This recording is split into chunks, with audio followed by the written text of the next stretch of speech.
Hello guys, welcome to Cosmic Wand. Today we have an incredible story for you. What if Harry was betrayed and tortured to death and got reincarnated in the Addams family and joined Nevermore Academy? If you enjoy the video, please like and subscribe. Let's get into it. Chapter 1, The Boy Who Died. The stone was cold beneath his back. That was the thing Harry kept coming back to, even as the pain whited out everything else, how cold the stone was. Like it had never known warmth. Like it had been waiting in the dark belly of the Department of Mysteries for centuries, patient as a grave, just for him. The restraints were goblin-forged iron, etched with suppression runes that burned wherever they touched bare skin. His wrists. His ankles. His throat. They'd learned early on that regular chains couldn't hold him. He'd melted through the first set on day 3, even half dead and delirious from the cruciatus. So they'd commissioned these. Special. Custom. Expensive. All for him. Increase the output by 12%, said a voice from behind the glass. Calm. Clinical. The kind of voice that filled out forms in triplicate and went home to a warm dinner. His core is adapting again. Harry couldn't see who was speaking. His glasses had been taken on the first day, smashed, actually, under someone's heel, while someone else laughed. But he knew the voice. Croaker. Head unspeakable.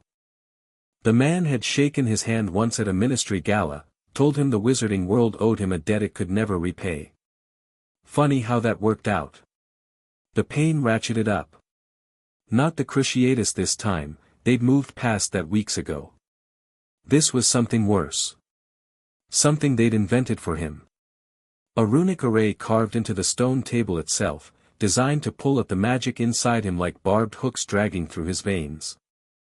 They were trying to understand why he couldn't die properly, why the killing curse had bounced off him twice, why the resurrection stone had answered to him, why the Elder Wand had chosen him. They wanted to map it. Quantify it. Harvest it. Harry screamed. He'd stopped being ashamed of that somewhere around week 2. Through the agony, through the red haze and the taste of copper and the feeling of his magic being flayed from his bones, he could make out shapes behind the observation glass. Blurred without his glasses, but he knew them. He'd memorized their silhouettes the way a drowning man memorizes the shoreline. Kingsley Shacklebolt, Minister for Magic. Standing with his arms crossed, jaw tight. He'd signed the order. For the greater good, the paperwork read, and wasn't that a phrase with history? Arthur Weasley, head of the newly created Department of Magical Threat Assessment. He didn't watch most days. Today he was watching. Harry could see the way his blurred shape kept shifting, weight moving foot to foot. Uncomfortable. Not uncomfortable enough to leave. Ron wasn't there. Ron had stopped coming after the first week. Harry didn't know if that was better or worse. Hermione came every day. She stood at the glass with a clipboard and took notes. Notes. The subject's core is resisting extraction at the deepest level, she'd said during one session, her voice floating through the observation speakers with that particular tone she got when she was working through a problem. Focused. Academic. I believe the connection to the Hallows has fundamentally altered his magical signature. We may need to, Harry, stop fighting it, you're only making it worse for yourself. She'd said his name like a teacher scolding a child for not sitting still during an exam. That was the moment something inside him had finally, quietly, broken. Not his will. Not his spirit. Something else. The last fragile, stupid thread of belief that this was all a mistake, that someone would come, that the people he'd loved would remember they'd loved him too. That thread snapped clean, and what was left in its place was something cold and clear and very, very patient. He'd stopped screaming that day. They'd had to increase the power 3 times before he made another sound. That was 47 days ago. He'd been counting. Now the counting was getting hard. His vitals are dropping, someone said. A Medowitch. They had one on staff. Hippocratic oath and everything. If we push further, Croker said. Sir, Hill, he survived everything else. Push further. They pushed further. Harry felt his heart stutter. Skip. Stumble. Like a bird hitting a window. The pain had gone past pain now into something transcendent, something almost holy in its totality. Every nerve was a lit fuse. Every cell was a scream. His magic, the bright, fierce, stubborn magic that had been his since before he could walk, that had saved him and saved others and been the one truly good thing about him, was being ripped away strand by strand, and he could feel each one go like losing a finger, a tooth, a memory. He thought of Sirius. Thought of Remus. Thought of Dumbledore, who'd probably planned this from the start, who'd probably looked at a 1-year-old orphan and seen not a child but a container. A vessel. A weapon to be used and then disassembled for parts. He thought of Hedwig. Stupid, really. Dying on a table in the bowels of the Ministry of Magic, and he was thinking about a snowy owl who died years ago, who'd loved him simply and completely and had asked for nothing but owl treats and the occasional head scratch. His heart stopped. It was not a dramatic moment. There was no flash of light, no thunderclap, no destiny-altering boom. The runic array pulsed once, twice, and then Harry Potter's heart simply stopped beating and the monitors behind the glass went flat and someone said, "Oh," in a very small voice. The silence lasted 4 seconds. "Get the resuscitation team in there now, wait." Hermione's voice. Sharp. "Wait, look at the readings. His core is still, he's dead, Granger, the core is still active. If we can extract while the body is," Harry didn't hear the rest. He was somewhere else. Darkness. Not the darkness of the Department of Mysteries, which was damp and close and smelled of stone and old magic. This was a different kind of dark. Vast. Clean. The darkness between stars. The darkness before creation. He was standing, actually standing, no pain, no iron, no chains, in an infinite black void, and he was not alone. "You're angry," said Death. It wasn't a question. Death stood before him, and it looked like nothing and everything. Harry's mind kept trying to assign it a shape and failing. One moment it was a tall figure in a dark cloak, the next it was a woman with kind eyes, the next it was just a presence, like standing next to a bonfire with your eyes closed, feeling the heat without seeing the flame. "Yes," Harry said. His voice sounded strange here. Clear. Young. Like the 11-year-old who'd walked into Diagon Alley and thought the world was full of wonders. "You're dying. I noticed. They're trying to restart your heart. The clever one with the clipboard is arguing that your magical core can still be siphoned post-mortem if they act within the first 6 minutes." Harry said nothing. "You have a choice," Death said, and its voice was gentle, which was somehow worse. "You can come with me. Beyond. True death, true rest. No more pain. No more betrayal. You've earned it, Harry. More than earned it. Or I send you back." Harry's jaw tightened. "I won't go back to that. Not to that life. A new one. Different world, different body, different name.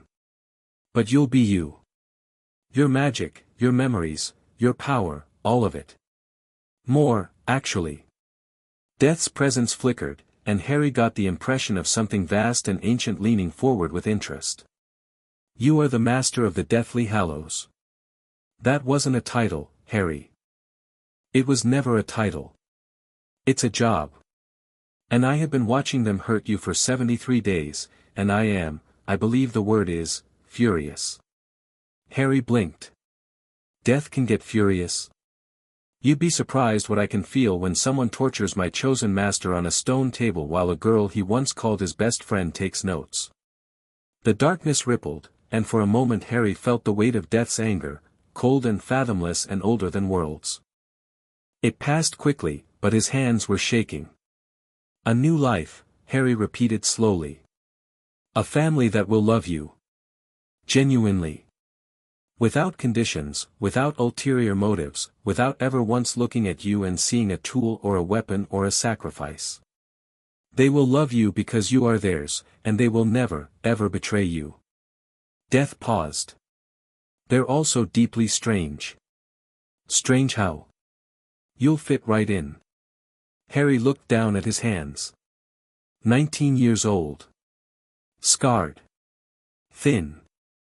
The hands of a boy who'd been holding a wand since he was 11 and holding the world together since long before that. Will I remember? He asked quietly. Everything. Everything. Even, everything, Harry. He closed his eyes. Took a breath he didn't need in a body that was already dead. Will I be able to find them? The ones who did this? No. Different world. Different reality. They will never know what happened to you after you died, and you will never be able to reach them. Death's voice softened. But you will live. Fully. Without chains. Without prophecy. Without anyone ever owning a piece of your soul again. Harry opened his eyes. Okay, he said.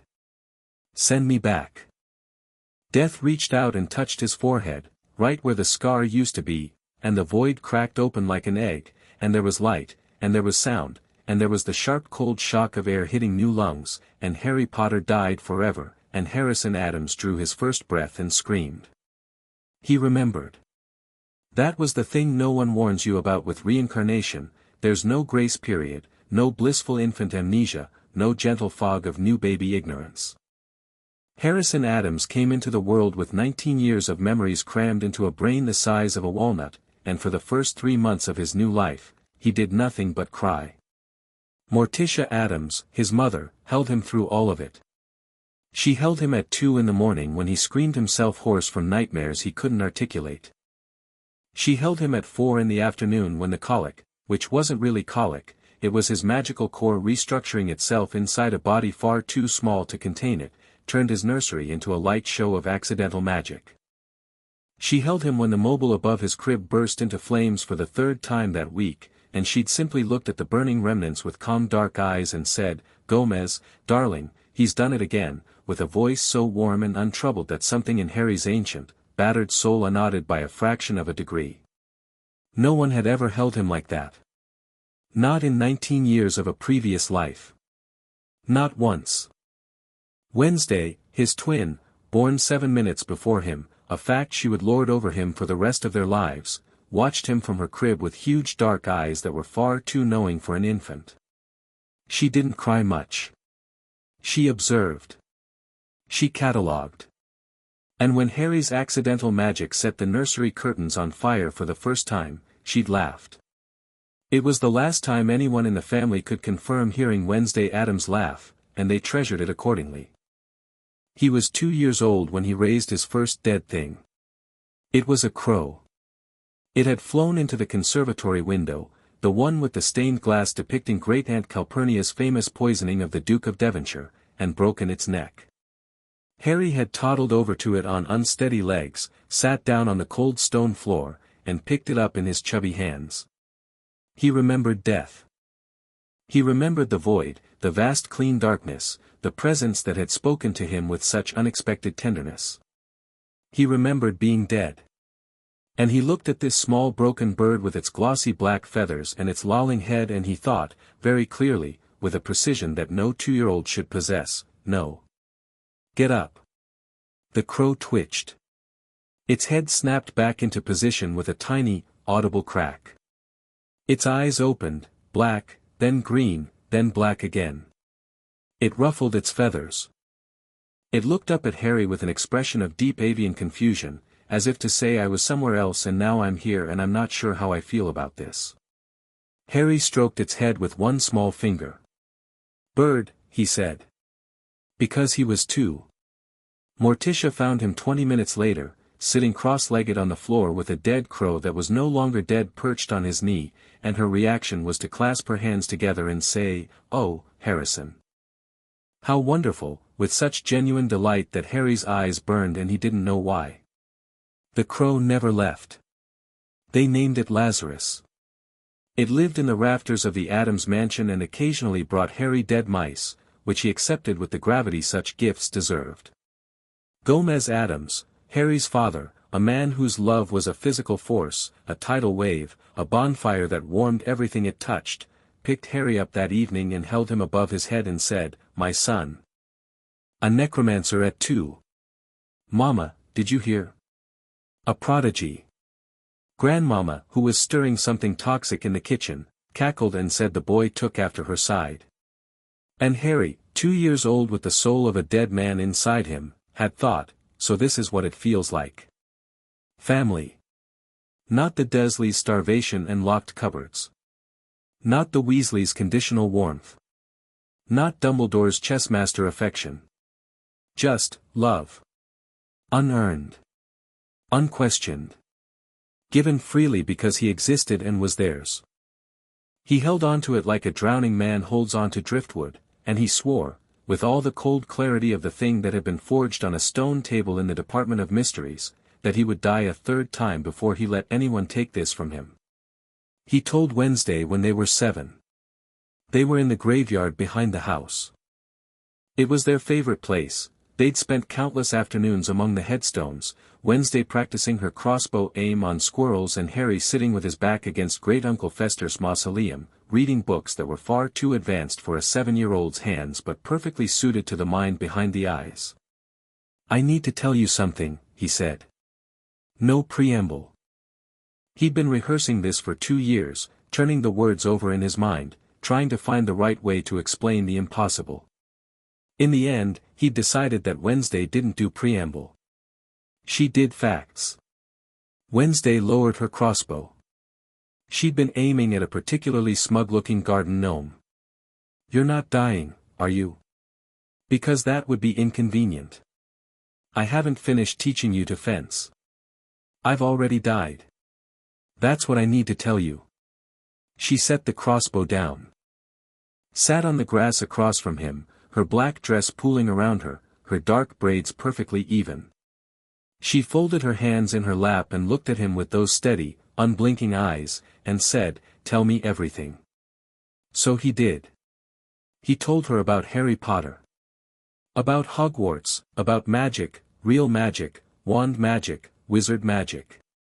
He told her about a scar on a baby's forehead and a prophecy and a dark lord and 7 pieces of a shattered soul. He told her about Ron and Hermione and how they'd been his whole world. He told her about Sirius falling through the veil, about Dumbledore dying on the tower, about walking into the forest to let Voldemort kill him because he'd been told it was the only way. He told her about coming back. About winning. About the brief, shining moment when he'd thought it was finally over and he could just live. He told her about the betrayal. The arrest. The stone table.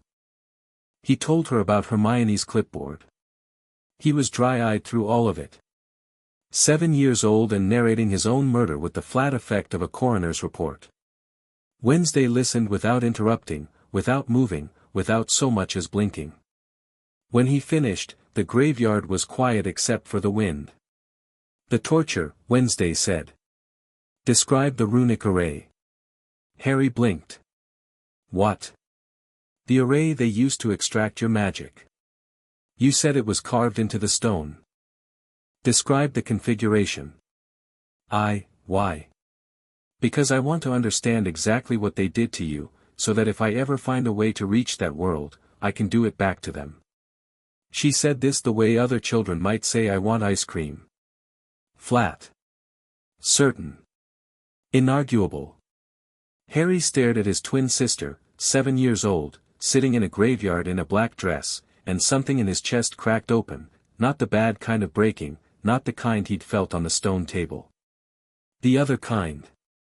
The kind where light gets in. "You believe me," he said. "Obviously. You've been doing wandless magic since you were 2, you speak to snakes, and you raised a dead crow by wanting it. An ordinary explanation was never going to suffice." She paused. "Also, you talk in your sleep. You've been saying, Hermione, and please stop, for years. I was waiting for you to tell me. He hadn't known that. The thought of Wednesday, lying awake in the dark of their shared nursery, listening to him cry out from nightmares and waiting, not pushing, not demanding, just waiting until he was ready. Don't, Wednesday said sharply. Don't what? Get emotional. If you cry, I'll have to be supportive, and I'm not in the mood. But she reached out and took his hand, her small cold fingers wrapping around his, and she squeezed once, hard, and didn't let go. They sat like that for a long time, in the graveyard, hand in hand, and Harry thought that death had been right. He fit in here. The years between 7 and 16 were, improbably, the happiest of either of Harry's lives. He trained. God, did he train? The Addams mansion had a library that would have made Hermione weep, centuries of collected occult knowledge, dark magic, forbidden arts. Grandmama taught him potion work that would have made Snape faint. Gomez taught him fencing, hand-to-hand combat, and the family's ancestral blade techniques, and Addams fights with style, Mijo. Style and excessive force. Morticia taught him herbology of the lethal variety. Her greenhouse was a cathedral of carnivorous plants and toxic blooms, and she moved through it like a dark priestess tending her flock. And Harry brought his own knowledge. 2 lifetimes of magic. He recreated every spell he'd ever learned from his old life, Patronus, Fiendfire, the Unforgivables, which he practiced on training dummies in the basement while Wednesday watched and offered critique. He pushed further. Without the ministry's restrictions, without Hogwarts curriculum, without anyone telling him what magic was acceptable, he blossomed into something terrifying. Necromancy came as naturally as breathing. The Addams bloodline had always carried a touch of it. Great Uncle Fester could communicate with spirits, Grandmama's potions skirted the line between life and death, but Harry's connection to death itself amplified it beyond anything the family had seen. By 10, he could raise small animals with a thought. By 12, he could speak to ghosts as easily as speaking to the living. By 14, he'd raised a full human skeleton during a family reunion and waltzed it around the ballroom while Gomez wept with pride and Morticia called it the most romantic thing she'd ever seen. Wednesday kept pace. She always kept pace. While Harry dove deep into magic, she sharpened herself into a blade, strategic, analytical, lethal in ways that didn't require a wand. She was the planner, the thinker, the one who saw 12 moves ahead. Harry was the weapon, Wednesday was the hand that aimed it. They were inseparable. Not in the clinging, codependent way, they could spend days apart without anxiety. It was deeper than that. They operated on the same frequency. A look across a room could communicate entire conversations. A slight tilt of Wednesday's head meant threat, left side. A barely perceptible narrowing of Harry's eyes meant I see it, I'll handle it. Pugsley, their older brother, slotted into the dynamic with the easy good nature of a golden retriever in a house of panthers. He was the one who reminded them to eat. He was the one who diffused their occasional twin arguments by simply sitting between them and talking about explosives until they forgot why they were angry. Harry loved him unreservedly, which surprised him every time he noticed it, the capacity for new love, after everything. Lurch played the harpsichord while Harry practiced dueling forms in the grand hall. Thing, the family's disembodied hand, became Harry's constant companion, riding on his shoulder like a strange pet, tapping out messages and warnings and the occasional editorial comment. It was a life. A real, full, strange, beautiful life. And then came the incident at Willowbrook Preparatory, and everything changed. It wasn't Harry's fault. It was never Harry's fault. It was always Harry's fault. This was the essential paradox of being a supernaturally powerful teenager with a zero-tolerance policy for cruelty. Willowbrook Prep was their third school in 2 years. The first had asked them to leave after Wednesday's science project, a detailed, functional guillotine, scale model, with operational blade. The second had expelled them after Harry had, and the school's official report used these exact words, caused a localized seismic event in the gymnasium during a dodgeball dispute. It wasn't a seismic event. He'd just gotten irritated. Willowbrook was supposed to be different. It was progressive. Open-minded. They had a mindfulness garden and a conflict resolution counselor named Brenda who spoke in a vocal fry that made Wednesday's eye twitch. The trouble started with a boy named Derek Ashford. Captain of the lacrosse team, son of a hedge fund manager, the kind of bully who'd learned early that money and good looks were a license to do whatever he wanted. He'd latched onto a younger student, a quiet, painfully shy girl named Maya who had the misfortune of being both small and visibly different, with a facial birthmark that covered half her cheek. Harry noticed on the first day. He always noticed.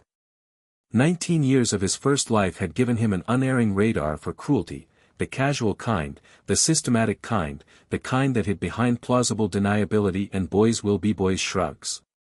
Derek tripped Maya in the hallway. Knocked her books from her hands. Called her Two-Face, loud enough for his friends to hear but quiet enough for teachers to miss. Standard predator behavior.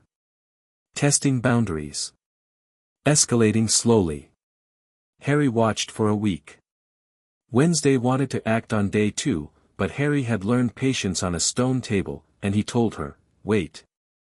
Let him show us who he really is. On day 8, Derek cornered Maya behind the field house after school. 3 of his friends were with him. Maya was crying, pressed against the brick wall, while Derek told her she was ugly and worthless and should do the world a favor and, Harry stepped around the corner. Oh good, Wednesday said from behind him, where she'd appeared like a shadow. The waiting's over. What happened next was the subject of considerable debate among the students of Willowbrook Prep for years afterward. Stories grew in the telling. Some said Harry had levitated Derek 6 feet off the ground. Some said the temperature had dropped 40 degrees in an instant. Some said shadows had peeled off the walls and wrapped around the 3 lacrosse players like living ropes. Here is what actually happened. Harry walked up to Derek Ashford, looked him in the eye, and said, let her go. Derek, who had 4 inches and 50 pounds on Harry, said, or what, freak. Harry smiled. It was not a reassuring smile. It was the smile of something old and dark and endlessly patient, something that had died and come back, something that had been tortured by people far more sophisticated than a 16-year-old lacrosse captain and had emerged with its power not just intact but magnified. I won't ask again, Harry said. Derek swung at him. Harry didn't dodge. He caught Derek's fist in his open palm, a casual, almost lazy movement, and Derek's eyes went wide because it was like punching a wall, like all the force of his swing just stopped, absorbed, negated. Harry's green eyes caught the light and they were glowing, a faint luminous killing curse green that had no business existing in nature. Here's what's going to happen, Harry said, still holding Derek's fist, his voice low and conversational. You're going to apologize to Maya. Then you're going to walk away. Then you're going to leave her alone, not just for today, not just for this week, forever. And if you don't, he leaned in close. I'll introduce you to some friends of mine. The shadows on the wall behind Harry moved. Not subtly. They writhed, twisting into shapes that were almost but not quite human, reaching out with fingers made of darkness. Derek's friends bolted. One of them was crying before he reached the parking lot. Derek held on for another 3 seconds before his nerve broke and he stammered an apology and Harry released his fist and the boy ran. Maya stood against the wall, trembling, staring at Harry with huge eyes. He turned to her and the glow faded and the shadows stilled and he was just a lean 16-year-old boy with messy dark hair, offering her a hand. Are you all right? He asked. Gentle. The voice he used only with people who'd been hurt. She took his hand and nodded, unable to speak. If anyone bothers you again, he said, find me or find my sister. We'll handle it. Wednesday, who had watched the entire exchange with the closest thing she ever got to satisfaction, gave Maya a card. An actual printed card. It read, Wednesday Addams, problem resolution, methods may vary. Maya had almost smiled. The aftermath was, predictably, a disaster. Derek's father called the school. The school called the Addamses. There were words like assault and terroristic threats and what the hell is wrong with your children. Gomez listened to the principal's entire tirade with his hands clasped behind his back in a serene expression, and when it was over, he said, "So my son defended a young girl from a bully and your concern is with my son? Mr. Addams, your son somehow, we don't even know how, sounds like the boy had it coming. Morticia, doesn't it sound like the boy had it coming?" "It does, darling. Richly." But even Gomez couldn't smooth this one over. Willowbrook expelled both twins. Wednesday hadn't technically done anything, but the school applied a sort of preemptive expulsion on the grounds that wherever Harry went, Wednesday was sure to follow, and they wanted both problems gone. That night, in the study, Gomez paced and Morticia sat and the twins stood side by side like soldiers awaiting orders. "Nevermore Academy," Morticia said. Gomez stopped pacing. "You think they're ready?" "I think the normie schools were never going to work. They need to be among their own kind." "Nevermore," Harry repeated. He'd heard of it. An academy for outcasts, supernaturals, monsters, the marginalized and the misunderstood. His parents had both attended. Family legacy. When? Next term. 2 weeks. Morticia looked at them both, and her dark eyes held that particular warmth that she reserved only for her children. Morticia Addams was many things, but cold to her family was not among them. "You'll be extraordinary." "We already are," Wednesday said. Harry said nothing. He was thinking about a school full of outcasts, a world where he wouldn't be the strangest thing in the room. A place where he could stop pretending to be less than he was. 2 weeks. He could wait 2 weeks. The night before they left, Harry couldn't sleep. This was not unusual. Sleep had never been his ally, not in his first life, where nightmares of Voldemort and green light and screaming had chased him through every night, and not in this one, where the stone table waited for him behind his eyelids with the patience of a promise. He sat on the roof of the Addams mansion, legs dangling over the edge, looking out over the grounds. The house creaked and groaned around him. It did that, alive in some way that no one had ever been able to fully explain. The gargoyles on the corners watched him with stone eyes that occasionally blinked. Lazarus, the undead crow, perched on his shoulder, its small body warm in a way that dead things shouldn't be. The moon was full. Below, the graveyard was silver and shadow. He heard her before he saw her. Wednesday moved quietly, always had, but Harry's senses were sharpened by 2 lifetimes of combat and a permanent connection to the supernatural. He felt her approach like a shift in air pressure. She sat beside him. Close but not touching. She was already dressed for bed, black nightgown, braids out, her dark hair loose around her shoulders. She looked younger with her hair down. Softer. She would have hated him for thinking so. "You're brooding," she said. "I'm contemplating." "Same thing. You get the same crease between your eyebrows." He almost smiled. "Almost. You know, in my first life, I went to a magical boarding school and it nearly killed me. Multiple times. Literally. Nevermore isn't Hogwarts. No. But it's a school full of people I don't know, with agendas I can't predict, and I'll be," he stopped. "Vulnerable," Wednesday finished. "I was going to say annoyed, but yes." She looked at him. Really looked, the way only she could, past the green eyes and the messy hair and the careful mask he wore for everyone else, straight down to the boy who died on a stone table and come back as something harder. "You have me," she said. Not gently, Wednesday didn't do gently. She said it like a fact. Like gravity. Like the speed of light. Immutable, inarguable, written into the laws of the universe. "You will always have me." "I know." "Then stop brooding. Contemplating. Whatever helps you sleep." They sat in silence for a while. The wind smelled like autumn, dead leaves and cold earth and the faint, sweet rot of the compost heap where Morticia's more aggressive plants disposed of their meals. "Something's going to happen at that school," Harry said quietly. "I can feel it." Wednesday tilted her head. "Good something or bad something? When has it ever been good something?" "Fair point." He looked up at the stars. Different stars than the ones above Hogwarts, but just as distant, just as indifferent. He'd stopped looking to the sky for answers a long time ago. The sky didn't care. The sky had never cared. But the darkness between the stars, that cared. That had caught him when he fell and given him a second chance. He could feel it now, humming beneath his skin like a second heartbeat, the quiet power of death's favor. "We'll be fine," Wednesday said.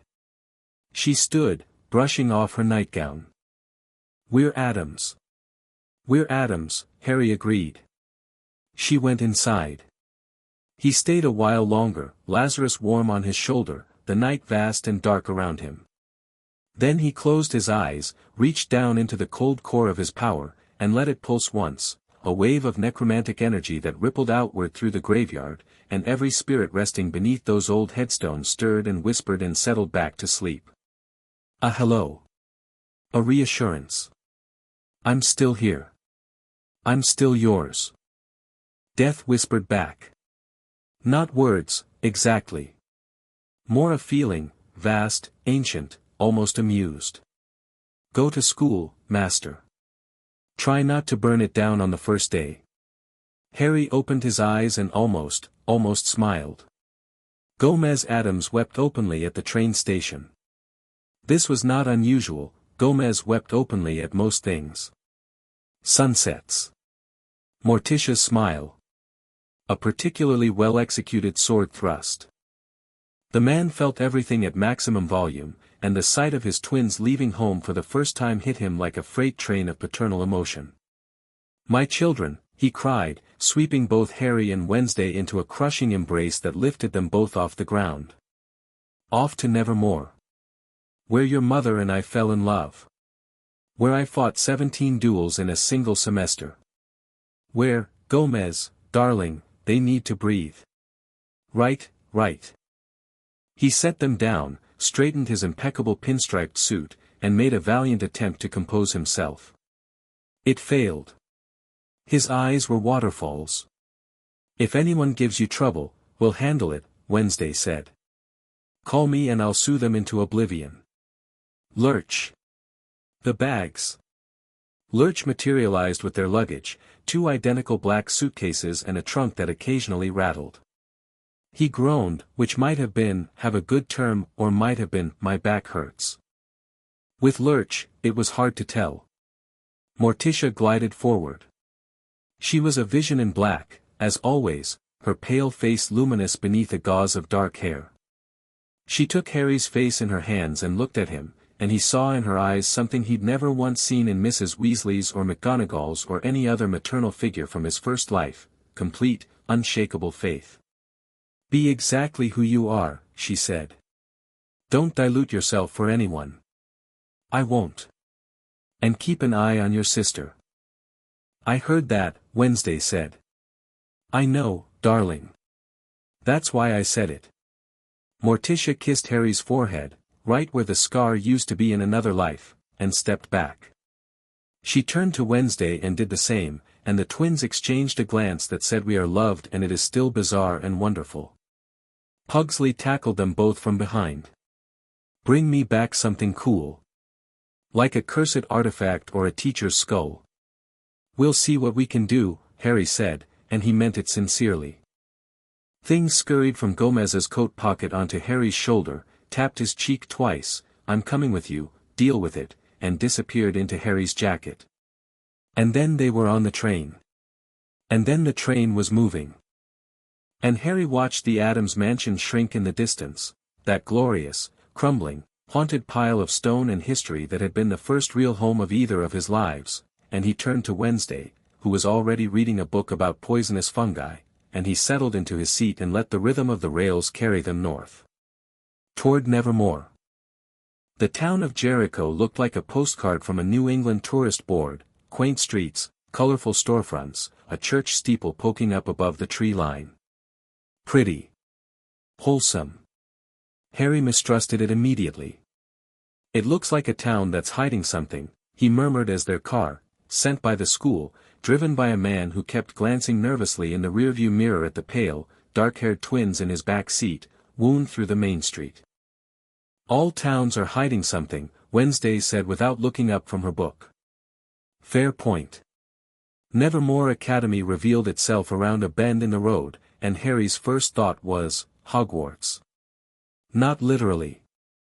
It was smaller, darker, more gothic, all pointed arches and stained glass and stone that looked like it had been quarried from the bones of the earth.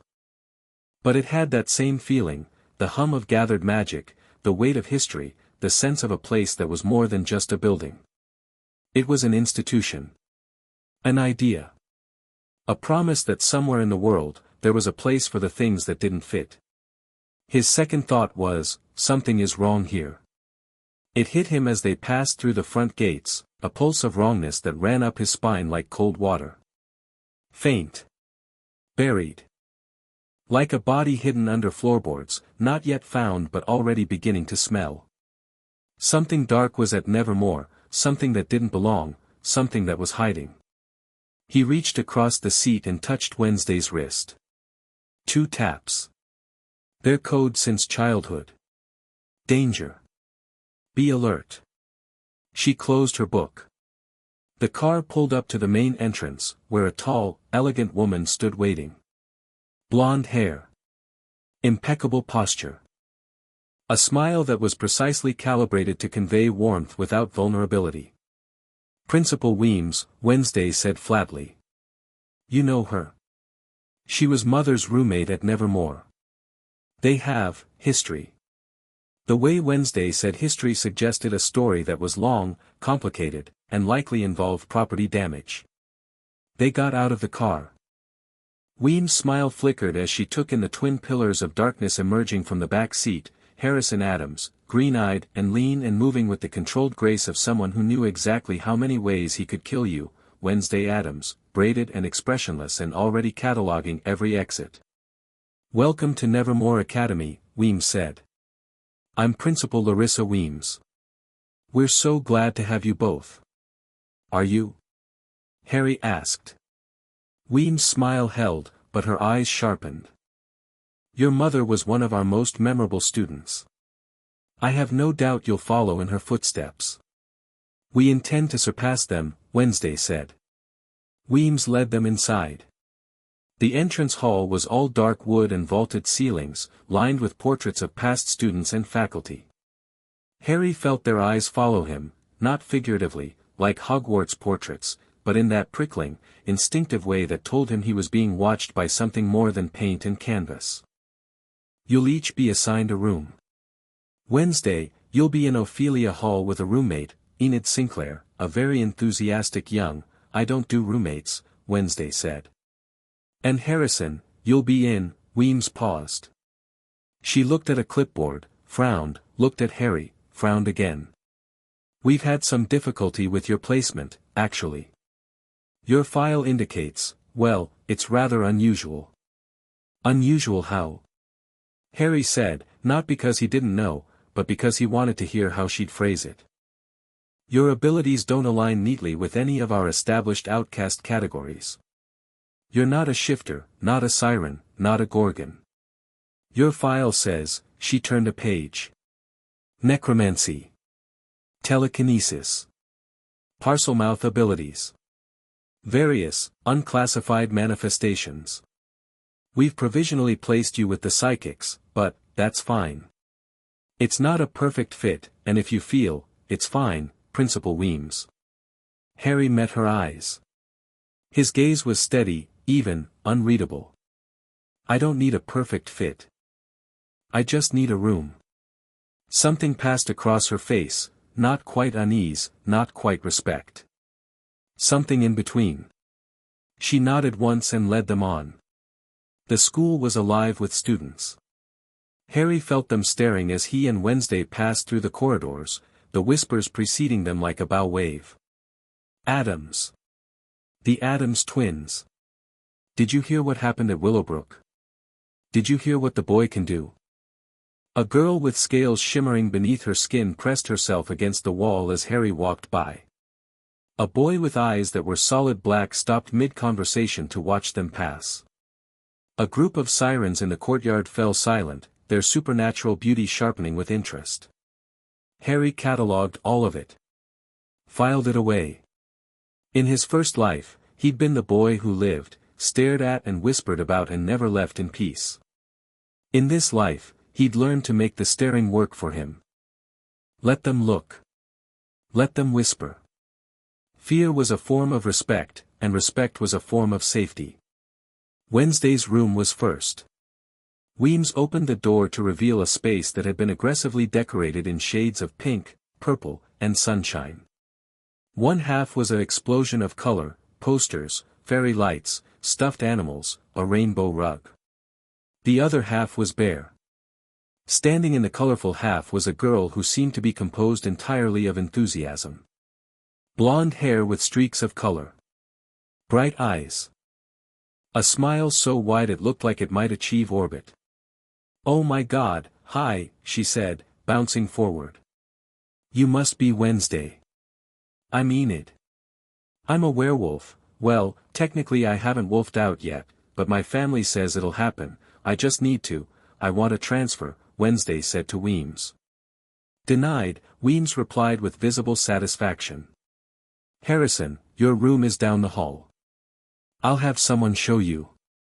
Harry glanced at Wednesday. She was staring at Enid Sinclair with the expression she reserved for specimens she hadn't yet decided whether to dissect or study long-term. Enid, completely oblivious to the danger, was still talking about werewolf puberty. He caught Wednesday's eye. Gave her a look that said, "You'll survive." She gave him a look that said, "I'll make no promises about her." He left them to it. His room was a single. Weems had arranged that much, probably because no sane roommate assignment could account for a teenage necromancer with night terrors. It was small, dark, and overlooked the school's rear courtyard. Harry dropped his bag on the bed, let things scurry out of his jacket and explore, and stood at the window. Jericho stretched out beyond the school grounds. Pretty. Wholesome. Hiding something. The wrongness pulsed again. Closer now, or maybe just more noticeable inside the school's walls. Something beneath the surface. Something hungry. Thing tapped on the windowsill. "You feel it too?" "Yeah," Harry said quietly. "I feel it." He pressed his palm flat against the glass and let his power seep outward, just a tendril, just a whisper, the barest thread of necromantic awareness reaching into the school's foundations. Old death down there.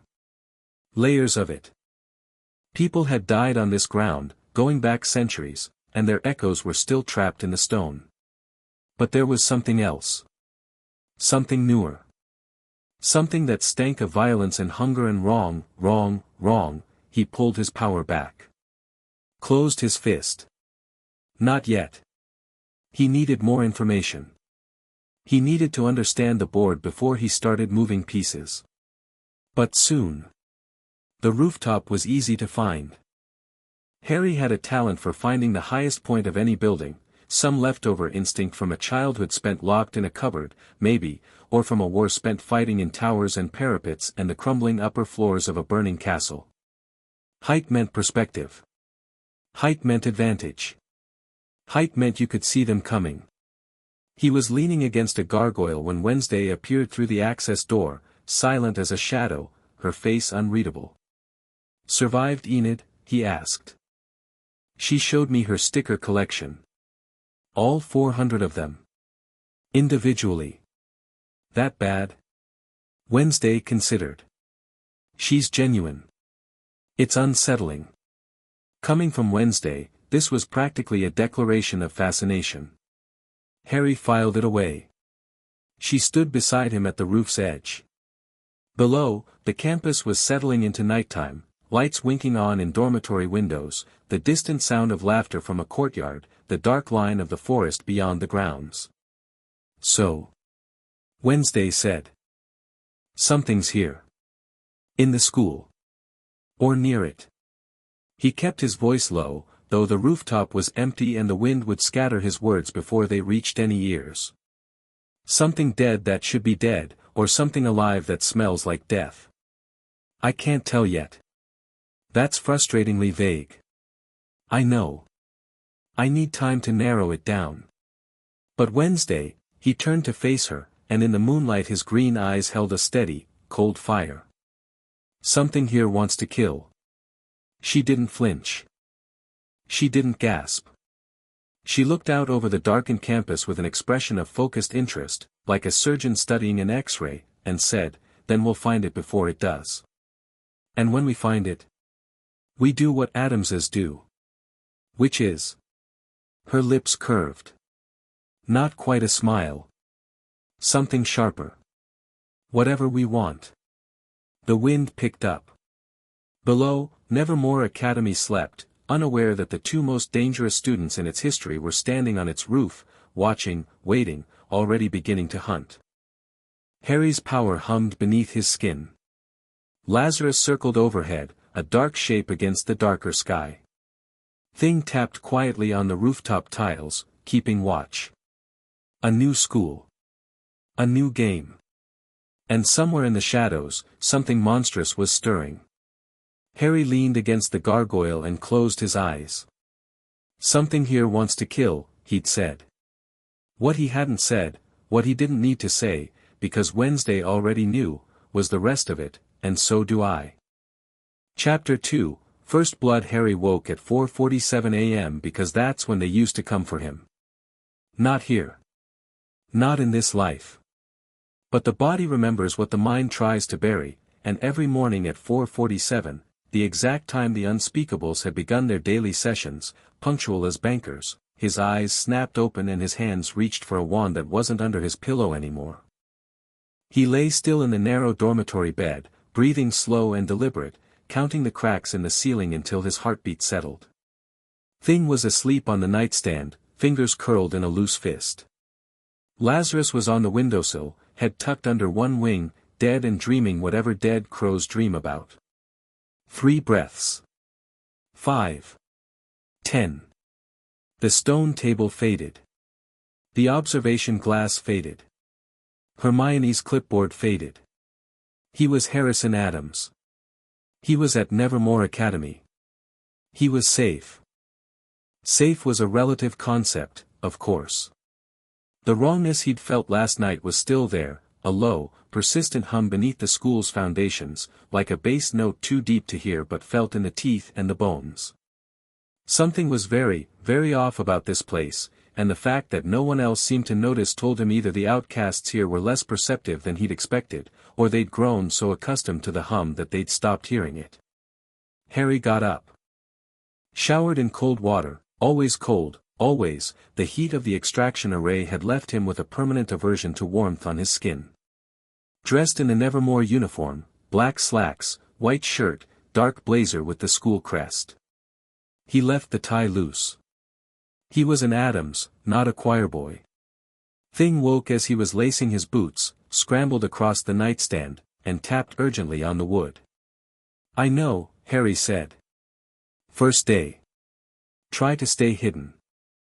If Weems finds out I brought a disembodied hand to school, she'll write a letter home and Mother will be delighted but the paperwork will be annoying." Thing gave him a thumbs up and disappeared into his jacket pocket. Lazarus ruffled his feathers and croaked. "You too. Stick to the rooftops. Scout the perimeter. If you see anything dead that's moving and isn't you, come find me." The crow launched itself through the open window and was gone. Harry checked himself in the mirror. Lean face, sharp jaw, dark hair that fell across his forehead in a way that was artfully disheveled, genetics, not effort. Gomez's hair and Morticia's cheekbones had combined into something that drew stares. His eyes were the problem. They were too green, too vivid, too aware, the eyes of something ancient wearing a teenager's face. He'd learned to keep them slightly hooded, slightly bored, to dull the intensity. Today he didn't bother. Let them see. He stepped into the hallway and nearly collided with Enid Sinclair, who was apparently a morning person, because she was already fully dressed, fully accessorized, and radiating the kind of nuclear-grade cheerfulness that Wednesday would have found physically painful. "Harry. Oh my God, hi. I was just coming to find Wednesday. Is she up? I thought we could walk to breakfast together and I could introduce you both to everyone." And she stopped. Blinked. Took a small step back.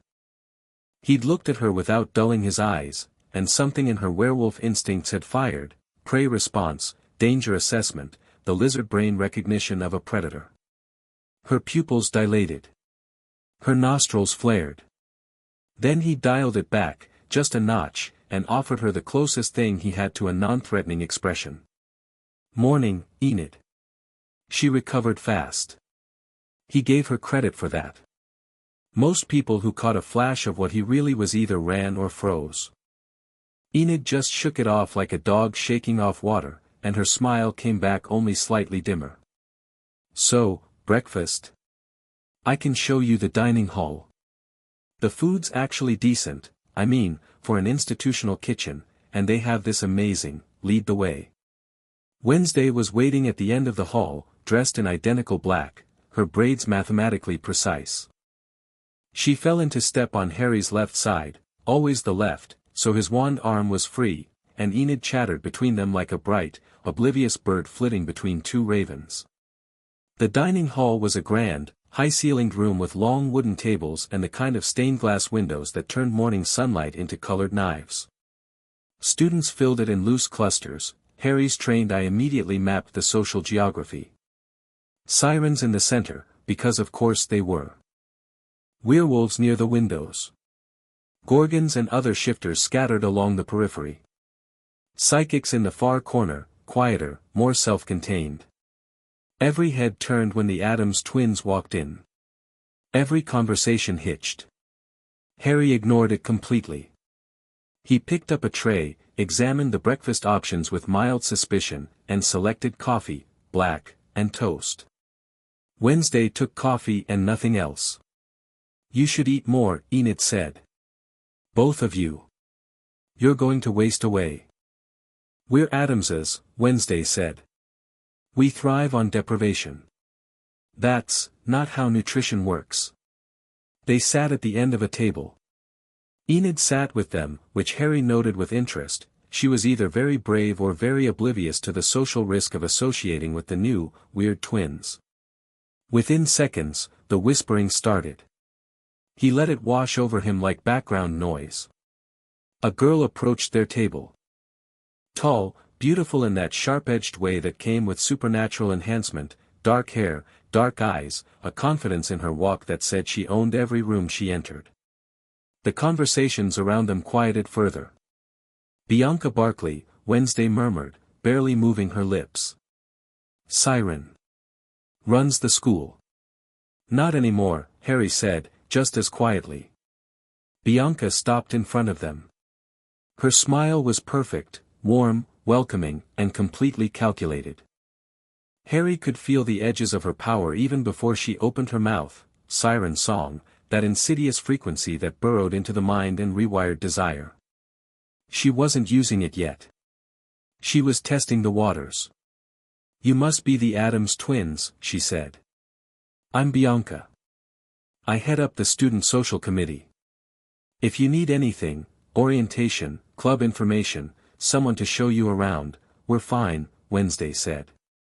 Bianca's smile didn't falter, but her attention shifted to Harry.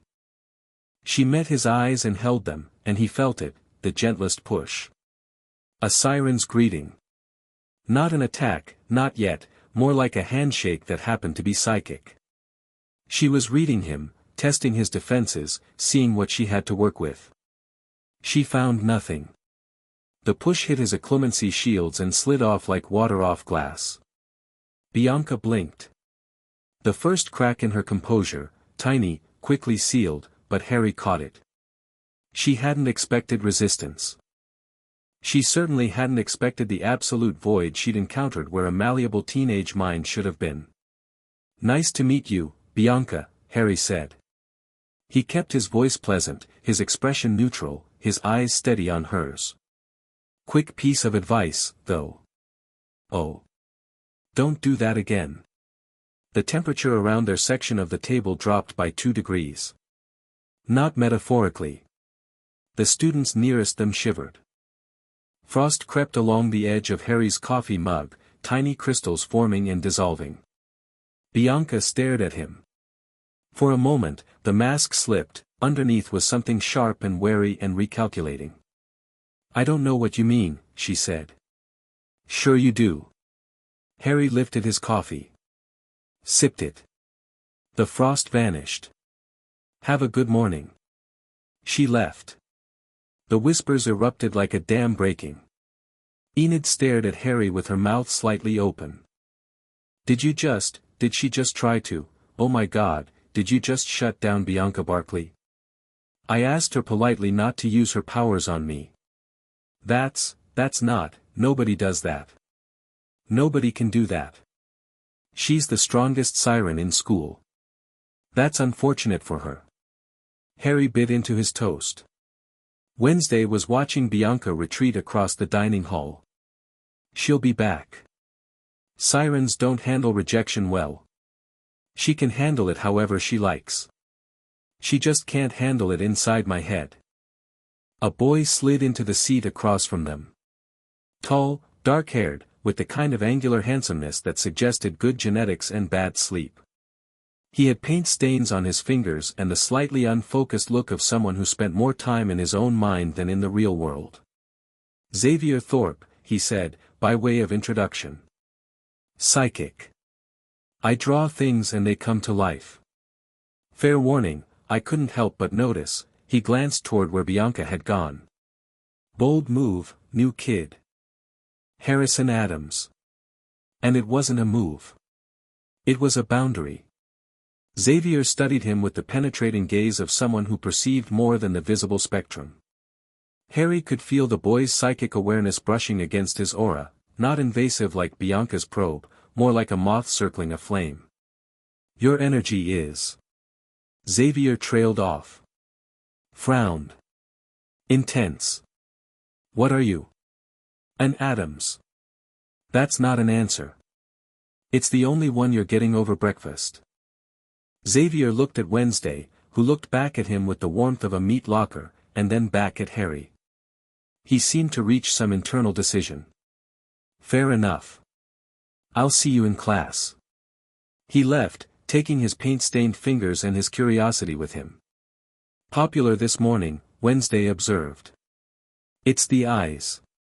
Morticia always said the green would be trouble. Their first class was outcast history, taught by a woman named Ms. Santiago, who had the dead-eyed stare of someone who'd been teaching teenagers for too long and the supernatural patience to match.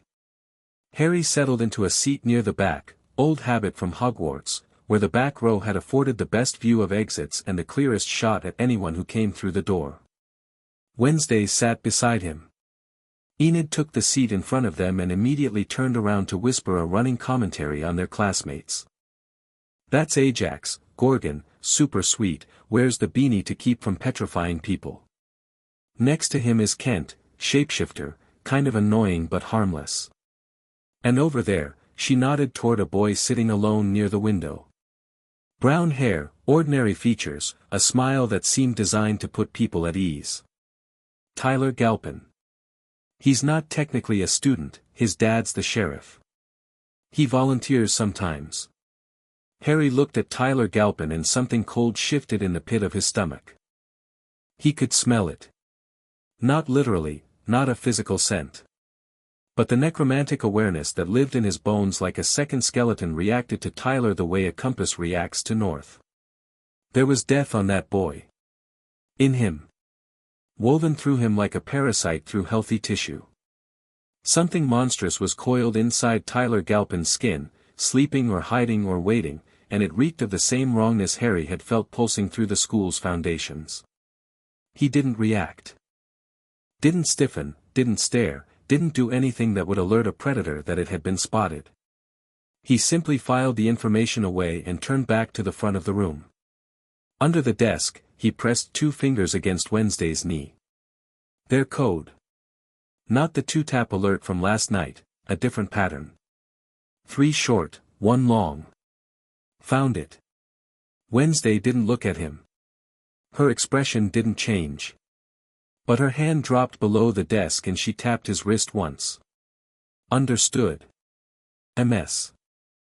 Santiago began droning about the Salem witch trials and their impact on outcast migration patterns, and Harry listened with half an ear while the rest of his attention tracked Tyler Galpin the way a sniper tracks a target through a scope. The boy seemed normal. Friendly, even, he smiled at the students around him, joked with Ajax, helped Kent find his dropped pen. Every movement was easy, natural, human. But Harry had spent a lifetime learning that monsters didn't always look like monsters. Sometimes they looked like best friends. Sometimes they looked like mentors. Sometimes they wore the face of a bushy-haired girl with a clipboard. He watched. He waited. He planned. Second period was botanical sciences, and here Harry met the other half of the equation.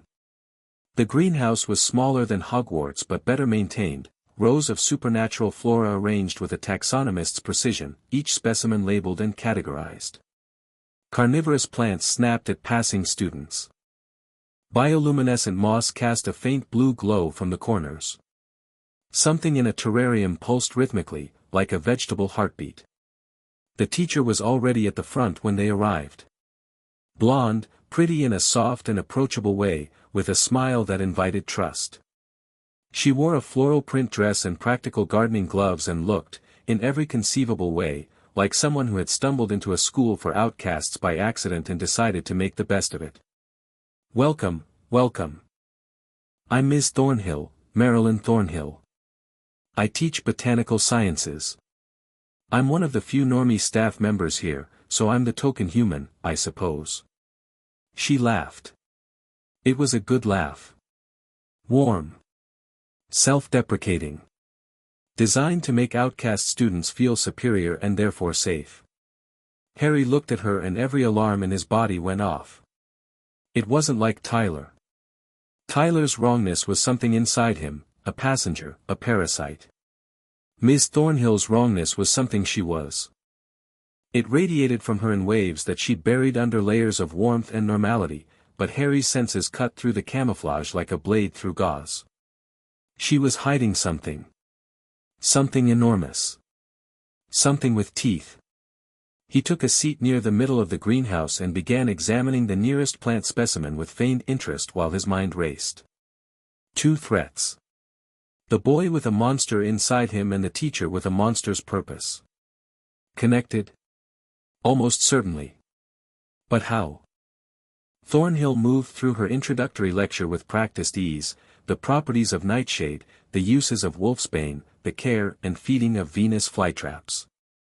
Standard stuff. Harry could have taught it blindfolded with Neville Longbottom's notes.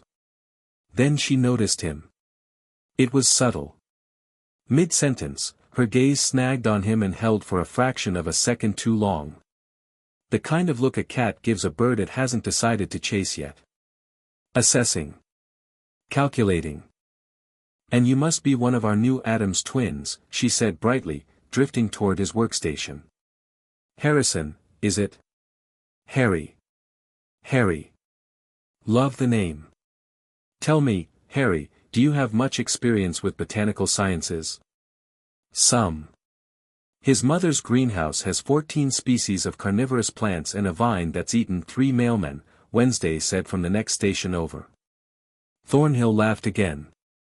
Still warm. Still inviting.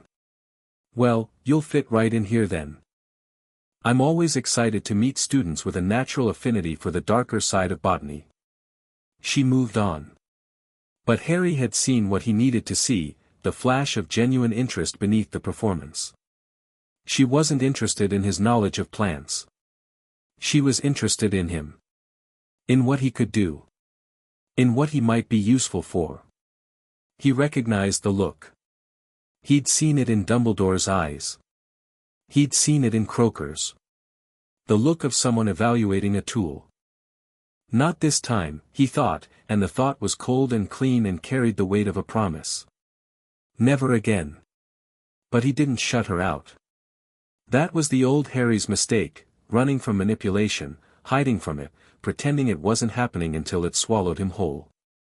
The new Harry had learned something valuable on that stone table: the best way to defeat a manipulator was to let them think they were winning. So he smiled at Ms. Thornhill. A careful, measured smile. Just warm enough to suggest vulnerability, just guarded enough to suggest trauma that could be exploited. "Come closer," the smile said. "I'm exactly what you think I am.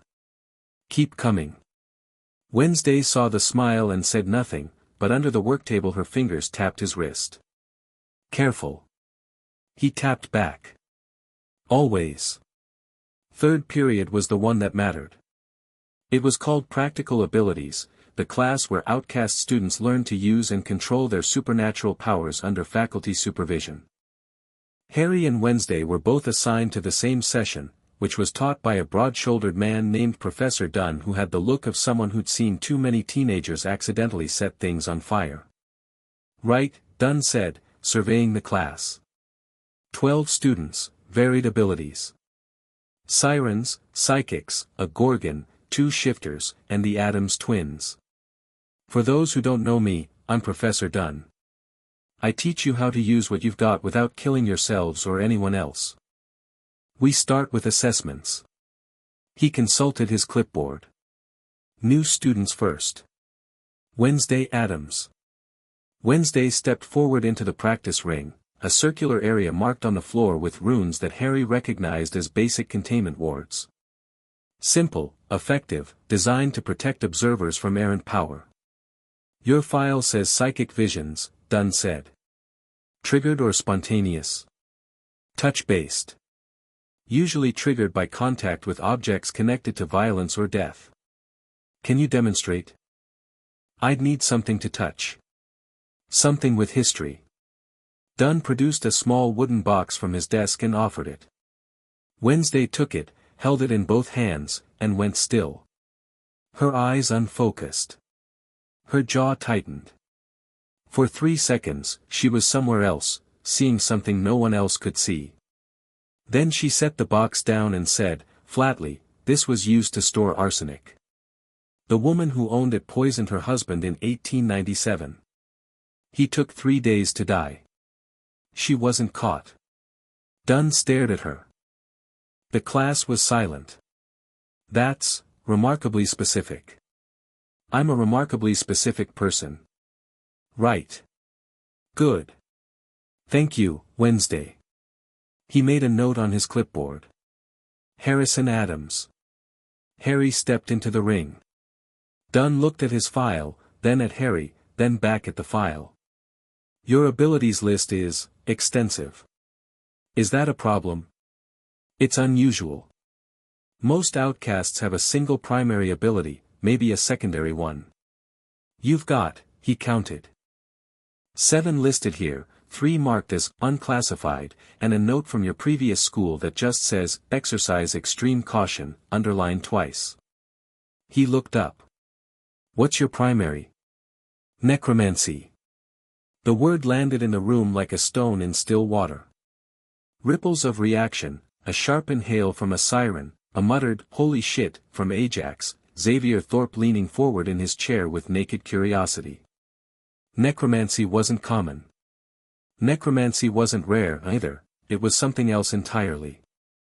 It was a power that most outcasts knew about the way most people knew about nuclear weapons, theoretically, aware that it existed, profoundly uncomfortable with the idea of it being in the room.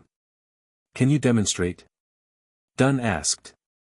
His voice was carefully neutral, but Harry could see the tension in his shoulders. "Something small."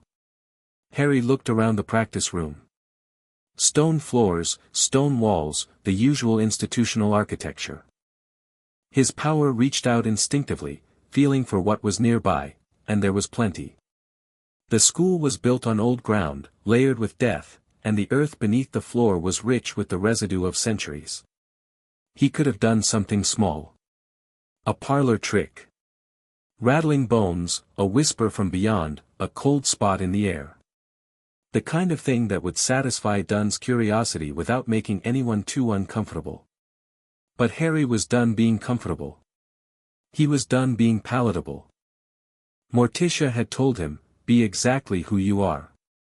And who he was, what he was the master of death with a lifetime of combat magic and an ocean of power that he'd spent 16 years learning to wield. He knelt and pressed his palm flat against the stone floor. Power flowed out of him like a wave, not a tendril, not a whisper, but a surge. The runes on the practice ring flared white-hot and cracked. The containment wards shattered like glass. The floor trembled. Every dead thing within 200 meters of Harry felt it and answered. 12 skeletons tore themselves free from the earth beneath the practice room floor. They came up through cracks in the stone, through seams in the mortar, through the packed earth beneath the foundation, 12 complete human skeletons, dressed in the rotten remnants of colonial-era clothing, their bones yellowed with age but moving with fluid, purposeful grace. They assembled themselves around Harry in a perfect circle, standing at attention like soldiers awaiting orders, their empty eye sockets glowing with faint green light. The class erupted. Students scrambled backward, chairs scraping, someone shrieked. Ajax's beanie slipped and he turned half the back wall to stone before he caught himself. A siren near the door was singing a note of pure involuntary terror. Dunn had gone white. His hand was raised, magic crackling at his fingertips, frozen between fight and flight. Harry stood at the center of his circle of the dead and looked at Dunn with calm, steady eyes. Small enough, he asked. Silence. Complete, ringing silence. 12 skeletons stood motionless, awaiting their master's will. The green light in their eyes pulsed gently, like a heartbeat. Wednesday, still seated, had her chin in her hand. She looked, if anything, mildly impressed. Which from her was the equivalent of a standing ovation. Dunn found his voice. How, the containment wards, were designed for standard outcast abilities. Necromancy isn't standard. Harry flexed his fingers, and the 12 skeletons bowed in unison, a courtly, old-world bow, spines hinging with silent precision. I can put them back, if you'd like. Please. Please put them back. Harry lowered his hand. The skeletons collapsed, not violently, but gently, folding in on themselves like flowers closing at dusk.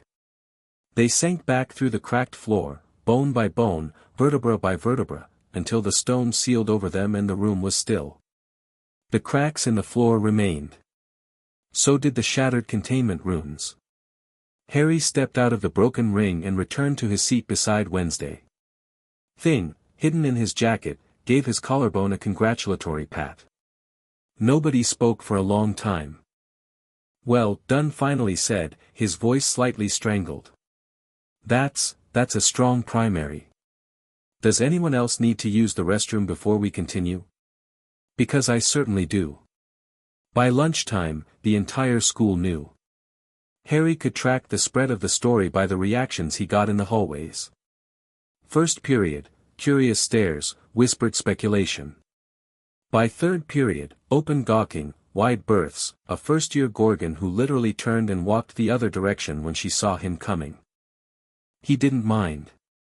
He'd have preferred anonymity, always had, in both lives, but if anonymity wasn't available, infamy would do.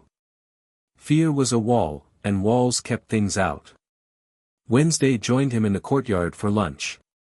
They sat on a stone bench beneath a dead oak tree, the only dead tree on campus, which Harry suspected was not a coincidence. It had probably died the moment they arrived, his necromantic aura drawing the life from it like a cold front killing flowers. You made an impression, Wednesday said, unwrapping a sandwich she had no intention of eating. That was the idea. 12 was excessive. 12 was efficient. Now everyone knows what I can do, and nobody will waste my time testing me. Bianca Barkley was in the hallway when the story broke. She looked like she'd swallowed her own tongue. Good. Weems pulled Dunn into her office immediately after class. I imagine you'll be called in by end of day. I imagine so. He paused. What about Tyler? Wednesday's eyes sharpened. I watched him during Outcast history. He's performing normalcy. Every gesture, every smile, it's rehearsed. He's hiding something and he's good at it, but he oversells the friendliness. No one is that at ease in a school full of outcasts unless they're one of us or they're studying us. It's not studying. It's something else. Harry chose his next words carefully. The thing inside him, it's biological. Parasitic, maybe, or symbiotic. Like a second creature sharing his body. I can feel its death signature even when it's dormant. A hide. Harry looked at her sharply.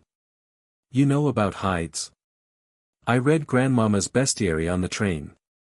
Hides are outcast-born creatures, they look human until triggered, then they transform. Enhanced strength, reduced inhibition, violent compulsions. They're typically controlled by a master through chemical or psychic means. She paused. You said, dormant. It's been activated before. Recently. The death residue around him is fresh. Days, maybe a week. So someone in Jericho has a hide on a leash. The question is who and why. And whether anyone's died. I'll find out. I need access to local news archives, police records, and the town's historical society. The hide connection suggests outcast involvement, which means this goes back to the school. Harry nodded. This was how they worked. Wednesday pulled the threads of logic and evidence while Harry followed the trail of death and darkness. Two approaches to the same mystery, converging on the truth like pincers. A shadow fell across them. Xavier Thorpe, sketchpad under his arm, standing at a careful distance, close enough to talk, far enough to run. That was insane, he said. In class. The skeletons. That was absolutely insane. Thank you, Harry said. It wasn't a compliment. It was, okay, it was kind of a compliment. I've never seen anything like that. The containment wards just broke. They were poorly constructed. They've held every student in this school for the last 50 years. Like I said. Xavier hovered, clearly wanting to say more, clearly unsure how. Harry watched him with the patient assessment of someone who'd learned to read people the way other people read books.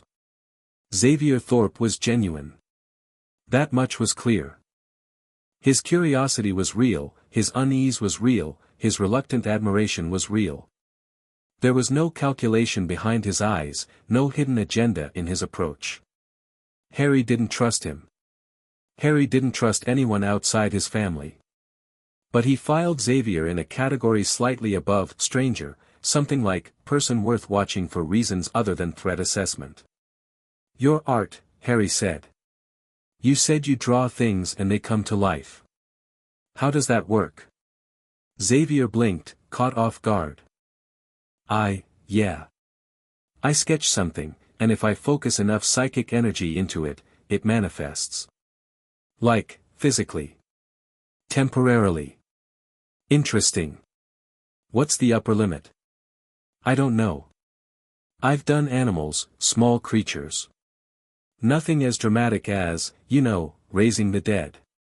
He half smiled. Why? Curious. Psychic projection into physical form, that's a rare ability. Most psychics are limited to reception. You're outputting. Xavier's eyes widened slightly. You know about psychic theory?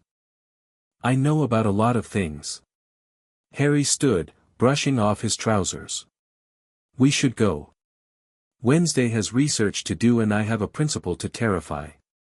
You haven't been called in yet. I will be. She's waiting until after lunch to seem less reactive.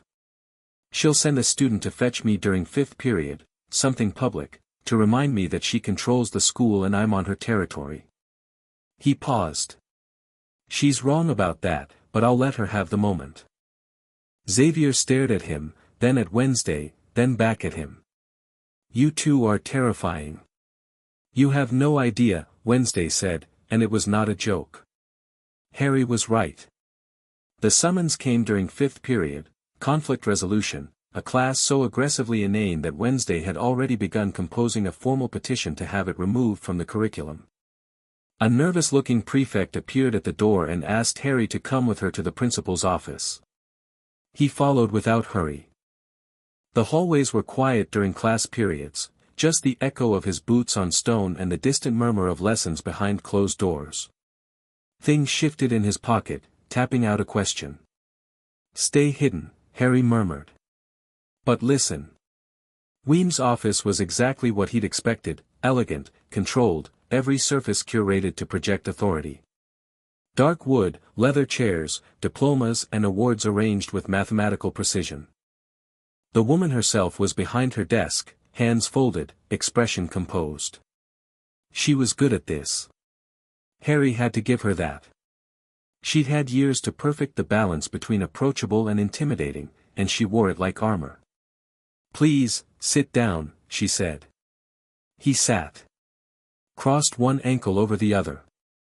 Waited. "You broke my containment wards," Weems said. "They broke themselves. They weren't designed to handle that level of output. Nothing in this school was designed to handle what you did in Professor Dunn's class today. 12 skeletons, Harrison. From the original colonial cemetery beneath the building. Some of those remains are over 300 years old. Age isn't a factor. Dead is dead, whether it's 300 years or 3 minutes. Weems studied him. "Your mother was remarkable. I roomed with her for 4 years, and she was the most extraordinary student this school has ever produced. But she never did anything like what you did today. My mother's abilities are different from mine. Clearly." Weems leaned forward. "Let me be direct with you, Harrison. I run this school because I believe every outcast deserves a safe place to learn and grow. My job is to protect these students. All of them. Including you." She paused. "But also from you, if necessary. You think I'm a threat. I think you're the most powerful student who's ever walked through these doors, and I think you know it, and I think that combination of power and self-awareness either makes you the safest person in this building or the most dangerous. I haven't decided which yet." Harry looked at her steadily. Green eyes, unhooded, letting her see whatever she wanted to see. "I've attended 3 schools before this one.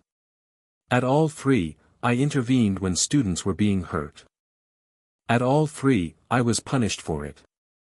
Not because I did the wrong thing, but because I did it in a way that made authority figures uncomfortable." He leaned forward to match her posture. "I'm not going to hurt your students, Principal Weems. But I'm also not going to pretend to be less than I am to make your job easier. That's not a threat. It's a fact." Weems held his gaze for a long moment. Something shifted behind her eyes, not softening, exactly, but reassessing. Adjusting the parameters of her understanding. "Your containment wards need to be rebuilt," she said finally. "The practice room floor needs repair. And I've had 17 emails from parents in the last hour. I'll fix the floor. The wards are your problem. And the parents will forget about it as soon as the next scandal hits. You seem very sure of that. There's always a next scandal. Especially in schools." Something flickered across her face, almost amusement, quickly suppressed. She opened a drawer and pulled out a folder. "I'm assigning you an independent study track for practical abilities. You'll work with Professor Dunn one-on-one, in a reinforced practice space. I'm not having you shatter any more of my floors. Acceptable. And Harrison?" She waited until he met her eyes again. "I mean what I said. I'm watching. I know." He stood. "You should know that I'm watching too." He left before she could respond, because he'd learned from Dumbledore that the person who leaves the conversation last is the person who loses it, and he had no intention of losing anything in this new life. The monster attacked that evening. Harry felt it before he heard it, a spike in the death energy that permeated Jericho's outskirts, sharp and sudden like a needle through silk. He was in his room, reading one of the school library's more interesting texts, a history of Nevermore Academy that conspicuously omitted certain decades, when the spike hit and he was on his feet before his conscious mind caught up. Something had died. Violently. Less than a mile from campus. He was out the window in seconds. Things scrambled after him, clinging to his shoulder. Lazarus dove from the rooftops to circle overhead, a black shape against the darkening sky. He moved fast through the grounds, skirting the edges of the forest that bordered the school. The death signature pulled at him like a fishhook in his sternum, northeast, through the trees, toward the river. He ran without sound, without light, slipping between shadows like he belonged there. The scene was in a clearing by the riverbank. Harry stopped at the tree line and took it in. Blood. A lot of it, splashed across the rocks, the fallen leaves, the surface of the water. The body had been, a man, middle-aged, wearing the fluorescent vest of a city worker or maintenance crew. He was in pieces. Not neatly, not surgically. Torn apart. Whatever had done this was strong, savage, and completely without restraint. Harry stepped into the clearing. The blood was still warm. Minutes old. He knelt beside what remained and pressed his palm against the wet ground. Power flowed out, necromantic senses extending like roots through the saturated earth. He closed his eyes. Show me. The dead man's last moments hit him like a freight train. Terror. Running. Branches snapping. Something behind him, something huge and fast and wrong, something that moved like a man but wasn't, couldn't be, because no man had claws like that and no man made sounds like that, a face. Glimpsed in moonlight, twisted beyond recognition but still wearing the ghost of human features. Pale skin. Dark eyes. A mouth full of teeth that didn't belong in any human jaw. The hide. Harry opened his eyes. His hand was trembling, not from fear, but from the effort of processing a dying man's terror while keeping his own emotions sealed tight. He breathed through it. Boxed it. Filed it. The hide had been here. Minutes ago. The kill was fresh, which meant the creature was still nearby, or had retreated to wherever its master kept it leashed between uses. Tyler Galpin. The friendly boy with the rehearsed smile and the monster sleeping behind his eyes. Harry stood. He looked at the remains of the man and something cold and absolute settled in his chest. "I'm sorry," he said quietly. Not because the man could hear him, the spirit had already fled, too traumatized to linger. "I'll find what did this." He pulled out his wand, holly, 11 inches, phoenix feather core, recreated by hand in the Addams mansion workshop because some things were too important to leave behind, and cast a preservation charm on the scene. Then a notice me not ward around the perimeter. Then a tracking spell, keyed to the hide's biological signature, which he could read from the residual energy like a fingerprint in blood. The tracking spell pulsed and pointed northeast. Toward town. Toward the Galpin house. Harry pocketed his wand and headed back to school. He found Wednesday on the rooftop, waiting for him. She'd felt something too, not the death, but Harry's departure. The twin bond they shared ran deep enough that major emotional shifts in one registered as instinct in the other. "Someone's dead," she said. Not a question. Man by the river. Town worker. Torn apart. The hide. The hide. Harry braced his arms on the stone balustrade and looked out over the dark campus. "I read the death." The creature was partially transformed, still humanoid, but with enhanced physical traits. Claws, teeth, increased size. The victim didn't have a chance. Could you identify it? The human form? Not from the death read. The vision was through the victim's eyes, and he was too panicked to process details. But the tracking spell pointed toward the Galpin house. Wednesday was quiet for a moment. Processing. Calculating. "We need to be certain before we move. A hide is a weapon, it acts on command. Exposing Tyler without identifying his master just tips our hand. Agreed. And we still don't know the motive. Why is someone using a hide to kill in Jericho? What's the endgame? I'll dig into the town's history. There are patterns here, I can feel them. The school, the town, the outcast community. Something connects them. Harry nodded. And Thornhill. What about her? She's involved. I can't prove it yet, but everything about her is wrong. She's not what she's pretending to be, the normie teacher, the friendly face. It's a cover. And the way she looked at me today. He trailed off, remembering the flash of calculating interest beneath her warm facade. She sees you as useful, Wednesday said. Or as a threat. Possibly both. What are you going to do? Let her get close. Let her think she's the one doing the approaching. People reveal themselves when they're confident. Dangerous game. Not for me. Wednesday looked at him sideways. In the moonlight, her face was pale and sharp and ancient, and he was reminded, not for the first time, that his twin sister was one of the most dangerous people he'd ever met, in any lifetime. Not because of raw power, but because of the mind behind her eyes. Wednesday Addams saw the world as a puzzle, and puzzles existed to be solved, and God help anyone who stood between her and a solution. We tell no one, she said. Not Weems, not the faculty, not the students. This is ours. Agreed. And the body? Preservation charm and notice me not ward. It'll keep until morning, when someone will find it and the local authorities will get involved. Sheriff Galpin will investigate his own son's kill. Harry's voice was perfectly flat. I want to see how he handles it. You think the sheriff knows? I think a hide doesn't emerge in a vacuum. Someone triggers it, someone controls it, and someone cleans up after it. If Tyler's the weapon, his father is either complicit or blind, and I don't buy blind. Wednesday nodded slowly.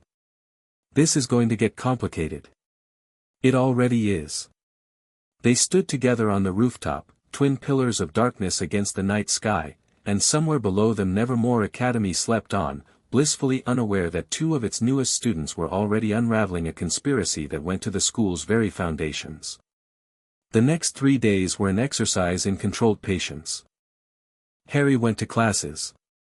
He maintained the appearance of a new student adjusting to his environment, slightly aloof, slightly intimidating, but fundamentally playing the game.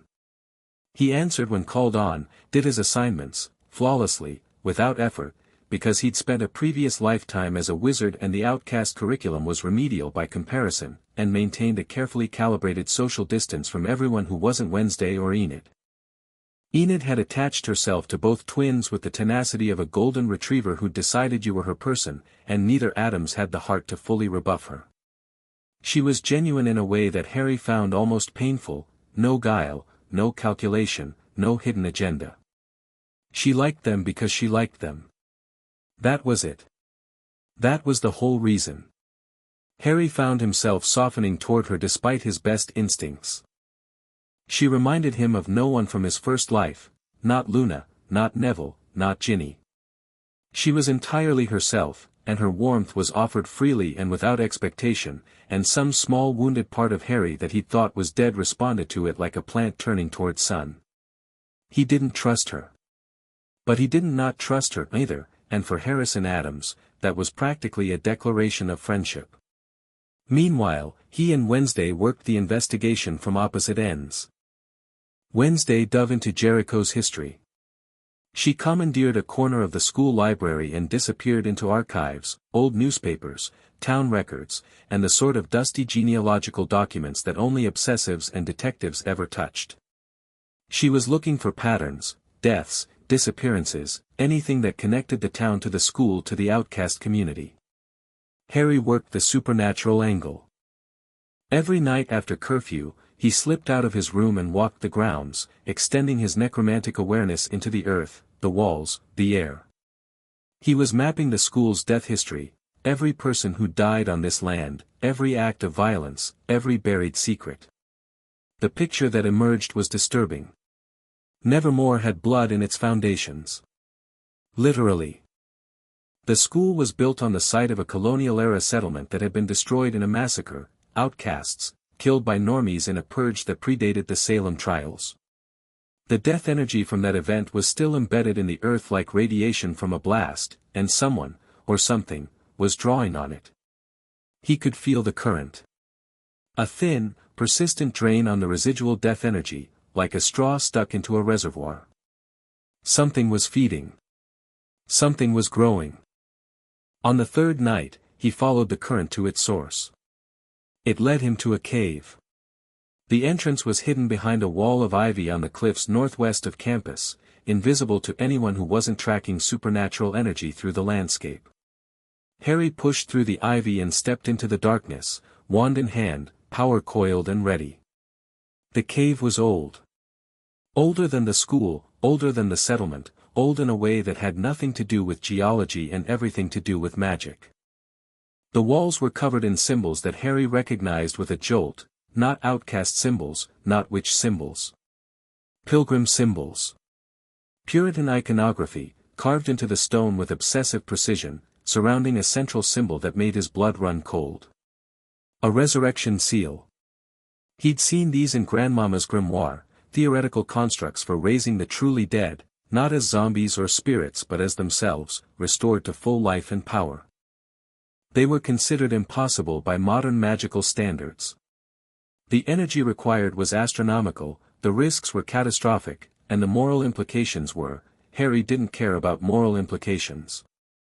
He cared about the fact that someone had carved a working resurrection seal into a cave wall within walking distance of his school, and the seal was active. Partially charged. Fed by the death energy of a centuries-old massacre and supplemented by, he crouched and pressed his palm to the cave floor. Fresh kills. The seal was being charged by fresh kills. Each murder fed it, each violent death added to the reservoir, building toward the critical threshold needed to bring someone back. The man by the river. Not random. Not a monster's rampage. A sacrifice. Harry pulled his hand back and sat in the dark cave for a long time, thinking. Someone was using a hide to commit murders that would fuel a resurrection seal. The hide was Tyler Galpin. The master was almost certainly connected to the school, the seal was too close to campus, too dependent on the school's death-saturated foundations, to be the work of an outsider. Thornhill. It had to be Thornhill. The normie teacher who wasn't a normie, the warm smile that hid something sharp and hungry. She was orchestrating this, using Tyler as her weapon, feeding the seal with blood, working toward the resurrection of someone whose return would be worth killing for. But who? Who was buried here? Who was the seal designed to bring back? Harry looked at the Puritan symbols on the walls and felt the pieces click into place with the sickening precision of a trap being sprung. He knew who. He didn't want to be right, but he knew. He left the cave and went to find Wednesday. She was in the library. Past midnight, the building dark and deserted, but Wednesday sat at her usual corner table surrounded by towers of books and documents, a single lamp casting harsh shadows across her face. Harry sat across from her and said, "Joseph Crackstone." Wednesday looked up. Her eyes were sharp, focused, the eyes of someone who'd been building the same conclusion from a different direction. "I was just about to come find you," she said. She turned a book toward him, old, leather-bound, the pages yellowed. A History of Jericho. Joseph Crackstone. Puritan settler, 17th century. He led the massacre of the outcast community that once lived on this land. Killed hundreds. Burned them alive, drowned them, buried them in mass graves beneath what would eventually become Nevermore Academy. And someone wants to bring him back. How do you know? Harry told her about the cave. The resurrection seal. The fresh kills feeding it. The Puritan symbols. Wednesday listened without interrupting, her expression growing harder with each detail. "Thornhill," she said when he finished. Thornhill. But why? Why would anyone want to resurrect a Puritan zealot? Crackstone's purpose was the extermination of outcasts. Bringing him back would be genocide. Harry's voice was quiet and very cold. That's the point. Someone wants to finish what he started. A normie who wants to destroy outcasts. Wednesday's fingers tightened on the edge of the book. That's not Thornhill's profile. She's at the school. She's embedded. She's playing a role. The warm normie teacher who loves her outcast students. It's a cover, Wednesday. The best lie is one that lets you hide in plain sight. We need proof. We need time. The seal isn't fully charged. The kills have been spaced out, one every few weeks, based on the energy layers I read in the cave. She needs more deaths before the resurrection can happen. So we have a window. A narrow one. And it's closing. They sat in the dark library, the weight of what they'd uncovered settling around them like snow. Outside, Nevermore slept. Its students dreamed ordinary dreams, of classes and crushes and the small dramas of adolescent outcast life. They didn't know that beneath their feet, the bones of massacred outcasts were being used to fuel the resurrection of the man who'd killed them. Harry thought of the stone table. Of the ministry, of the greater good, of people who used others as raw material for their ambitions. Different world, different villain, same fundamental cruelty. We stop her, he said. Not yet, we need to understand the full picture first. But we stop her. Obviously. Wednesday closed the book. In the meantime, what about Tyler? What about him? He's a weapon, not a villain. The Hyde is being controlled. If we can identify how Thornhill triggers him, we might be able to break the connection. Or we put him down. Wednesday looked at him. A long, measuring look. He's a student, Harry. He might not know what he's doing. The man by the river is still dead. I know. But we don't kill people who aren't in control of their own actions. That's a line. Harry held her gaze. The cold thing inside him, the thing forged on the stone table, the thing that calculated and assessed and removed threats with surgical precision, wanted to argue. Tyler Galpin was a weapon, and weapons that couldn't be disarmed were destroyed.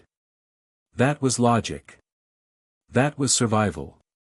But Wednesday was right, and the part of Harry that was still capable of recognizing rightness, the part that had walked into the forest to die because it was the only way to save people he loved, acknowledged it. Fine, he said. We try to save him first.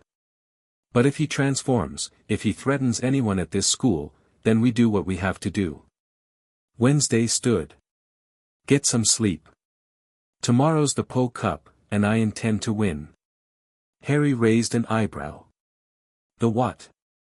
Wednesday allowed herself the faintest hint of a smile. You'll see. The Po Cup, it turned out, was a boat race. More specifically, it was a sprawling, semi-aquatic, multi-team competition held annually on the lake behind the school, involving canoes, costumes, and a level of inter-faction rivalry that bordered on warfare. Each outcast group fielded a team, sirens, werewolves, gorgons, psychics, and the race was a point of pride that apparently mattered more than exams, more than social standing, more than anything short of actual survival. Harry found the whole thing absurd, which meant he was going to win it. Wednesday had maneuvered them onto the outcast, misfit, team, a collection of students who didn't fit neatly into any faction. Enid was their captain, which she took with a seriousness that bordered on military. She'd been up since dawn painting their canoe, black, naturally. Wednesday had vetoed every other color with a look, and assigning positions. Harry, you're in the stern. Wednesday, your bow. I'll be in the middle directing. What happened to the other team members? Harry asked, noting the empty slots. Enid's face fell. They dropped out. After the skeleton thing. They're scared of you. Smart of them. That's not helpful. It wasn't meant to be. Wednesday stepped in. 3 is enough. We don't need deadweight. 3 against teams of 8, Wednesday, 3 Addamses, Harry corrected. And a werewolf. That's more than enough. Enid looked between them, clearly wanting to argue, equally clearly realizing that arguing with 2 Addamses was like arguing with weather. She squared her shoulders. Okay. 3 of us. But we paddle hard. The race began at noon. The lake was glass smooth and cold, ringed by spectators. Bianca Barclay's Siren team was the clear favorite. They'd won the last 3 years running, and their canoe was crewed by 8 supernaturally beautiful, supernaturally coordinated young women who moved in perfect unison. Harry, Wednesday, and Enid took their positions in their black canoe. The starting cannon fired. 8 boats surged forward. Within 30 seconds, it was clear that the Misfit team was outmatched in raw manpower. The Siren team pulled ahead immediately, their paddles dipping in synchronized perfection. The Werewolf team was close behind, all muscle and aggression. Even the Gorgon team, traditionally the weakest paddlers, had numbers on their side. Harry paddled. Wednesday paddled. Enid paddled like her life depended on it, which it metaphorically did, since losing this race would confirm every suspicion that the Addams twins were bad luck and worse teammates. They rounded the first buoy in 6th place. Enid was breathing hard. This isn't working, she gasped. No, Harry agreed. He stopped paddling. Set his paddle across his knees. Wednesday. Do it. Harry placed his palm flat on the bottom of the canoe. The water beneath them moved. Not a wave. Not a current. The water itself responded to his power, death energy, poured into the lake, animating the very molecules around their boat. The canoe lurched forward as if grabbed by an invisible hand. Then it accelerated. Then it flew, skimming across the surface with the frictionless speed of a thing that was no longer obeying physics. Enid shrieked. Then laughed. Then shrieked again. They passed the Gorgon team like they were standing still. Then the Psychics. Then the Werewolves, who stared in open-mouthed shock as the 3-person canoe blurred past them in a spray of dark water. Bianca's Siren team was 50 meters ahead. Harry narrowed his eyes and pushed more power into the lake. The water around the Siren canoe became suddenly, violently choppy. Not enough to capsize them, Harry wasn't trying to hurt anyone, but enough to break their rhythm, to disrupt their perfect synchronization, to force them to fight for balance instead of speed. Meanwhile, the Misfit canoe carved through the water like a knife, smooth and fast and impossible. They passed the Sirens at the final buoy. Bianca's face, Harry caught it for one crystalline moment as they slid past, was a masterpiece of fury. Beautiful, incandescent, barely controlled rage.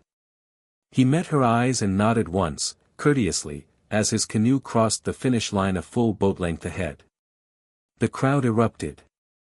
Enid was screaming with joy, paddle raised above her head like a war trophy. Wednesday sat at the bow with her arms crossed, expression unchanged, but Harry could see the satisfaction in the set of her shoulders. He pulled his hand off the canoe bottom and let the power fade. The lake settled. The other boats limped across the finish line. Xavier Thorpe was in the crowd, and he was laughing, genuine, surprised laughter.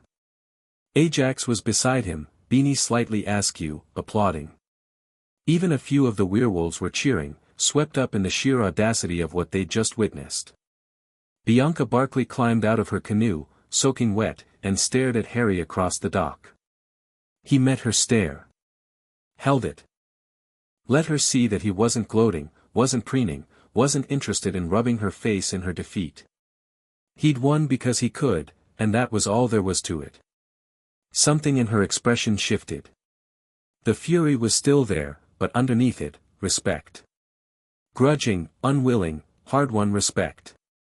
She turned on her heel and walked away, and Harry watched her go and thought, there. That one might be worth something, when the time comes. Because the time was coming. He could feel it in his bones, in the death-saturated earth beneath the school, in the slow and steady charging of a resurrection seal in a hidden cave. Crackstone was coming. Thornhill was making her move.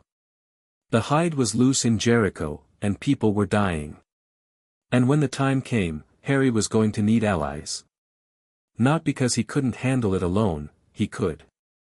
He'd faced Voldemort alone, faced death alone, faced the stone table alone. He could face anything alone. But he didn't want to. Not anymore.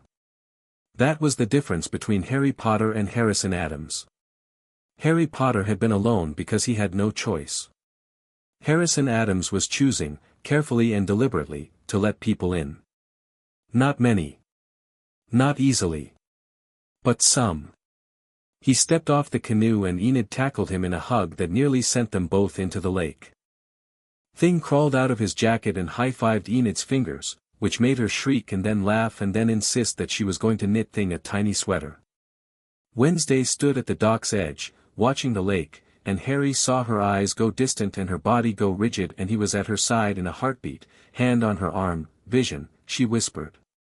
Her eyes were wide and blank, staring at something only she could see. I see, fire.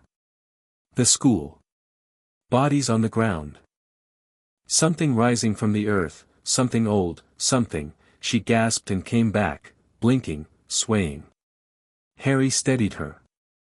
Crackstone, she said. Her voice was raw. I saw him, Harry. Rising. Here. At the school. And everything was burning. Around them, students celebrated the Poe Cup. Laughter. Cheers. The normal, bright, thoughtless joy of teenagers who didn't know what was coming. Harry looked at his sister and said, very quietly, then we'd better move faster. Wednesday's jaw set. Her eyes hardened. She straightened and became, once again, the sharp and unbreakable thing that the world had tried and failed to dull. Much faster, she agreed. And beneath them, far below the lake and the stone and the centuries of layered death, something ancient and hateful stirred in its grave and dreamed of fire. Chapter 3, What Hunts in Jericho. Wednesday worked fast. Within 2 days of the Poe Cup, she'd broken into the Jericho Public Library's restricted archives. The lock was pathetic, she told Harry later, a 5-pin tumbler that Pugsley could have picked at age 4, photographed 300 pages of town records dating back to the colonial period, and cross-referenced them against the school's own historical documents, which she'd obtained by walking into the administrative wing at midnight and simply taking them from an unlocked filing cabinet. Their security is an insult, she said, spreading the documents across Harry's bed at 2 in the morning while Thing organized them by date. I've been in maximum security museums with better countermeasures. Harry sat cross-legged on the floor, eyes closed, one hand pressed flat against the stone. He was deep in his nightly sweep, extending his necromantic senses through the school's foundations, tracking the slow pulse of the resurrection seal in the cave, monitoring Tyler Galpin's hide signature for any spike in activity. Multitasking. Found something? He asked without opening his eyes. Laurel Gates. He opened his eyes. Wednesday held up a photograph, old, creased, black and white. A family portrait. Father, mother, 2 children. The kind of rigid, formal pose that wealthy families adopted for their annual documentation of genetic superiority. The father was sharp-featured and cold-eyed. The mother was beautiful in a brittle way. The son was perhaps 12, dark-haired, sullen. And the daughter, that's Thornhill, Harry said. That's Laurel Gates. Daughter of Garrett Gates, one of Jericho's founding normie families. Virulently anti-outcast. The Gates family has been trying to drive outcasts out of Jericho since the town was founded. Wednesday set the photograph down and picked up a newspaper clipping. Garrett Gates died 15 years ago. House fire. The official report called it accidental. His son, Garrett Jr., also died, apparently trying to expose a conspiracy at Nevermore. And Laurel Gates. She paused for effect, which she almost never did, which told Harry this was significant. Laurel Gates died in the same fire. Confirmed dead. Body recovered. Funeral held. Buried in the Jericho Cemetery. Except she's not dead. Except she's teaching botanical sciences under the name Marilyn Thornhill and using a hide to murder people so she can resurrect a 17th-century Puritan who wanted to exterminate every outcast on the continent. Harry picked up the photograph again. Studied it. The girl in the picture was maybe 10, blonde, pretty, smiling the careful smile of a child performing for a camera. He tried to overlay it with the woman he'd met in the greenhouse, the floral dress, the gardening gloves, the perfectly calibrated warmth. Same jaw. Same cheekbones. Different hair color, she'd darkened it, and 15 years of aging and hatred, but the bones were the same. She faked her death, Harry said. Used the fire as cover, disappeared, reinvented herself. Came back to Jericho with a new name and a new face and embedded herself at Nevermore. The school that sits on the grave of the man she wants to resurrect. She's been here for at least a year, based on her employment records. Plenty of time to find the cave, prepare the seal, identify and activate a hide. Tyler. Harry set the photograph down. She found Tyler, realized he carried the hide gene, and triggered his transformation. She's been using him to kill ever since, feeding the seal, charging the resurrection. Each death brings Crackstone closer to the surface. The question is how she's controlling him. Hides are triggered by a master, but the bond requires regular reinforcement. She'd need direct access to Tyler, physical proximity, probably chemical or psychic conditioning. She's a normie. She can't use psychic conditioning. Which means chemical. Something ingested or injected. Something she could administer without Tyler knowing, or that Tyler takes willingly because he doesn't understand what it does. Harry's mind raced. She's a botanist. She has access to every plant in that greenhouse, including species that most outcast scholars have never seen. If there's a botanical compound that can trigger and control a hide, she'd know how to make it. They looked at each other across the scattered documents, twin faces, twin minds, converging on the same terrible understanding. So, Wednesday said. We have a dead woman pretending to be alive, using a poison to control a monster, feeding blood to a seal to resurrect a genocidal zealot. And we're the only ones who know. We need evidence. Something concrete. Something we can take to Weems, or the outcast authorities, or, evidence comes later. First, I need to get into Thornhill's private quarters and find the compound she's using on Tyler. If we can identify it, we can prove the connection. When? Tomorrow night. She has a faculty dinner. Her rooms will be empty for at least 2 hours. I'm coming with you. You're too conspicuous. Half the school is watching you after the poke-up stunt. I'll go alone. Wednesday, I'll take thing. If anything goes wrong, he'll come find you and you can burn the building down. Everyone wins.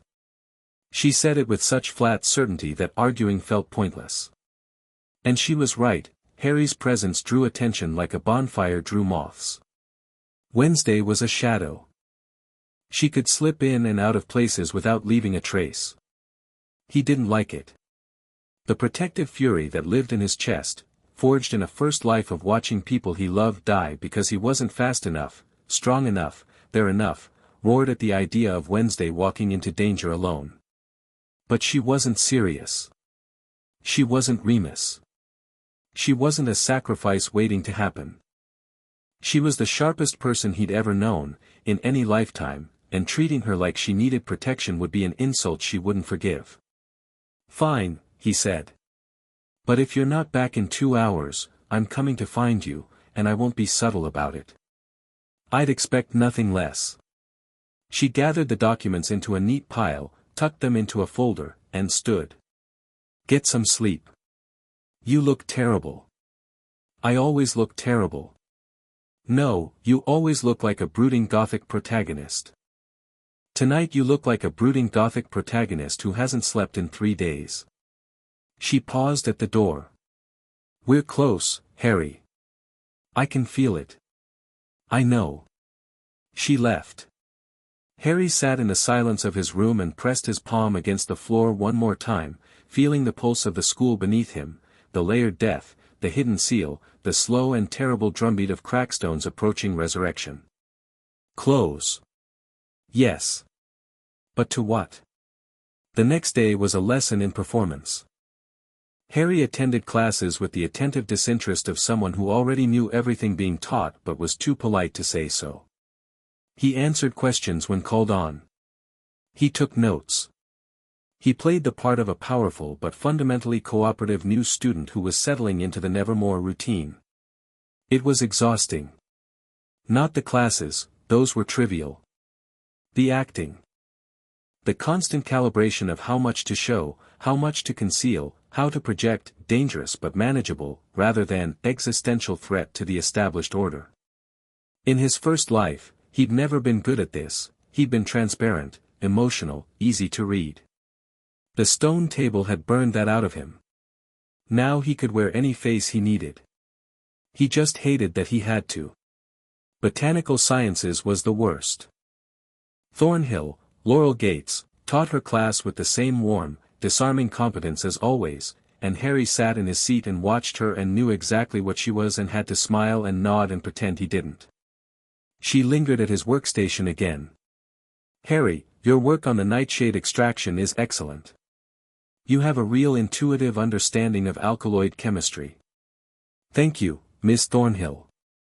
You know, I run an after-school herbology club. Small group, very informal. I think you'd enjoy it. We're working on some advanced applications that aren't covered in the standard curriculum. Translation, come closer. Let me get my hooks in you. Let me see what you're made of. I'll think about it, Harry said. Wonderful. She touched his shoulder, a brief, casual contact, and moved on. Harry kept his face neutral. Under the worktable, his hand clenched so hard his knuckles went white. The touch hadn't been friendly. It had been assessment. She was feeling out his magical signature, trying to determine if she could use him the way she was using Tyler. Good luck with that, he thought viciously. The last people who tried to use me didn't enjoy the experience. After class, he caught up with Xavier Thorpe in the hallway. This was calculated. Harry needed eyes and ears in parts of the school he couldn't personally monitor, and Xavier's psychic sensitivity made him the best passive sensor available. Walk with me, Harry said. Xavier fell into step beside him. They made an odd pair, Harry all in black with his green eyes and his careful stillness, Xavier in his paint-spattered jacket with his restless artistic energy. But something about their dynamic worked. Xavier didn't push. He didn't demand. He existed in Harry's proximity and let things develop at whatever pace Harry set.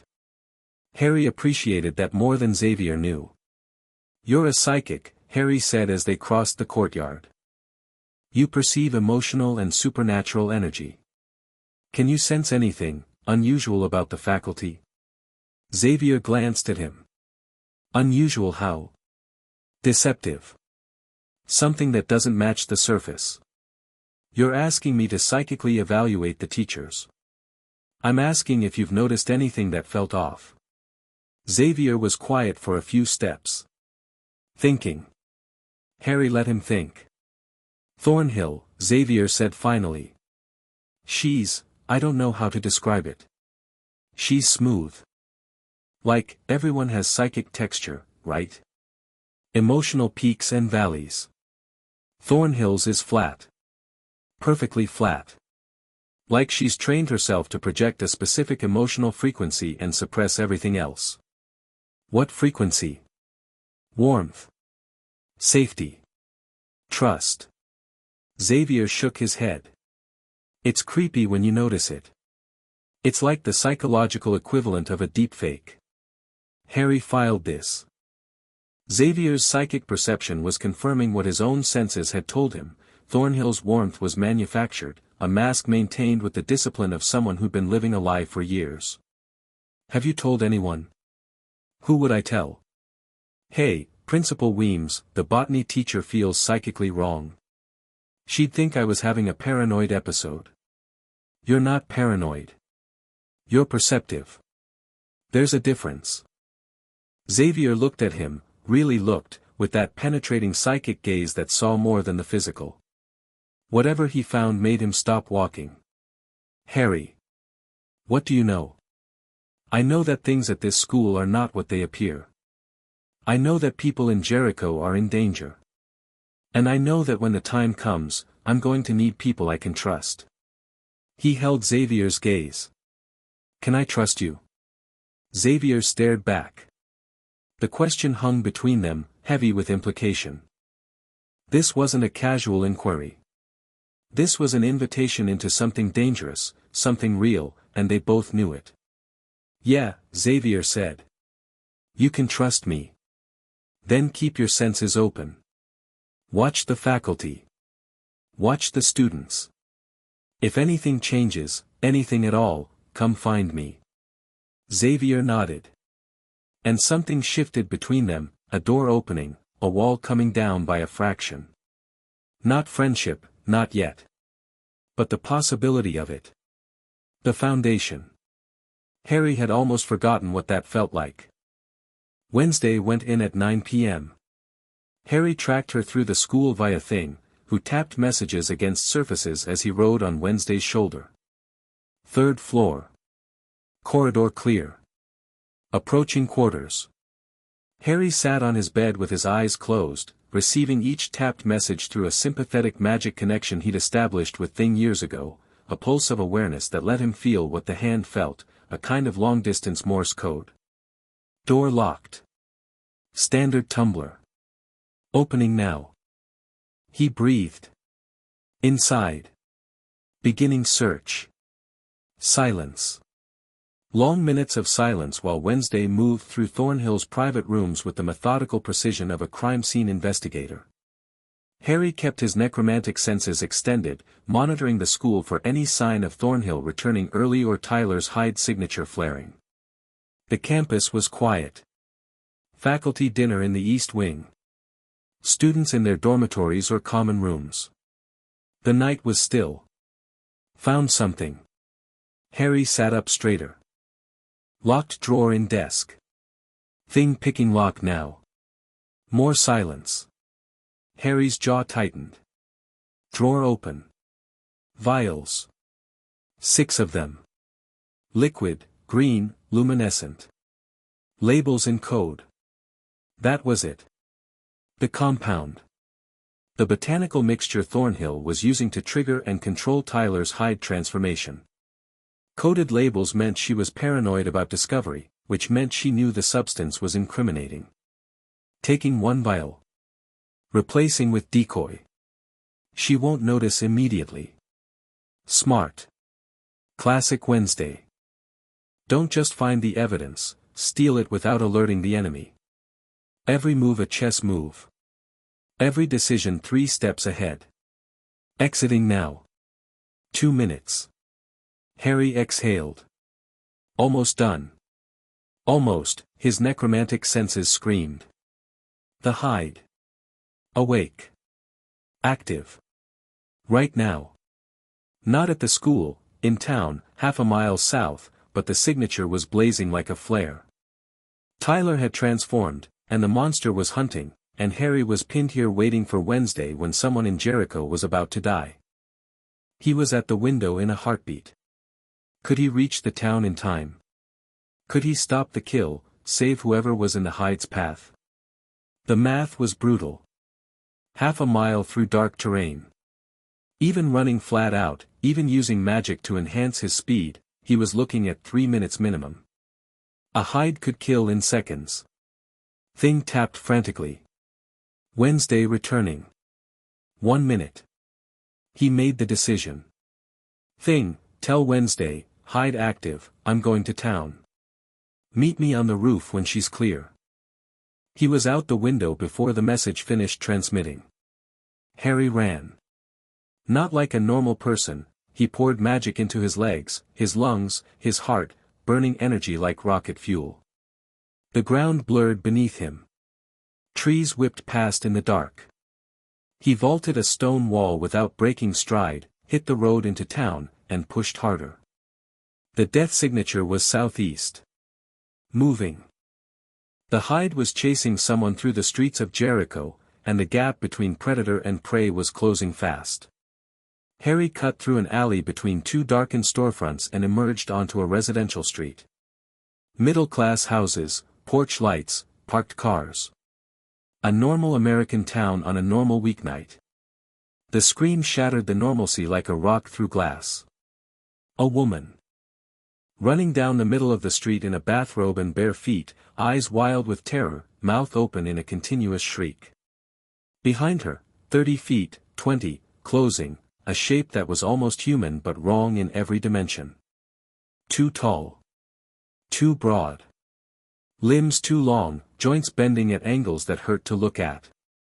Its skin was pale and mottled, stretched tight over muscles that bunched and rippled with each loping stride. Its face was Tyler Galpin's face, or had been once, before something monstrous had pulled it like taffy into a nightmare. Harry didn't slow down. He didn't stop to assess, to plan, to strategize. He simply extended his hand and pushed. The telekinetic blast caught the Hyde mid-stride and launched it backward like a cannonball. It flew 20 feet through the air and crashed through the front of a parked SUV, crumpling the hood like tinfoil, windshield exploding into a shower of glass. The woman stumbled, fell, scrambled on hands and knees. Harry stepped between her and the wreckage, placing his body directly in the Hyde's path. "Run," he told her. Calm. Quiet. The voice of absolute authority.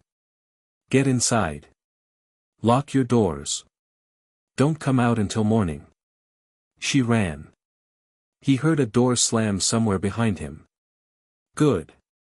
The Hyde was already extracting itself from the destroyed vehicle. It peeled itself off the crumpled hood with a wet, grinding sound and rose to its full height, 7 feet of pale, distorted horror, eyes black and empty, mouth splitting open to reveal rows of teeth that nature had never intended. It looked at Harry. Harry looked at it. "Hello, Tyler," he said. The Hyde roared. The sound hit like a physical force, bass deep, rattling windows, setting off car alarms up and down the street. It was rage and hunger and the mindless drive to kill, amplified through a body that was built for exactly one purpose. It charged. In his first life, Harry had fought trolls, basilisks, dragons, Death Eaters, and the Dark Lord. He'd dueled in burning rooms and collapsing corridors and the grounds of a castle under siege. He'd killed and nearly been killed more times than he could count. The Hyde was fast. Harry was faster. He sidestepped the charge like a matador, one fluid motion, and brought his wand up in a slash that sent a cutting curse across the creature's back. Not deep, he didn't want to kill Tyler, not yet, not if there was still a chance to save the boy underneath the monster. Just enough to sting. To get its attention. The Hyde spun, swiping with claws that could have opened a car door like a tin can. Harry ducked under the swipe and drove his palm into the creature's chest. Necromantic energy discharged on contact, a pulse of death magic that targeted the Hyde's connection to its host, the parasitic bond between monster and boy. The Hyde screamed. Not roared, screamed. A sound of genuine pain, of something deep inside being wrenched and twisted. It staggered back, clutching its chest where Harry's hand had been. Its transformation flickered, for a moment, just a moment, Tyler Galpin's face surfaced through the monster's features. Terrified. Confused. A boy drowning inside his own body. Then the Hyde reasserted itself and the moment was gone and the monster lunged again, and this time Harry didn't dodge. He caught the Hyde's claws with a shield charm, not a gentle protego but a weaponized barrier that detonated on contact, hurling the creature backward into a lamppost hard enough to bend the metal. The Hyde crumpled, rose, crumpled again. Harry pressed forward. He wasn't gentle now. The Hyde had been killing people, had torn a man apart by the river, had fed blood to a resurrection seal, had been an instrument of genocide whether it knew it or not. Harry's sympathy for Tyler Galpin was real but limited, and it did not extend to letting the monster inside him get back on its feet. He raised his wand and spoke a word in Parseltongue, not a spell, exactly, but a command. A directive aimed at the creature's most primitive brain, the reptilian core that all monsters shared, the part that understood dominance and submission. Down. The hide dropped. Not gracefully, it collapsed like a marionette with its strings cut, hitting the asphalt face first, limbs twitching. Harry stood over it and pushed his necromantic awareness into the creature's body, reading the battle between Tyler and the hide in real time. The boy was losing. The hide's dominance was near total, maintained by whatever compound Thornhill was pumping into him. Without that compound, Tyler might have had a chance to fight it. With it, he was a passenger in his own body, watching through his own eyes as his hands tore people apart. Harry could feel the compound in Tyler's bloodstream. Botanical. Complex. A cocktail of supernatural stimulants and neural suppressors designed to keep the hide in control and Tyler locked down. Brilliant pharmacology, actually, Thornhill knew her plants. He could purge it. Right now. Burn the compound out of Tyler's system with a focused blast of magic, free the boy, cage the monster. It would be agonizing for Tyler, and there was a chance the shock would kill him, but, the hide's eyes snapped open. Black. Empty. It lunged from the ground with inhuman speed, jaws aimed at Harry's throat. Harry's free hand came up and caught it by the face. Just, caught it. Palm over its mouth, fingers digging into the sides of its skull, stopping its momentum dead. The hide thrashed. Harry held it like a man holding a wild dog, arms straight, grip iron. The creature's claws raked at him but couldn't reach, his arm was too long, his grip too sure. I said down, Harry repeated, and this time it wasn't Parseltongue. It was something older. Something that came from the part of him that was death's master, that had authority over every dead and dying thing, that could command the boundary between life and oblivion. The hide went limp. Tyler Galpin's face surfaced one more time, eyes rolling, mouth working, trying to speak. A word. One word, forced through a throat that wasn't his anymore. Help. Then the hide receded. The transformation reversed, bones cracking, skin shifting, the monstrous form collapsing inward until Tyler Galpin lay on the cold asphalt of a Jericho street, unconscious, pale, human. Just a boy. Harry released his grip. Stood over the fallen teenager. Breathed. Sirens in the distance. Someone had called the police.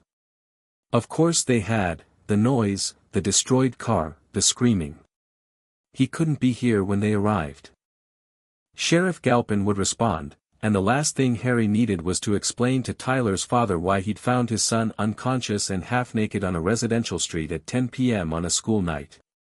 He pointed his wand at Tyler and cast a series of charms in rapid succession.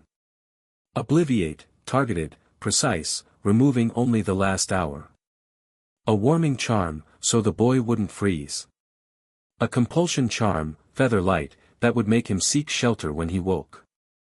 Then Harry pocketed his wand, stepped into the shadows between two houses, and disappeared. He was back on the Nevermore rooftop 8 minutes later. Wednesday was waiting. You're bleeding, she said. He looked down.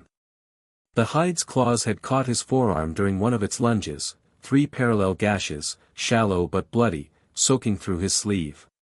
He hadn't felt them. It's nothing. It's evidence. Sit down. He sat. Wednesday produced a first aid kit from somewhere. She always had one, had carried one since they were 12, ever since Harry had come home from a training session with a broken collarbone and she'd decided that medical preparedness was non-negotiable. She cleaned the cuts with antiseptic. He didn't flinch. She bandaged them with the efficient, unsympathetic competence that was her particular brand of care. No coddling. No softness. Just, you're hurt, I'm fixing it, don't make it weird. Tell me, she said. He told her. The chase, the fight, the moment Tyler's face had surfaced through the monster's features. The compound in his bloodstream. The word he'd managed to force out. Help. Wednesday's expression didn't change, but her hands stilled on the bandage for a fraction of a second. Then she resumed rapping. Did you get the vial? Harry asked. She reached into her pocket and produced a small glass vial filled with luminescent green liquid. It pulsed faintly, like something alive. I'll analyze it tomorrow. The school's chemistry lab has the equipment I need. If I can identify the specific compounds, I can determine how to counteract them. And if we can counteract them, we can free Tyler. And remove Thornhill's weapon. Wednesday finished the bandage, tied it off, and sat back. Which leaves her exposed. No hide, no more kills, no way to charge the seal. She'll be desperate. Desperate people make mistakes. Harry looked at his bandaged arm. 3 parallel lines of pain, throbbing dully. The hide had been strong, stronger than he'd expected, even with his experience fighting dark creatures. If Thornhill had multiple hides, or if she'd found another way to charge the seal. We need to move faster, he said. The seal is almost complete. I could feel it tonight, the charge from the previous kills is holding, accumulating. A few more deaths and she'll have enough to attempt the resurrection. Then we cut off the supply. Free Tyler, expose Thornhill, destroy the seal. In what order? Free Tyler first. He's the immediate threat, the weapon that's still being used. Then the seal. Then Thornhill. And if she runs? Wednesday's eyes went cold. Genuinely cold, the temperature drop that happened when Wednesday Addams stopped thinking like a detective and started thinking like a predator. She won't get far. The weather vane was Jericho's attempt at a coffee shop, exposed brick, reclaimed wood tables, a menu board written in that aggressive lowercase font that every small-town cafe seemed to adopt. Harry found it aggressively charming in a way that made him vaguely hostile, but Wednesday had identified it as a useful intelligence gathering point because it was where Nevermore students and Jericho townspeople intersected. They went the next afternoon, a Saturday. Enid came with them, because Enid came everywhere with them now, a fact that Harry had stopped resisting approximately 3 days ago. You two are so intense, Enid said, sliding into a booth with her oat milk latte. Like, I love it, but also it's exhausting. Do you ever just, relax? No, said both twins simultaneously. Right. Forgot who I was asking. The door opened and a group of Jericho locals walked in, 4 of them, mid-20s, the kind of aggressively normal young men who wore flannel like a uniform and drank craft beer with performative enthusiasm. They took a table near the center of the cafe and immediately got loud. Harry catalogued them out of habit. No supernatural signatures. Normies. But there was an energy about them, a tension, a simmering aggression, that set his instincts humming. One of them noticed the Nevermore uniforms. Nudged his buddy. Whispered something that made the whole table laugh. Harry returned to his coffee. Freaks, one of them said. Not quietly. Enid stiffened.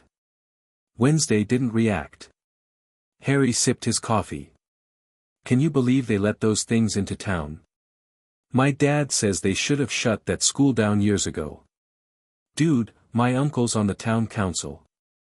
He says they're trying to, but the school's got some kind of protected status. Protected status. 4 freaks. This country's going to hell. Enid's hands were clenched around her mug. Her eyes, usually bright and warm, had gone flat. Hurt. She was used to this, Harry realized. This was her normal. Every outcast's normal.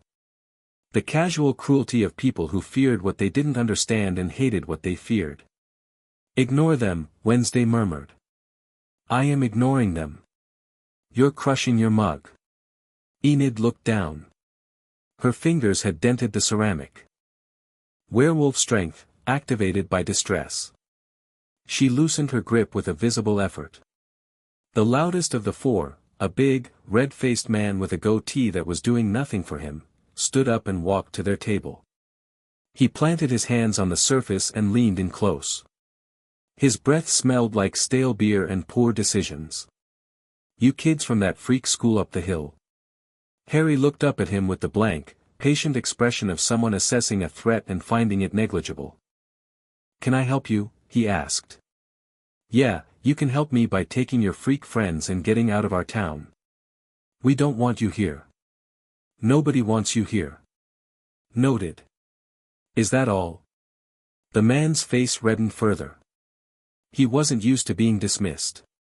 He was used to intimidation working, to his size, his volume, his male aggression producing the desired cringing and retreat.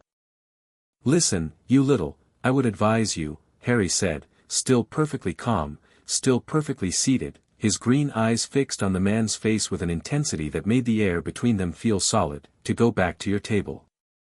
Finish your drink. Leave. And never speak to me or anyone I care about like that again." The man opened his mouth. Harry let his power surface. Just a fraction. Just enough to change the quality of the air around him, a drop in temperature, a thickening of shadows, the faintest whisper of something vast and cold and other pressing against the boundaries of the visible world.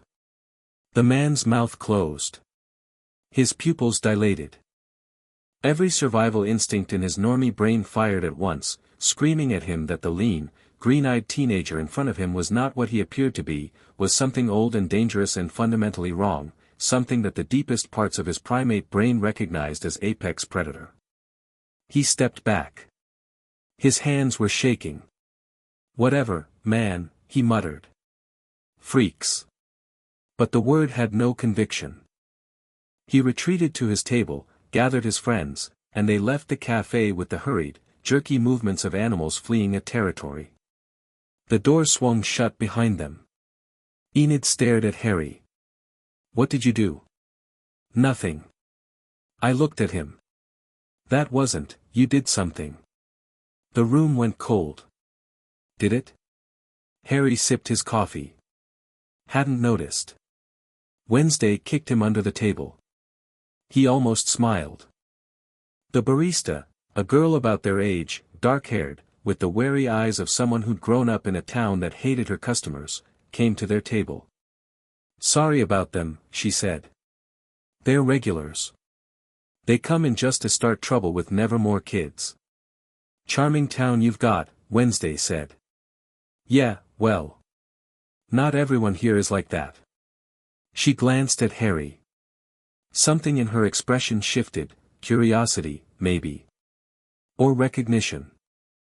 As if she sensed, on some level, that the boy sitting in her cafe was not an ordinary customer and not an ordinary outcast. "I'm guessing you're the Addams twins," she said. "The whole town's been talking about you." "Good things, I hope," Harry said. "Depends on who you ask. The outcasts think you're either heroes or nightmares. The normies think you're the beginning of the end." She smiled, and it was sharp and real and not at all the smile of a small-town barista. "I'm in the hero camp, for what it's worth." She walked away. Enid watched her go with visible interest.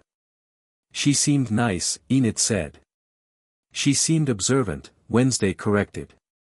"Which is more useful?" Harry turned his coffee cup in his hands, thinking. The confrontation with the locals had been minor, a skirmish, not a battle. But it was a symptom of something larger. Jericho's relationship with Nevermore was a powder keg, and Thornhill, Laurel Gates, who'd grown up in this town, who'd been raised on anti-outcast hatred, who'd watched her father wage his private war against the school on the hill, was holding the match. If Crackstone rose, the explosion would go far beyond Jericho. A resurrected Puritan zealot, empowered by centuries of accumulated death energy, declaring holy war on outcasts. It would be a massacre. And it would be the spark that ignited a wider conflict, normies versus outcasts, fear versus power, the same fundamental war that had been simmering since the colonial era. Harry had seen war. He knew what it looked like, what it cost, what it left behind. He'd walked through the ruins of Hogwarts and stepped over the bodies of children and sworn that he would never let it happen again. Different world. Same promise. We need to move, he told Wednesday. Tonight. The analysis isn't finished. I need another 6 hours with the compound. Then you have until midnight. After that, we go. She nodded and stood, leaving her untouched coffee on the table. Enid scrambled to follow, confused but loyal, and Harry watched them go and sat alone in the weathervane for a long moment, feeling the pulse of Jericho's death energy through the floor, thinking about the dead man by the river and the seal in the cave and the boy named Tyler who'd said help through a monster's mouth. Then he finished his coffee, paid the bill, and went to make preparations. The confrontation he hadn't planned for came at 6 p.m. He was crossing the quad when Bianca Barkley stepped into his path. Not aggressively, she positioned herself with the practiced ease of someone who understood spatial dynamics, blocking his route without making it look intentional.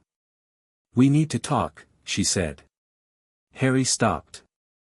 About? About what you are." She crossed her arms. In the fading afternoon light, she looked different from the polished queen of the dining hall, harder, more real, the siren glamour dialed down to reveal a sharp, intelligent face with worry in its lines. "I've been watching you since you got here. The Poe Cup. The skeleton thing. Whatever you did to those townies at the weathervane, yeah, word travels fast. I'm aware. You're not just an outcast, are you? You're something else. Something bigger." She hesitated. Bianca Barkley, Harry realized, was not used to hesitating. "I can feel it when I'm near you. It's like standing next to a reactor. This hum. Is this going somewhere?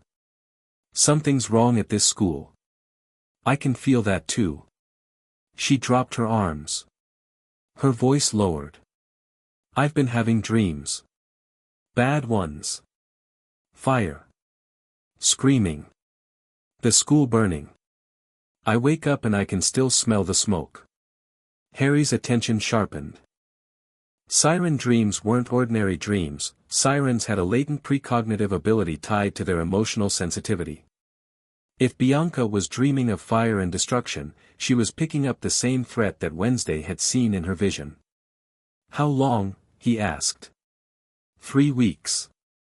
Getting worse. I thought it was stress, but," she stopped. Looked at him hard. "You know something. Don't deny it. I can read people, Harry. Not with my powers, just plain old reading people. And you know something about what's happening at this school." He studied her. The calculating part of his mind, the part that had learned chess from watching Dumbledore and war from fighting Voldemort, weighed the costs and benefits of bringing Bianca Barkley into the circle. Costs: she was volatile, proud, used to being in control. She might act on information prematurely. She might go to Weems. She might try to handle things herself and get killed. Benefits: she was powerful. Her siren abilities could be invaluable in a fight. She was connected to every social network in the school. And she was already sensing the threat independently, which meant she'd keep digging whether he helped her or not, and unsupervised digging got people killed. "If I tell you something," Harry said slowly, "you need to understand what you're getting into. This isn't school politics. This isn't faction rivalry. People have died." Bianca didn't flinch. "I know. I felt the death by the river.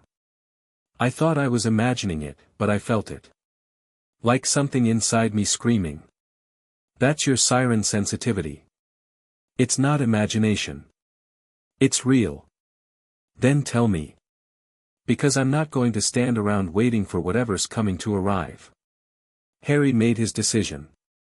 Not with agonizing deliberation, not with second-guessing, the way he made all decisions now, with the cold clean clarity that came from having already lost everything once and knowing exactly what he was willing to lose again.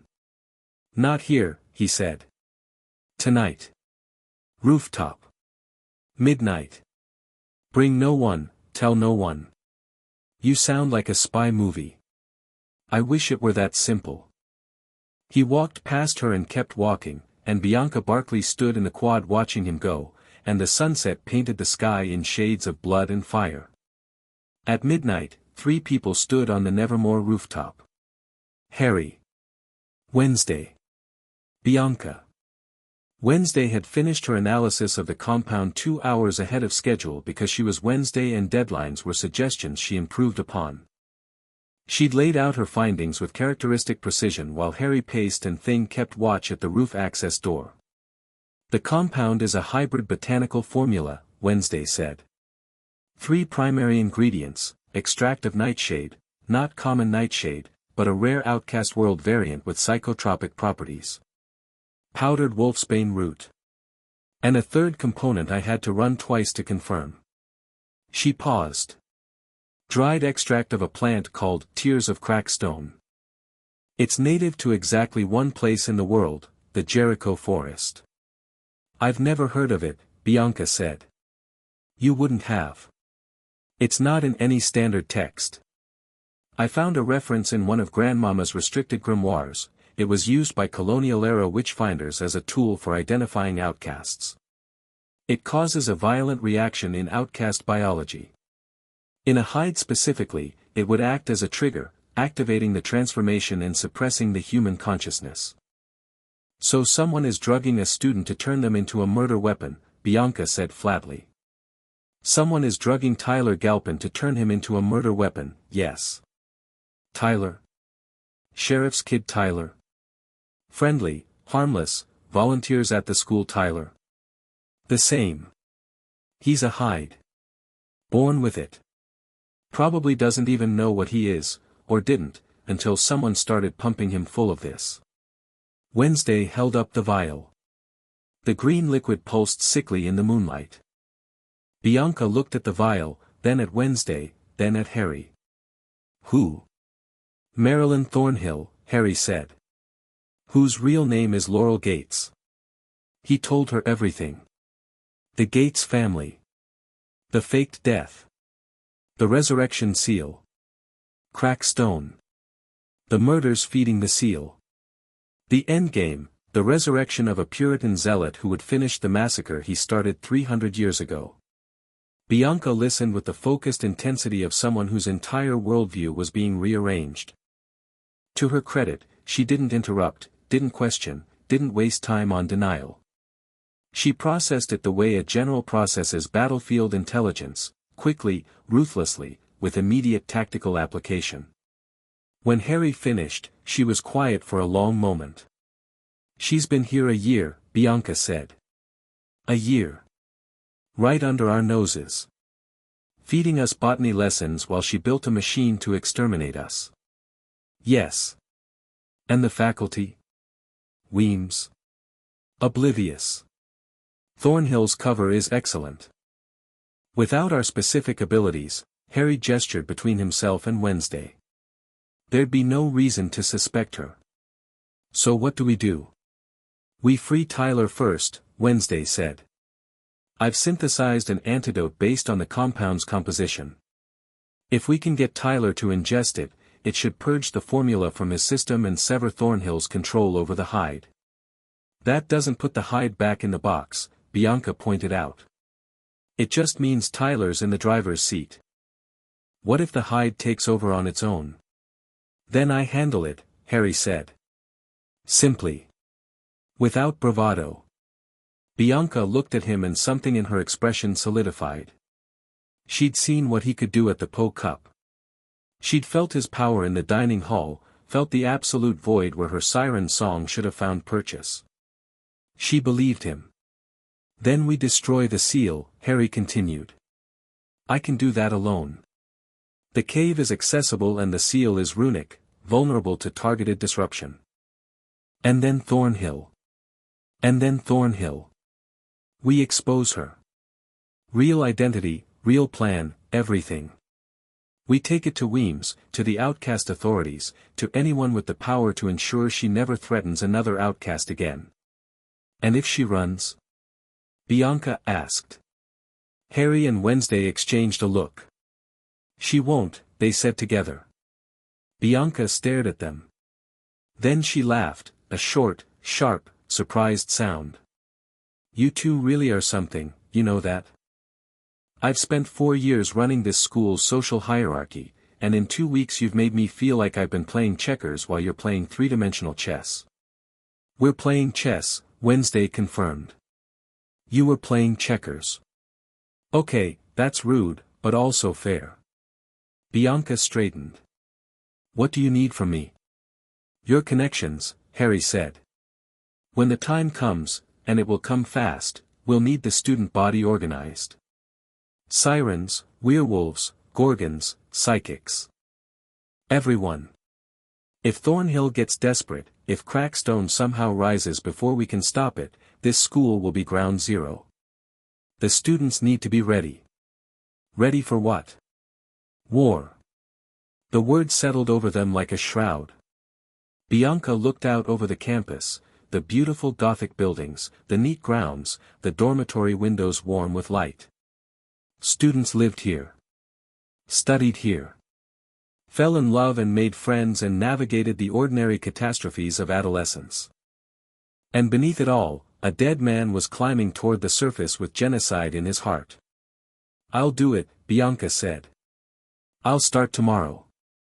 Quietly. I know how to move information through the school without faculty catching wind. Good. We move on Tyler in 2 days. I need time to prepare the seal disruption. And in the meantime? In the meantime, Wednesday said, we pretend everything is normal. We go to class. We smile. We let Thornhill think her secret is safe. I don't smile, Harry said.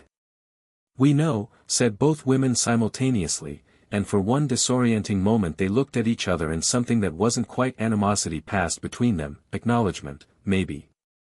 The recognition of kindred sharpness. They parted. Bianca went back to her dormitory. Wednesday went to hers. Harry stayed on the roof, alone with the night and the stars and the cold pulse of death energy beneath his feet. Thing crawled out of his jacket and sat on the balustrade, fingers drumming thoughtfully. I know, Harry said. It's moving fast. Tap tap. No, I don't trust her completely. But I trust her survival instinct. She's a siren, they're pragmatic. She'll fight for the school because the school is hers, and Bianca Barkley doesn't let anyone take what's hers. Tap tap tap. Yes, I'm aware that describes me too. Don't be smug. Thing gave him a gesture that was unmistakably smug, then scurried down the drainpipe to do a perimeter check. Harry stood alone on the roof and closed his eyes and reached down into the earth, past the foundations, past the layered death, past the bones and the silence, all the way to the cave where the resurrection seal pulsed with its stolen energy. He could feel Crackstone. Not awake. Not yet. But close. A presence at the bottom of a deep well, climbing slowly, steadily, one handhold at a time. Each murder was a rung on the ladder. Each death brought him closer to the surface. Harry pressed back. Not a disruption, not yet, that would alert Thornhill. Just a presence. A wait. The master of death, planting his flag in the soil above a would-be conqueror's grave. I know you're there, Harry thought. I know what you are. And when you try to rise, you'll find me waiting. Something stirred in the deep dark. Something cold and hateful and very, very old. Harry opened his eyes. Come on, then, he whispered. I've killed worse than you. The night offered no response. But somewhere beneath Nevermore Academy, the dead shifted uneasily, and the resurrection seal flickered, and the long game of living and dying moved one step closer to its end. Chapter 4, The Master of Death walks among them. The nightmare came the way it always did, without warning, without mercy, without the decency to announce itself as fiction. Harry was on the stone table. The restraints were tight against his wrists, his ankles, his throat. The runic array beneath him was alive with light, each carved line pulsing in rhythm with the extraction, his magic being pulled from his body in bright, agonizing threads, like nerves being drawn through a needle. He could see them through the glass. Croaker with his clipboard. Kingsley with his crossed arms. Arthur shifting from foot to foot. And Hermione. Always Hermione. Standing at the observation window with her quill and her parchment and her focused, academic expression, documenting the systematic destruction of the boy who'd saved her life in a bathroom when they were 11. The subject's core is showing signs of critical destabilization, she said, her voice crackling through the speakers. Recommend increasing extraction rate by 15% to capture the remaining, Hermione, Harry whispered. His voice was raw. Shredded. He'd been screaming for hours before the dream started, and his throat was a landscape of broken glass. Hermione, please. It's me. It's Harry. Please stop. She looked up from her notes. Through the glass, their eyes met. I know who you are, Harry, she said. Patient. Gentle. The voice she used when explaining something obvious to someone slow. That's rather the point. Increase by 15%, please. The pain spiked. Harry screamed, a long, broken, animal sound that he felt in his teeth and his bones and the deepest parts of his soul. The magic came loose in chunks now, tearing free like flesh from bone, and he could feel himself emptying, hollowing out, becoming less with every. He woke up. Sat bolt upright in his dormitory bed, drenched in sweat, heart hammering, hands shaking. His magic was surging, uncontrolled, reactive, responding to the phantom threat with lethal force. The glass of water on his nightstand shattered. The window cracked. The shadows in the corners of the room twisted and writhed, reaching toward him like hands. Thing was on his chest, tapping frantically. Safe. You're safe. Here. Now. Safe. Harry grabbed the little hand and held on. Squeezed. Let the familiar feel of things' fingers, cool, dry, endlessly loyal, anchor him in the present. I'm okay, he said. His voice was steady. His hands were not. I'm okay. Bad dream. Thing tapped his collarbone. Same one. Yeah. Wednesday. Don't wake her. He checked the clock. 3:12 a.m. It's fine. I'm fine. He was not fine. He was never fine after the nightmare.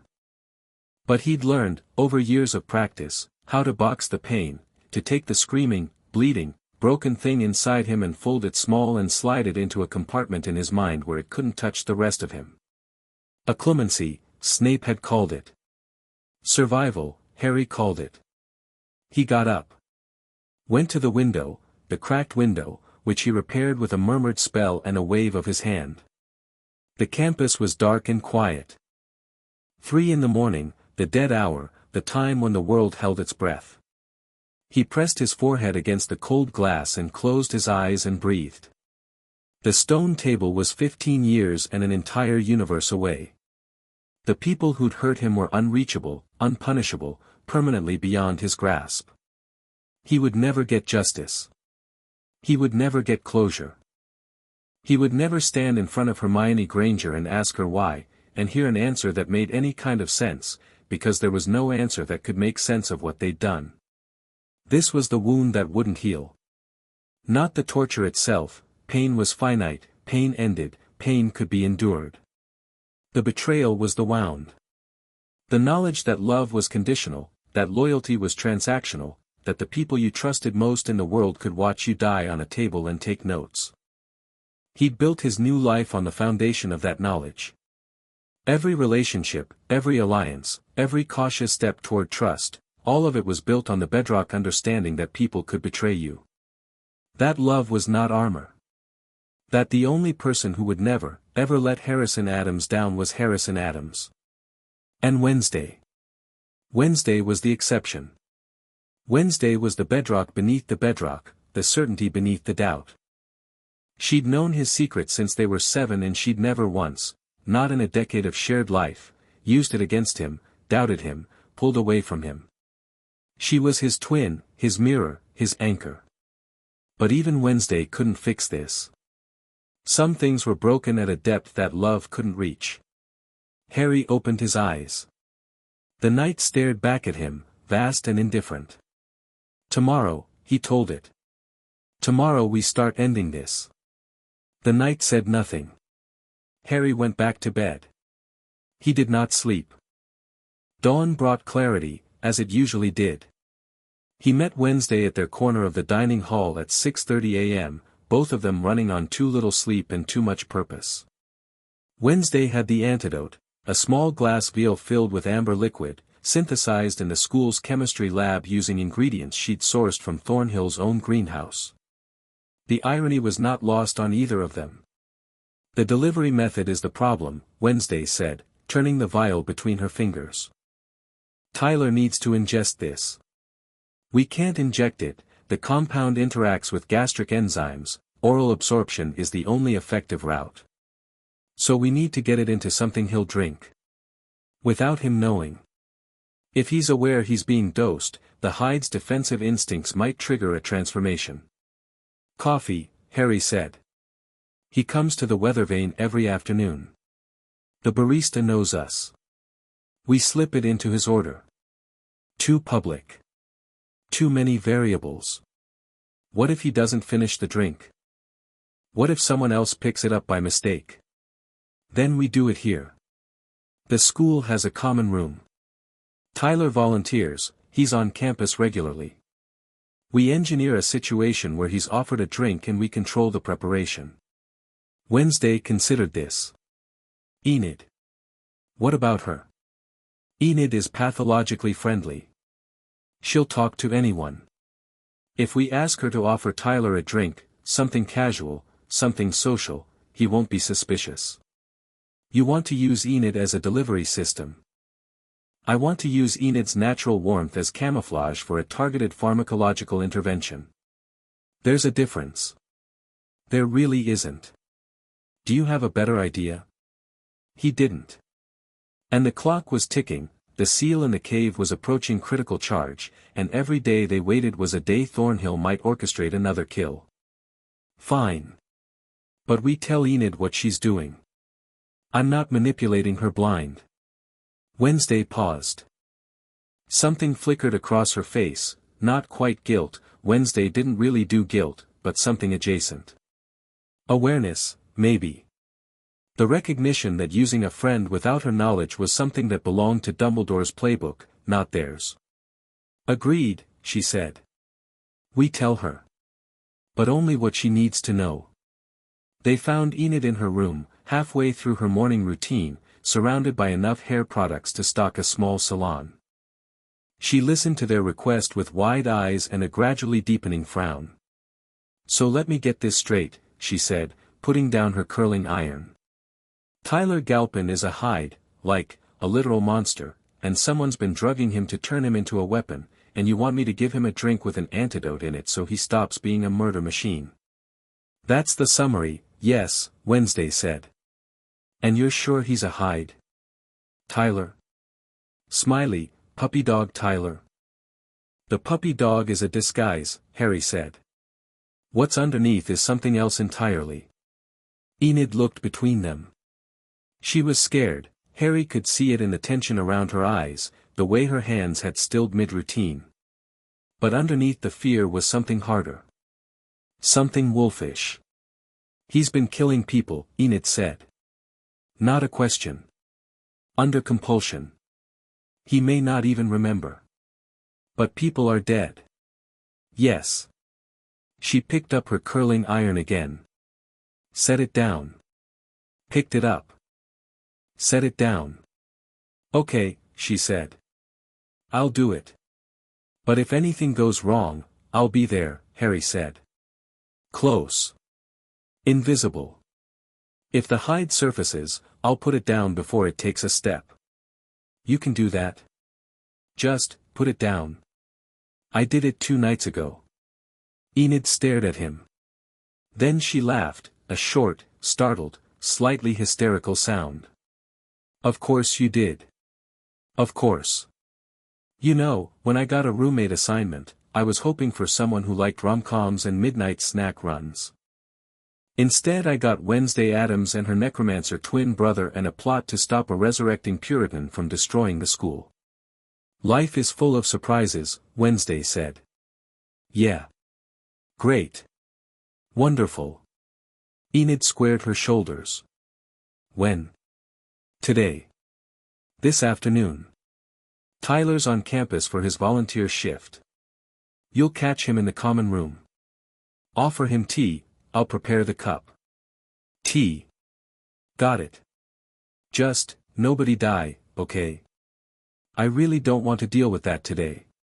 Harry almost smiled. Almost. The afternoon crept by with the particular agony of hours that refused to pass. Harry sat through classes with half his mind, the other half tracking Tyler's movements through the school via his necromantic sense. The hide signature was dormant, a sleeping predator curled behind Tyler's sternum, quiescent but present, like embers waiting for fuel. At 2:47 p.m., Tyler Galpin walked into the Nevermore common room. Smiled at 2 passing students. Sat down at a table near the window. Enid was already there. Harry was in the hallway outside, leaning against the wall with a book open in his hands and his senses stretched to their limit. Wednesday was at the other end of the corridor, blocking the exit. Thing was in the common room air vent, watching. Enid approached Tyler's table with 2 cups of tea and the kind of smile that could power a small city. Hey, Tyler. I made too much, want one? Tyler looked up. His smile was automatic, reflexive, the social lubricant of a boy who'd learned to be likable. Sure, thanks. You're Enid, right? Wednesday's roommate? That's me. The colorful one. She set the cup in front of him and slid into the opposite chair. How's the volunteer thing going? You like working with the outcast kids? Yeah, it's great. They're amazing, honestly. So much more interesting than my regular school. They talked. Enid was brilliant, effortlessly warm, genuinely engaging, drawing Tyler into conversation about the school, the town, his father, his life. Nothing about her was false. She wasn't performing. She was being exactly who she was, and Tyler responded to it the way everyone responded to Enid, with instinctive openness. He drank his tea. Harry felt the moment the antidote hit Tyler's bloodstream. It was like watching a chemical reaction in slow motion. The amber liquid met the green compound that Thornhill had been feeding him, and the 2 substances went to war inside his body. The antidote attacked the trigger compound with molecular precision, breaking it down, neutralizing it, dissolving the chains that kept the hide in control and Tyler suppressed. Tyler put down his cup. Frowned. Put a hand to his stomach. You okay? Enid asked, her cheerfulness only slightly strained. Yeah, weird. Felt dizzy for a second. He blinked. Shook his head. Sorry, what were you saying? But Harry could see it. The transformation behind Tyler's eyes, not the hide, but something subtler. The chemical fog lifting. Consciousness sharpening. Tyler Galpin was waking up for the first time in months, and the world he was waking up to was going to make absolutely no sense to him. The antidote worked fast. Within 10 minutes, the green compound was gone, purged from Tyler's system entirely, replaced by the amber neutralizer that would prevent reabsorption for at least 72 hours. The hide was still there, it was biological, part of Tyler's DNA, it couldn't be removed, but without the trigger compound, it was dormant. Caged. A beast without a handler. Tyler's expression was changing. The rehearsed friendliness was flickering, replaced by confusion, disorientation, the look of someone who'd been sleepwalking and just woke up on a highway. I should go, he said abruptly. Sorry, I don't feel great.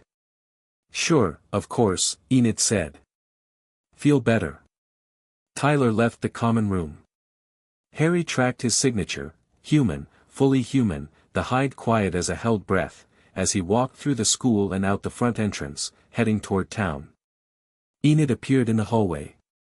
Her hands were shaking. Did it work? She whispered. It worked. Harry closed his book. The compound is neutralized. He's free. He looked confused. He's been chemically enslaved for months. Confusion is expected. Enid wrapped her arms around herself. He's going to remember, isn't he? What the hide did. What he did. Eventually. The memories will come back in fragments. It won't be pleasant. God. She pressed her palms against her eyes. That poor kid. Harry said nothing. He was thinking about Tyler's face in the common room, the dawning awareness, the first cracks in the manufactured pleasantness. Tyler Galpin was waking up to the knowledge that his body had been used to murder people, and there was no amount of antidote in the world that could fix that. He knew the feeling. Different mechanism, same result. Being used. Being hollowed out. Being turned into a weapon by someone who saw you as a means to an end. Thank you, Enid, he said quietly. She dropped her hands and looked at him, and her eyes were wet but fierce. You're going to stop this, right? The person who did this to him? Yes. Good.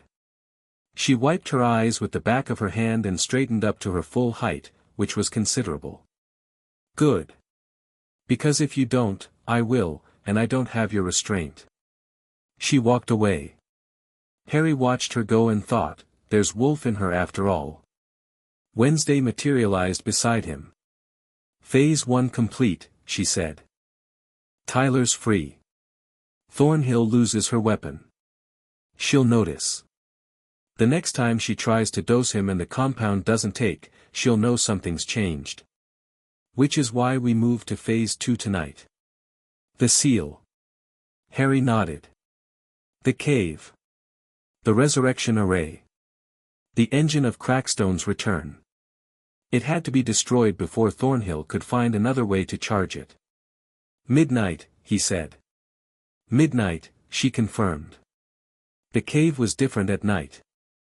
Harry pushed through the ivy curtain and stepped into the darkness, wand in one hand, power gathered in the other like a fistful of cold fire. Behind him, Wednesday moved in silence. Thing rode on her shoulder, alert and watchful.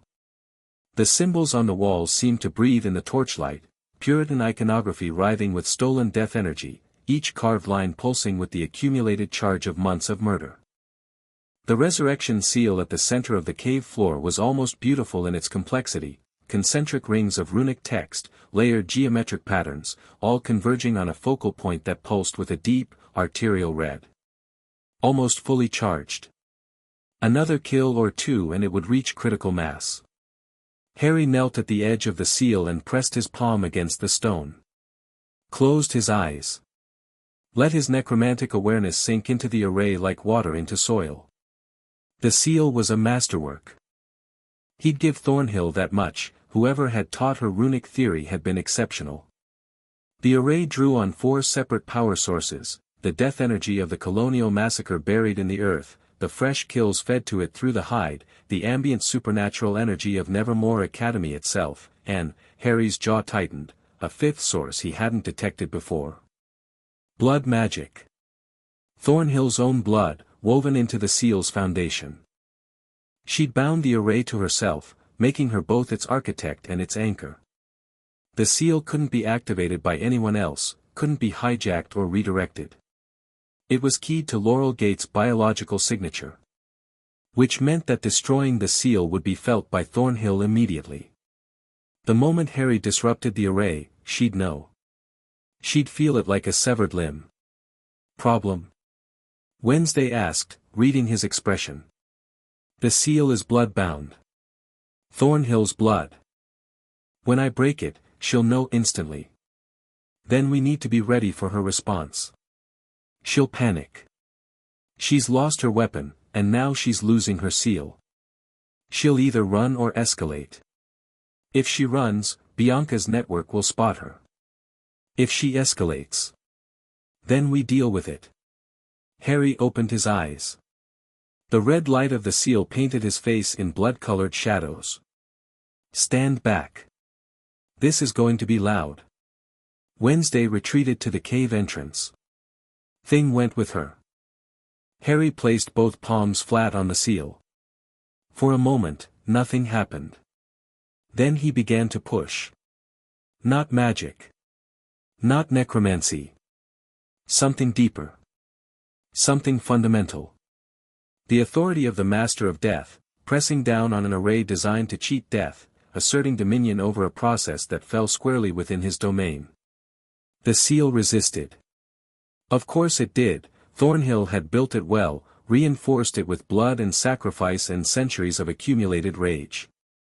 It was not a flimsy thing. It was a fortress. Harry didn't care. He'd broken out of worse. He pushed harder. The seal's defensive mechanisms fired, runic countermeasures designed to repel interference, ward traps that lashed out with stored energy, even a crude psychic alarm that tried to scramble his concentration. He shrugged them off like cobwebs. Child's play. The Department of Mysteries had built better defenses around him, and he'd broken those from the inside while strapped to a table. The seal cracked. A sound like breaking ice, amplified 100-fold, echoing off the cave walls. The red light flared, sputtered, strobed. The death energy stored in the array fought to hold itself together, but Harry was relentless, pouring his power into the fractures, widening them, dissolving the runic bonds one by one. The concentric rings broke apart. The geometric patterns shattered. The focal point, that deep, arterial red pulse, flickered and died. Beneath the seal, something screamed. Not a human scream. Something older.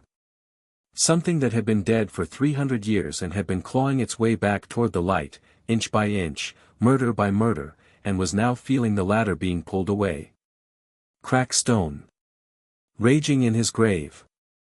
So close to the surface and now being dragged back down. Harry leaned over the broken seal and spoke directly into the earth. "Stay dead," he said. His voice carried the weight of his full authority, the Master of Death, commanding the dead, enforcing the boundary between worlds. "You don't belong here. You never did. And I will never let you rise." The scream faded.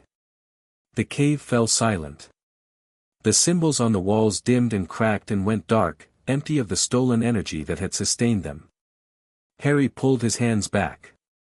The seal was destroyed, not just disrupted but annihilated, the runic framework shattered beyond repair. Even if Thornhill found this place and tried to rebuild, the foundation was gone. She'd have to start from scratch, and she didn't have months. She didn't have days. He stood. His legs were shaking, not from fear, but from the sheer output of power.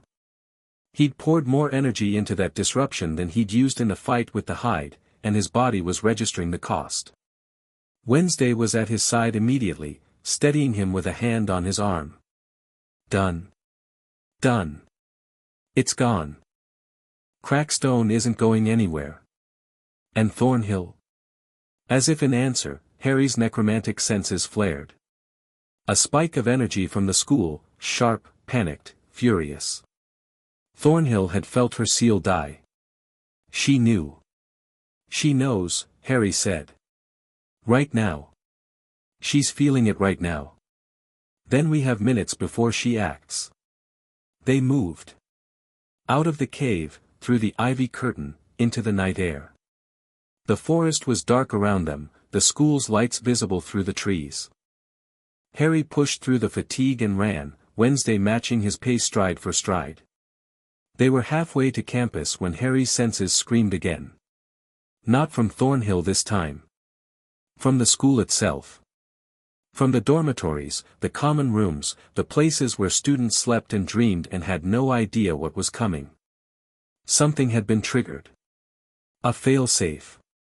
A contingency that Thornhill had built into the school itself, separate from the seal, separate from the hide. Harry stopped running. Grabbed Wednesday's arm. Closed his eyes. He felt it spreading through the school's foundations like poison through veins. A runic network, smaller than the cave seal, cruder, but effective. Built into the walls and floors of Nevermore over the course of Thornhill's year-long infiltration. A secondary array, designed to activate automatically if the primary seal was destroyed. It was a dead man's switch. She booby-trapped the school, Harry said. What? Secondary runic array. Built into the foundations. It activated the moment I destroyed the cave seal. He pushed his senses deeper, reading the array's purpose. It's drawing on the same death energy reservoir. The colonial massacre. She's using it to, he stopped. Harry. Using it to what? He opened his eyes. In the moonlight, they were incandescent green, blazing with power and fury and the absolute, ice-cold focus of someone who had been through hell and emerged with the ability to navigate it. She's using it to wake Crackstone directly. No seal, no careful resurrection. A brute force awakening, powered by 300 years of death energy channeled straight into his remains. It won't bring him back whole, it'll be raw, incomplete, a shadow of a resurrection. But it'll be enough. Enough for what? Enough for him to kill. Enough for him to reach the surface and unleash everything he's got on the school before the energy runs out. Harry's voice was flat. Terrifyingly calm. She always had a backup plan. If she couldn't resurrect him properly, she'd settle for a suicide attack. Crackstone rises, destroys the school, kills as many outcasts as possible, and then dissipates. One night of carnage. When? Now. It's happening now. The array is already channeling. They stared at each other for one heartbeat. 2. The weight of what was coming settled between them like a physical thing. Then Wednesday said, "Go. I'll get the students out." Wednesday, go. You're the only one who can face him.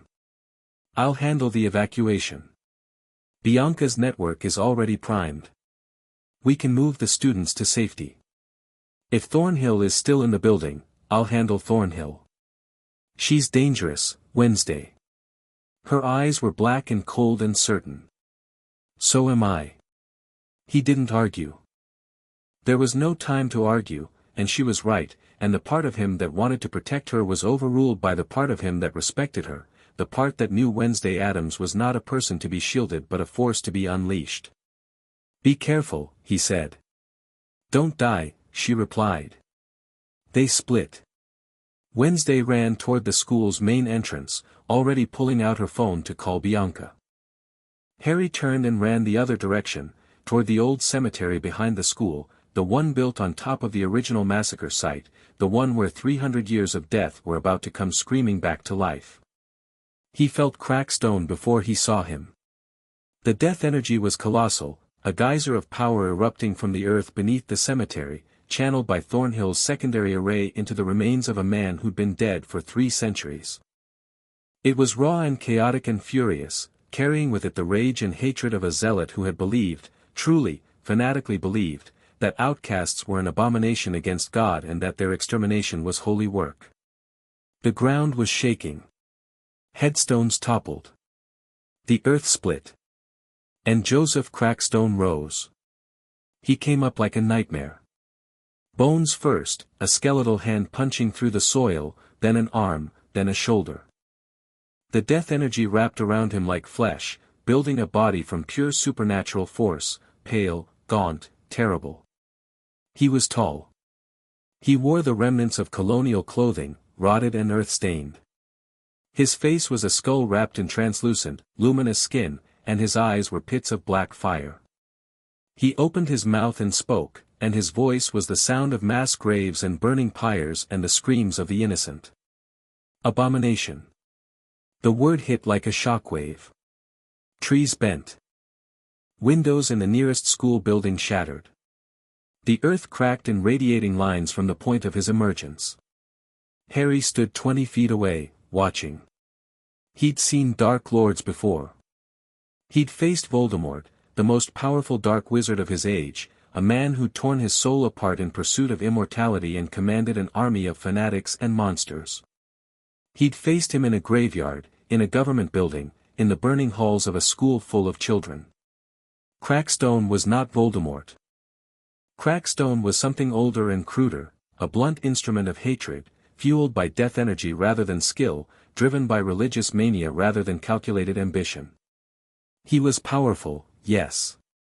The 300 years of death beneath Nevermore had given him enormous raw force.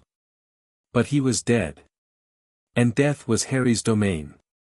Joseph Crackstone, Harry said. He didn't shout. He didn't need to. His voice carried across the shattered cemetery with the quiet authority of someone who owned the space between life and death. You're trespassing. Crackstone turned his burning black eyes on Harry. The hatred that radiated from him was almost physical, a palpable wave of bigotry and zealotry and the absolute, unshakable conviction that he was righteous and his enemies were vermin. Witch child, he snarled. Servant of the devil. I will cleanse this land of your filth. No, Harry said. You won't. Crackstone raised his hands and the death energy obeyed, a blast of raw power aimed at Harry, enough force to level a building, driven by 3 centuries of accumulated rage. Harry raised one hand and caught it. Not deflected. Not shielded against. Caught. The death energy hit his palm and he absorbed it, pulled it into himself, because he was the master of death and death energy was his birthright.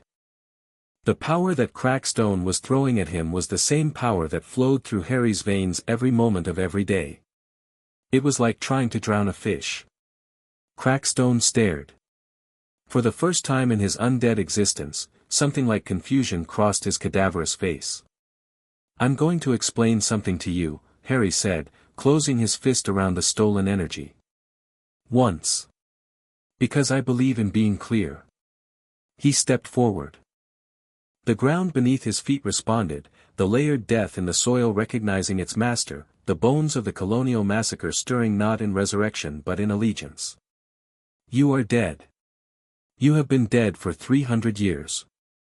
The energy animating you is borrowed, stolen from the people you murdered. And I am the authority over every dead thing in this cemetery, this school, this world. He opened his hand. The absorbed death energy crackled between his fingers, green and black and terrible, his signature colors, the palette of the master of death. You don't get to come back, Harry said. You don't get a second chance. The people you killed are mine now. Their energy is mine. And I am taking it back. He pushed. Not a spell. Not a technique. An act of pure authority, the master of death exerting his will over the dead, commanding the stolen energy that animated Crackstone to return to its rightful place. The colonial massacre victims whose death had been exploited for 300 years, first by the land and then by Thornhill's seal, Harry called their energy home. Crackstone felt it immediately. The power sustaining him began to drain, not slowly, not gently, but in great heaving gulps as Harry pulled it away. The zealot staggered. His luminous skin flickered. The black fire in his eyes guttered. No. Crackstone roared, and he threw everything he had left at Harry, a desperate, flailing assault of raw destruction, pure hatred given physical form. The blast carved a trench in the earth between them, shattered headstones, sent debris flying. Harry walked through it. He walked through the blast the way a man walks through rain, aware of it, touched by it, fundamentally unmoved. Debris bounced off his shield charm. The raw energy parted around him like water around a stone. He kept walking, steady and relentless, toward the disintegrating figure of Joseph Crackstone. 10 feet. 5. Close enough to see the individual bones beneath the translucent skin. Close enough to see the terror dawning in those black fire eyes, the realization that this green-eyed boy was not a victim, not a target, not a witch child to be cleansed, but something far older and far more powerful than a dead Puritan could comprehend. Harry reached out and placed his hand on Crackstone's chest. "Go back to sleep," he said. The Master of Death commanded, and Death obeyed. The energy ripped free of Crackstone in a single, cataclysmic surge, 300 years of stolen power returning to the earth, flowing through Harry's hand and down through the broken ground and back into the soil where it belonged. Crackstone screamed, a sound of such pure, crystalline anguish that the remaining windows in the nearest building exploded, and then he was gone. Not destroyed. Returned. Put back where he belonged, in the earth, in the dark, in the permanent, dreamless death that Harry's authority enforced. The cemetery was silent. Harry stood alone among the ruined headstones, breathing hard, his hands still extended. Green energy crackled across his fingers and slowly faded. The death energy in the soil settled, calmed, became still. 300 years of unquiet dead finally, truly at rest. He lowered his hand. Behind him, the school was chaos. He could hear it, shouts, running footsteps, alarms. Wednesday and Bianca had done their work. The students were awake, evacuating, moving to safety. But there was still one piece left. He found them in the school's entrance hall. Wednesday had Thornhill, Laurel Gates, backed against the wall near the main staircase. The teacher's warm facade was completely gone. In its place was something raw and wild and hateful, a woman whose life's work had just been destroyed, whose resurrection had been prevented, whose weapon had been neutralized, and who was now cornered by a 16-year-old girl with braids and a stare that could freeze nitrogen. Wednesday held a crossbow. Where she'd gotten it, Harry didn't ask. She had caches all over the school. He'd have been more surprised if she didn't have a crossbow. Laurel Gates, Wednesday said, her voice carrying through the hall. Daughter of Garrett Gates. Presumed dead for 15 years. Currently employed under the alias Marilyn Thornhill. Responsible for the murder of at least 3 people via a chemically controlled hide. Architect of an attempted resurrection of Joseph Crackstone for the purpose of outcast genocide. Students were gathered on the staircase, in the hallways, pressed against walls.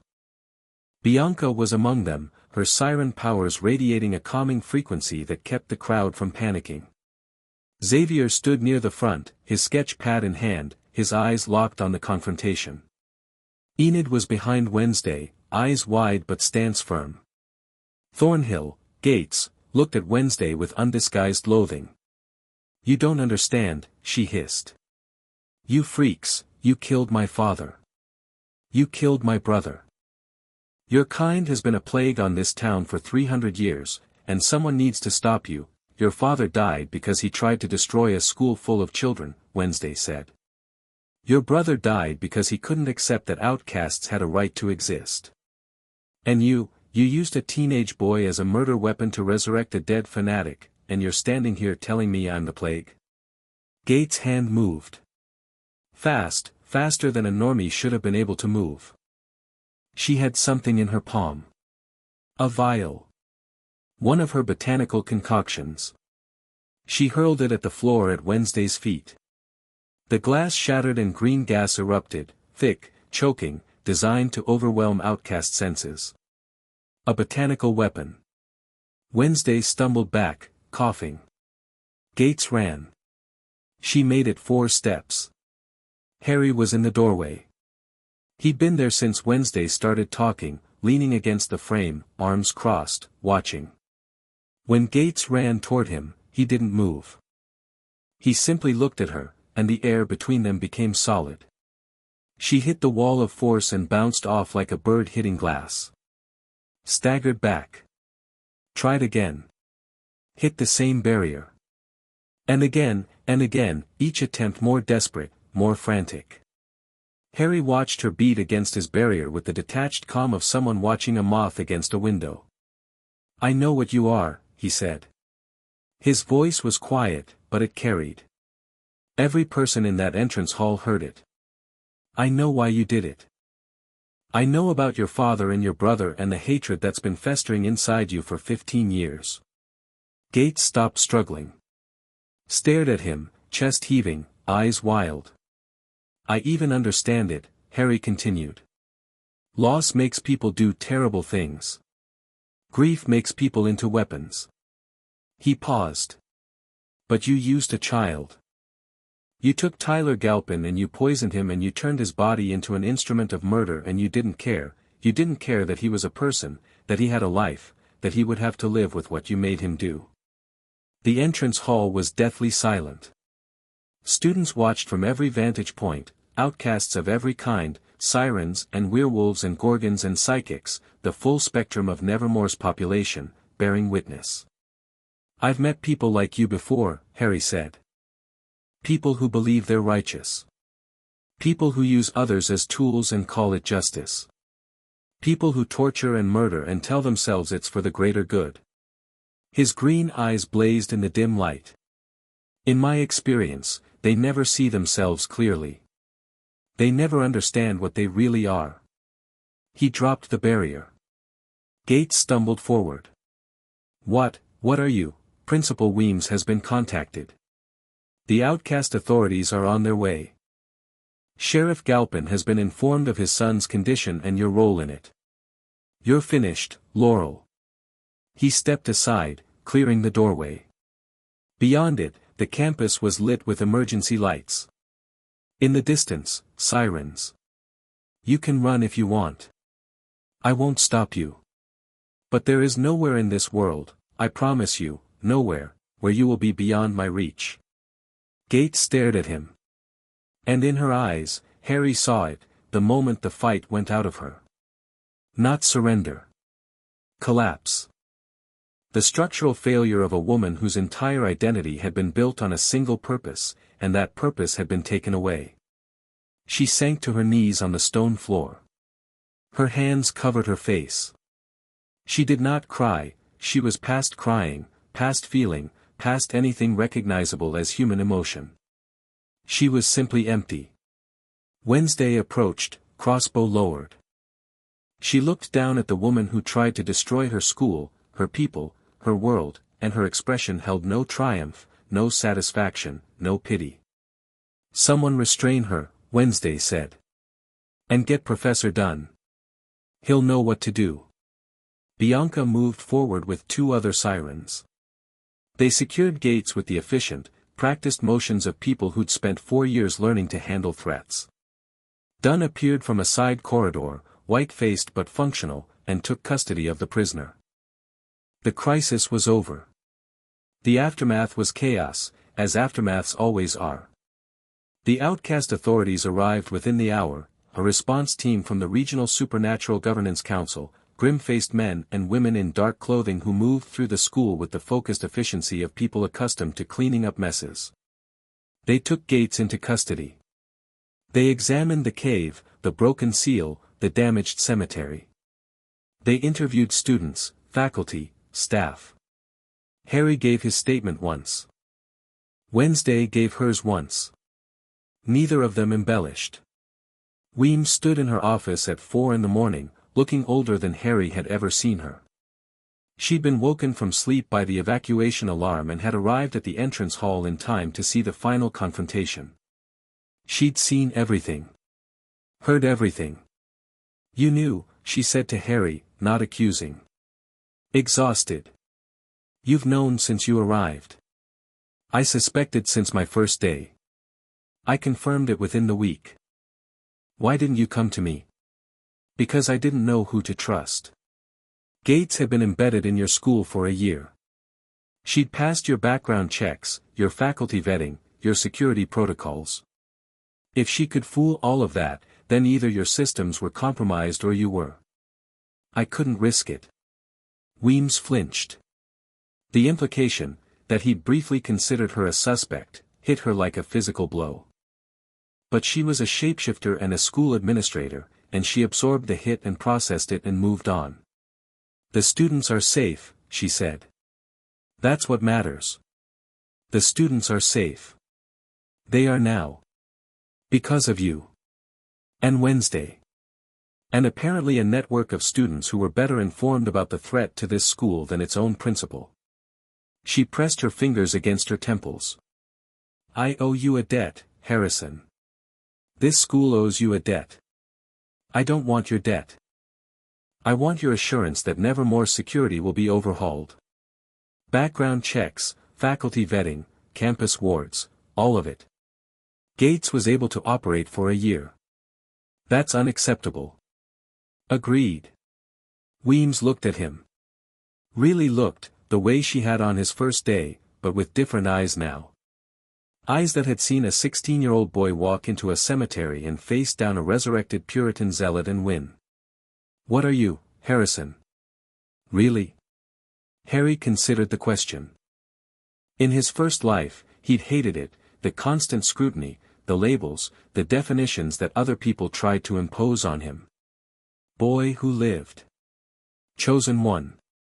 Undesirable number one. Each label a cage, each definition a reduction of a human being to a function. I'm an Addams, he said. That's all you need to know. He left her office and walked through the school's corridors, past students who watched him with wide eyes and whispered in his wake, past faculty who nodded with something between gratitude and fear, past the shattered windows and cracked walls and all the small damages of a night that could have ended in massacre. Tyler Galpin was in the infirmary. Harry stopped at the door. The boy was conscious. Sitting up in bed, pale and hollow-eyed, staring at his own hands. The hands that had torn a man apart by a river. The hands that had served someone else's hatred without his knowledge or consent. Harry could have walked past. Should have, maybe. Tyler Galpin was not his responsibility. The boy had been a weapon, and the weapon had been decommissioned, and that was the end of Harry's obligation. He went in anyway. Tyler looked up.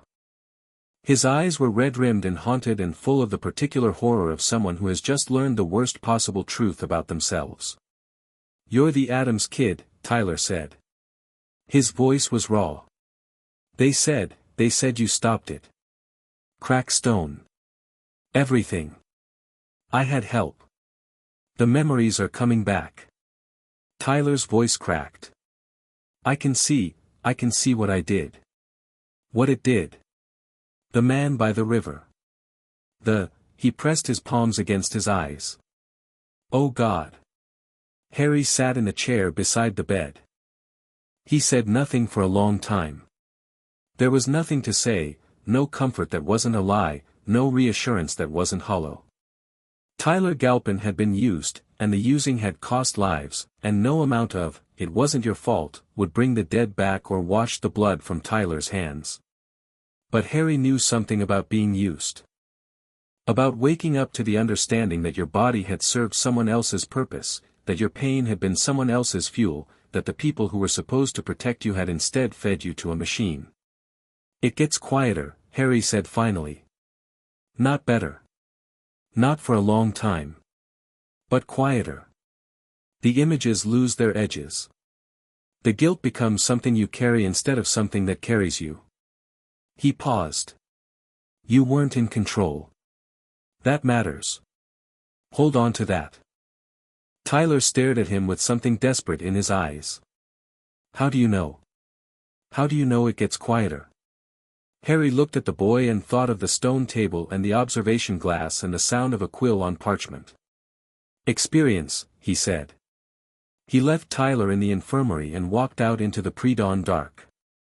The campus was settling, the emergency lights dimming, the sirens fading, the outcast authority response team wrapping up their work. In a few hours, the sun would rise on a school that had nearly been destroyed and was still standing. He found Wednesday on the rooftop. Of course. Where else would she be? She was sitting on the balustrade, legs dangling over the edge, her braids slightly loose from the night's events. Thing was on the stone beside her, resting. Lazarus perched on a gargoyle, silent and watchful. Harry sat beside her. Their shoulders touched. Crackstone? She asked. Gone. Permanently. I sent the death energy back into the earth. The colonial victims are at rest. Gates? In custody. The authorities have her. Tyler? Broken. But alive. Wednesday nodded. They sat in silence for a while, watching the sky lighten from black to deep blue to the first pale streaks of dawn. The stars faded one by one. "Are you happy?" she asked. The question caught him off guard. Wednesday didn't ask about happiness, she considered it an unreliable emotional metric with too many variables to be useful. The fact that she was asking meant something. He thought about it. Really thought, with the careful honesty that he reserved only for her. "I don't know what happy feels like," he said. "Not really. Not the way other people seem to feel it. There's too much behind me, too much in my head, too much that can't be undone." He paused. "But this. Being here. Having you. Having something worth protecting, something worth fighting for. If that's not happy, it's close. It's the closest I've been." Wednesday said nothing. But she leaned into him, just slightly, a pressure against his shoulder that was barely there and meant everything. They sat on the roof and watched the sun rise over Nevermore Academy, and the school was battered and scarred and still standing, and so were they. Somewhere far below, the dead rested easy. And in the deep, clean darkness between worlds, death watched its master and was, for once, content. Chapter 5, Addams Don't Die Easy. 3 days after the night that almost ended Nevermore Academy, Harry sat in the school's repaired dining hall and ate breakfast like a normal person. This was, by any reasonable measure, the strangest thing he'd done since arriving. The dining hall had been patched up fast, shattered windows replaced, cracked walls mended, the long wooden table scrubbed clean of the dust and debris that the evacuation had scattered everywhere. The stained glass was new, brighter than the old pieces, and the morning light came through it in sharper colors. Like the school was trying too hard to look okay. Harry understood the impulse. He sat at his usual spot with coffee and toast, and Wednesday sat beside him with coffee and nothing, and Enid sat across from them with enough food for 3 people because she'd decided that someone in this group needed to model healthy eating habits and it clearly wasn't going to be the twins. "You need protein," Enid said, pushing a plate of eggs toward Harry. "You fought a resurrected Puritan ghost zombie 3 days ago. Your body needs fuel." He wasn't a ghost zombie. He was a death energy construct animated by protein, Harry. He ate the eggs. The dining hall was fuller than usual. In the days since the attack, a strange thing had happened. Instead of fleeing, instead of transferring, instead of doing any of the sensible things that teenagers might do when their school was nearly destroyed by a genocidal undead zealot, the students of Nevermore had drawn closer together.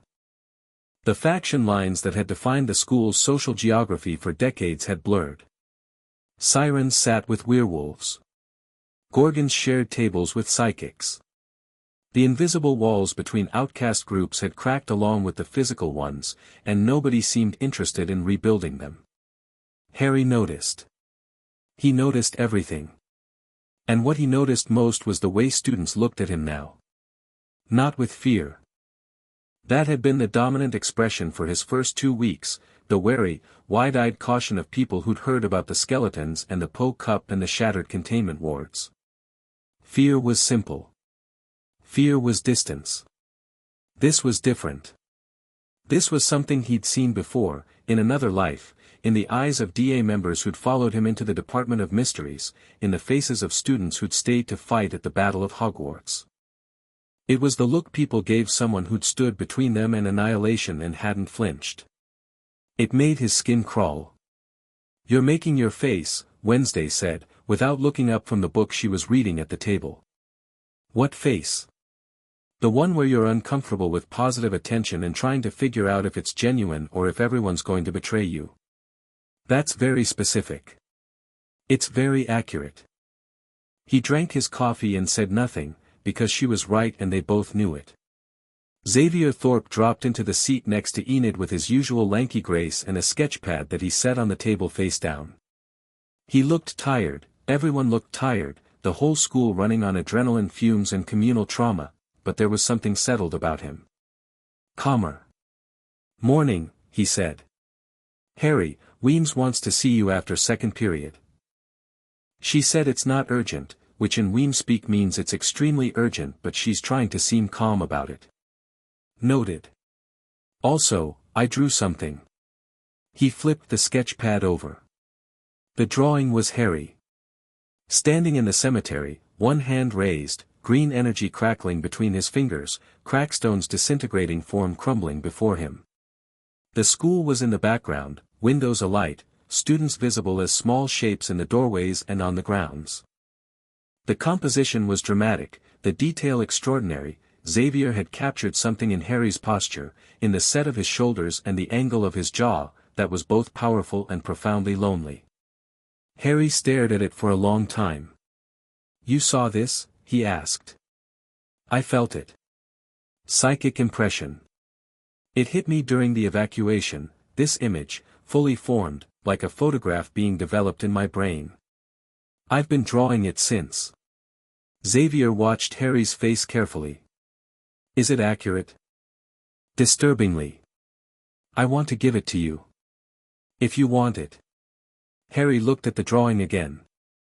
The version of himself that Xavier had captured was not the careful, controlled Harrison Addams who sat in classrooms and drank coffee and played the game.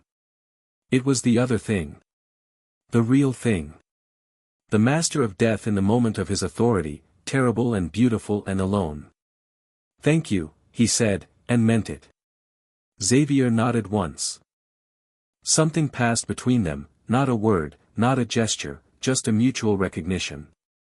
An understanding that had been building since their first conversation and had solidified in the crucible of crisis into something that might, with time and care, become real friendship.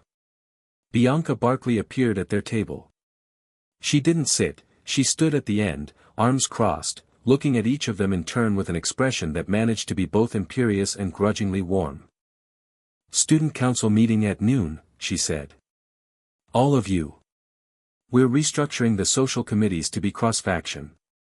No more siren table, werewolf table, whatever. It's done." "Since when do we serve on the student council?" Enid asked. "Since you helped save the school. Congratulations, you've been drafted." Bianca looked at Harry. "You too, Addams." "I don't do committees." "You do now. Consider it the price of heroism." She almost smiled. "Almost. Besides, someone needs to scare the first years into behaving, and you're uniquely qualified." She walked away before he could argue, which he suspected was deliberate. "She's growing on me," Enid said. "She's a barnacle," Wednesday said. "Barnacles also grow on things. It's not a recommendation." Enid laughed. Xavier grinned. Harry looked down at the drawing in his hands and felt something shift in his chest, something small and unfamiliar, like a door opening in a house he'd thought was permanently sealed. He folded the drawing carefully and put it in his jacket pocket, next to Thing, who patted it once in approval. Weems' office looked different in daylight. Less curated, more human. There were papers on the desk that weren't neatly stacked. A coffee mug with a chip in the rim.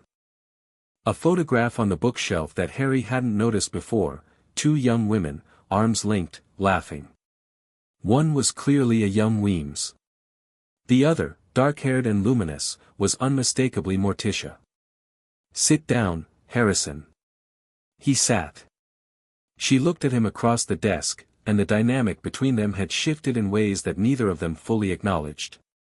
3 days ago, she'd been the authority figure and he'd been the dangerously powerful new student. Now she was the administrator who'd nearly lost her school, and he was the reason she hadn't. "I have 3 things to discuss with you," Weems said. "The first is practical. The outcast authorities have completed their investigation. Laurel Gates has been formally charged with 3 counts of murder, conspiracy to commit mass murder, chemical assault and coercion of a minor, and unauthorized resurrection attempts. She will be tried before an outcast tribunal. She will not be returning to Jericho." "Good." Tyler Galpin has been classified as a victim of coercion. The Hyde condition is being treated by specialists from the Outcast Medical Authority. His father, she paused. Sheriff Galpin has been removed from his position pending investigation into what he knew about his son's condition. The town council is appointing an interim sheriff. Harry nodded. He'd expected this. Galpin Sr.'s ignorance had always seemed too convenient, a law enforcement officer who didn't notice his son disappearing at night, coming home with blood on his clothes, showing signs of chemical dependency. Either the man was culpable or he was the worst detective in American history. Neither option was flattering. The second thing, Weems continued. The school's board of directors has authorized a complete security overhaul. New wards, new background checks, new protocols. I've been given a substantial budget and the authority to implement changes without board approval. She met his eyes. I'm told you have opinions about ward construction. I have expertise in ward construction. Then I'd like your input. Not as a student, as a consultant. Unofficial, of course. The board doesn't need to know that a 16-year-old is redesigning their security architecture. Harry considered this. It was a peace offering and a power play simultaneously, Weems acknowledging his abilities while also bringing him inside the tent where she could monitor him. Smart. He'd have done the same. I'll do it, he said. On one condition. Name it.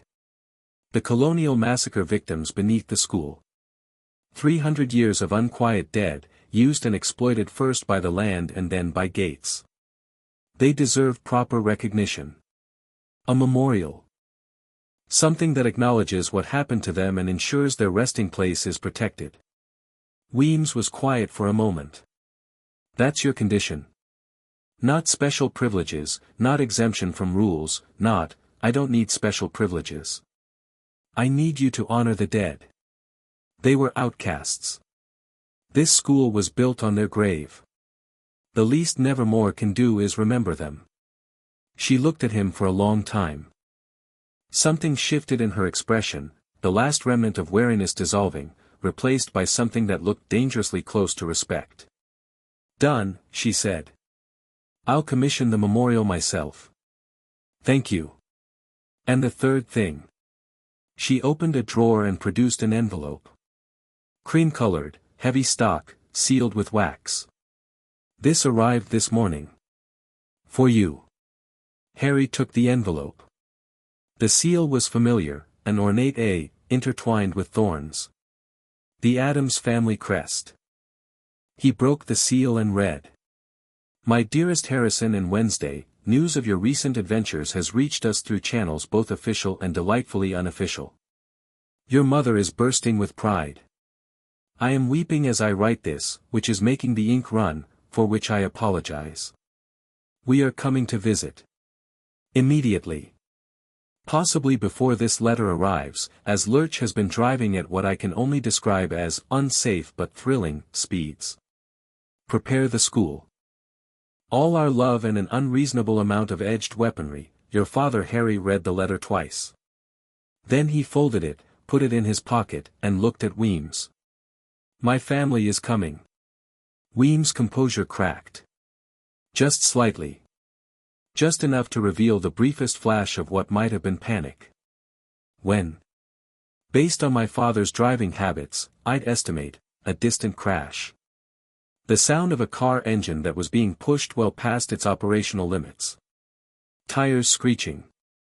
A voice, carrying, operatic, deliriously joyful, bellowing from somewhere near the front gates.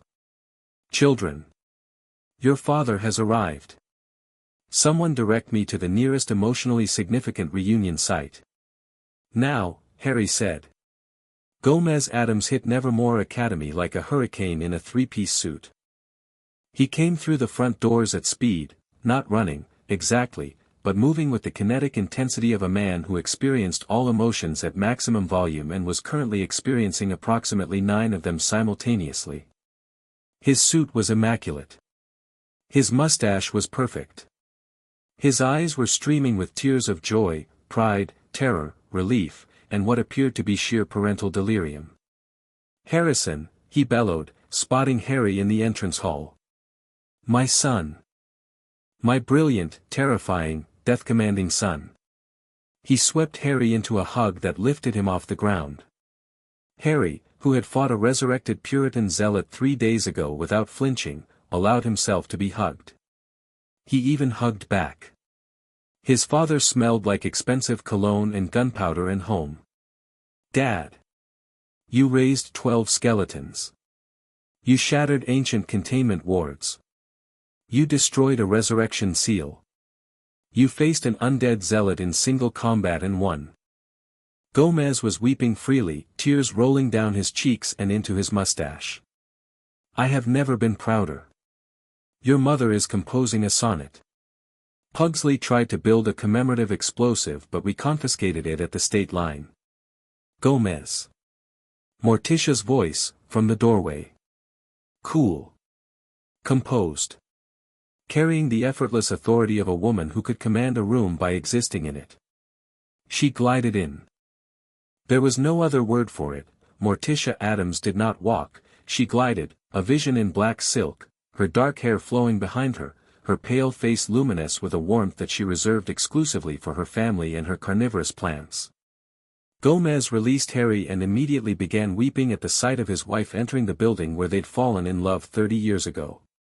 Tish. The memories. The hallways. In a moment, darling. Morticia reached Harry and took his face in her hands, exactly as she had the day they'd left for Nevermore. She looked at him. Into him. Through all the walls and masks and careful defenses, straight to the boy underneath. Are you hurt? She asked. No. Are you lying? Only a little. She kissed his forehead. The gesture was so simple, so maternal, so fundamentally normal that Harry felt the walls shudder. Not break. He wasn't ready for that. But shudder. Where is your sister? Morticia asked. Here, Wednesday said, appearing at the top of the main staircase. She descended with her usual precise, unhurried steps, and when she reached the bottom, Gomez seized her in an embrace that was, if anything, even more crushing than Harry's. My daughter. Queen of darkness. Solver of mysteries. Wielder of crossbows. Father, my ribs. Yes. Your beautiful, intact ribs. Still in your body. What a gift. Morticia embraced Wednesday with more restraint but equal intensity. The Addams family unit reassembled itself in the entrance hall of Nevermore Academy like a dark star pulling its satellites back into orbit, and the students who'd gathered to watch were treated to the sight of the most feared twins in school history being hugged and fussed over and wept upon by two people who loved them with the force of a natural disaster. Pugsley came through the door last, carrying a duffel bag that was ticking ominously. He was taller than Harry remembered, the boy was growing like a weed and built like a small tank, with Gomez's face and Morticia's calm. Hey, Pugsley said, dropping the bag. So I heard you fought a dead guy. Something like that. Cool. I brought grenades. Pugsley, we discussed this, Morticia said. You discussed it. I packed them anyway. Lurch lumbered through the door behind them, carrying 17 pieces of luggage and groaning in a way that suggested either physical discomfort or profound emotional catharsis. It was impossible to tell. And then things scurried down from Harry's shoulder and launched itself at Gomez, who caught it with a delighted yelp and kissed its fingers while it patted his cheek in frantic greeting. Weems stood at the edge of the entrance hall, watching this spectacle with the expression of a woman who was rapidly recalculating every assumption she'd ever made about the Addams family. Morticia noticed her. Their eyes met. Larissa, Morticia said. Morticia, Weems said. The temperature in the hallway dropped by 3 degrees. Not Harry's doing, this was pure interpersonal physics. Decades of history compressed into 2 names and a silence that could have etched glass. Then Morticia said, you let a normie infiltrate your school and nearly resurrect a genocidal zealot. Weems flinched. My children handled it. Because you couldn't. Morticia, that's not entirely, we'll discuss it later. Over tea. You still take it with lemon? Yes. Then we'll discuss it over tea with lemon, and you'll explain to me exactly how your security failed so catastrophically, and then we'll fix it. Morticia paused. A fraction of warmth entered her voice. It's good to see you, Larissa. Despite the circumstances. Weem's jaw tightened.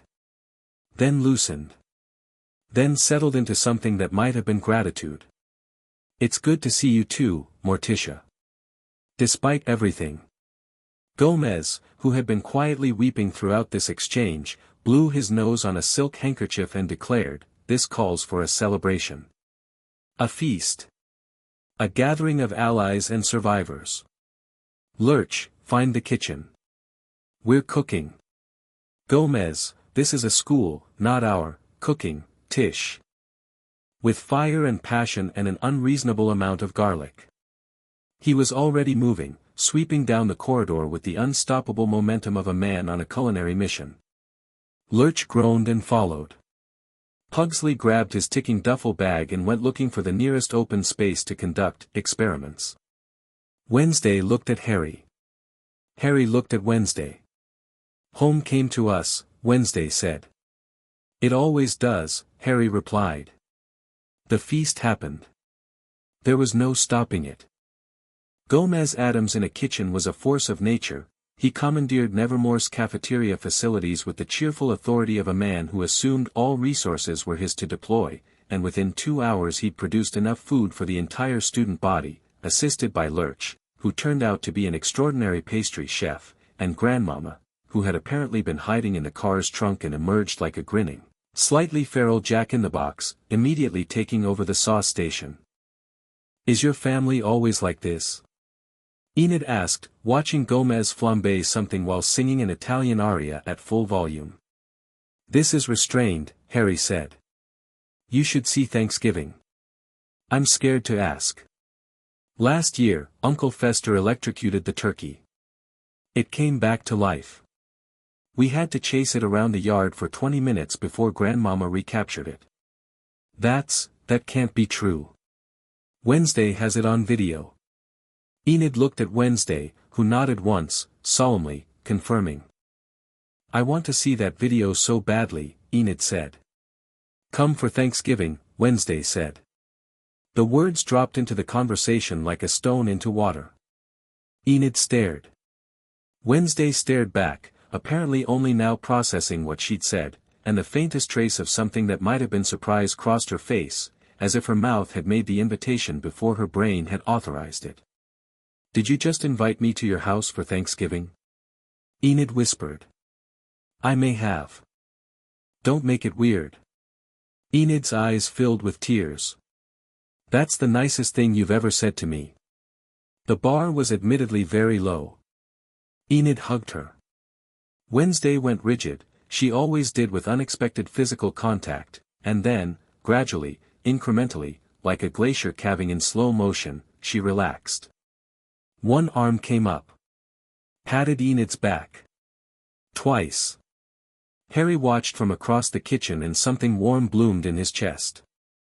Not the fierce, protective heat of combat readiness. Something gentler. Something he recognized from his earliest days as Harrison Addams, when Morticia had held him through his nightmares and the world had slowly, painfully begun to feel like something other than a trap. Growth. That's what it was. His sister was growing. Letting someone in. And the someone was a werewolf girl with too many stickers and a heart the size of a continent, and it was going to be messy and complicated, and Wednesday was going to hate every second of it, and it was going to be wonderful. The feast filled the dining hall. Every seat was taken. Students, faculty, and one extremely enthusiastic Addams family crowded the tables, and the noise was tremendous: laughter, conversation, the clatter of dishes, Gomez's continued singing, Pugsley explaining the chemical properties of C4 to a fascinated group of first years. Harry sat between Wednesday and Xavier, across from Enid and Bianca, with Thing perched on the table helping itself to breadsticks. The conversation flowed around him, easy, natural, the kind of communal warmth that he'd always observed from the outside, pressing his face against the glass, wondering what it was like to belong. He knew now. Xavier was sketching on a napkin, his pen moving in quick, confident strokes. So what happens now? With the school, with everything? Rebuilding, Bianca said. Weems is overhauling security. The board is investing in new wards. The cross-faction student council starts next week. She glanced at Harry. And apparently our resident necromancer is consulting on the ward design. Pro bono, Harry said. I'm not billing the school. You could.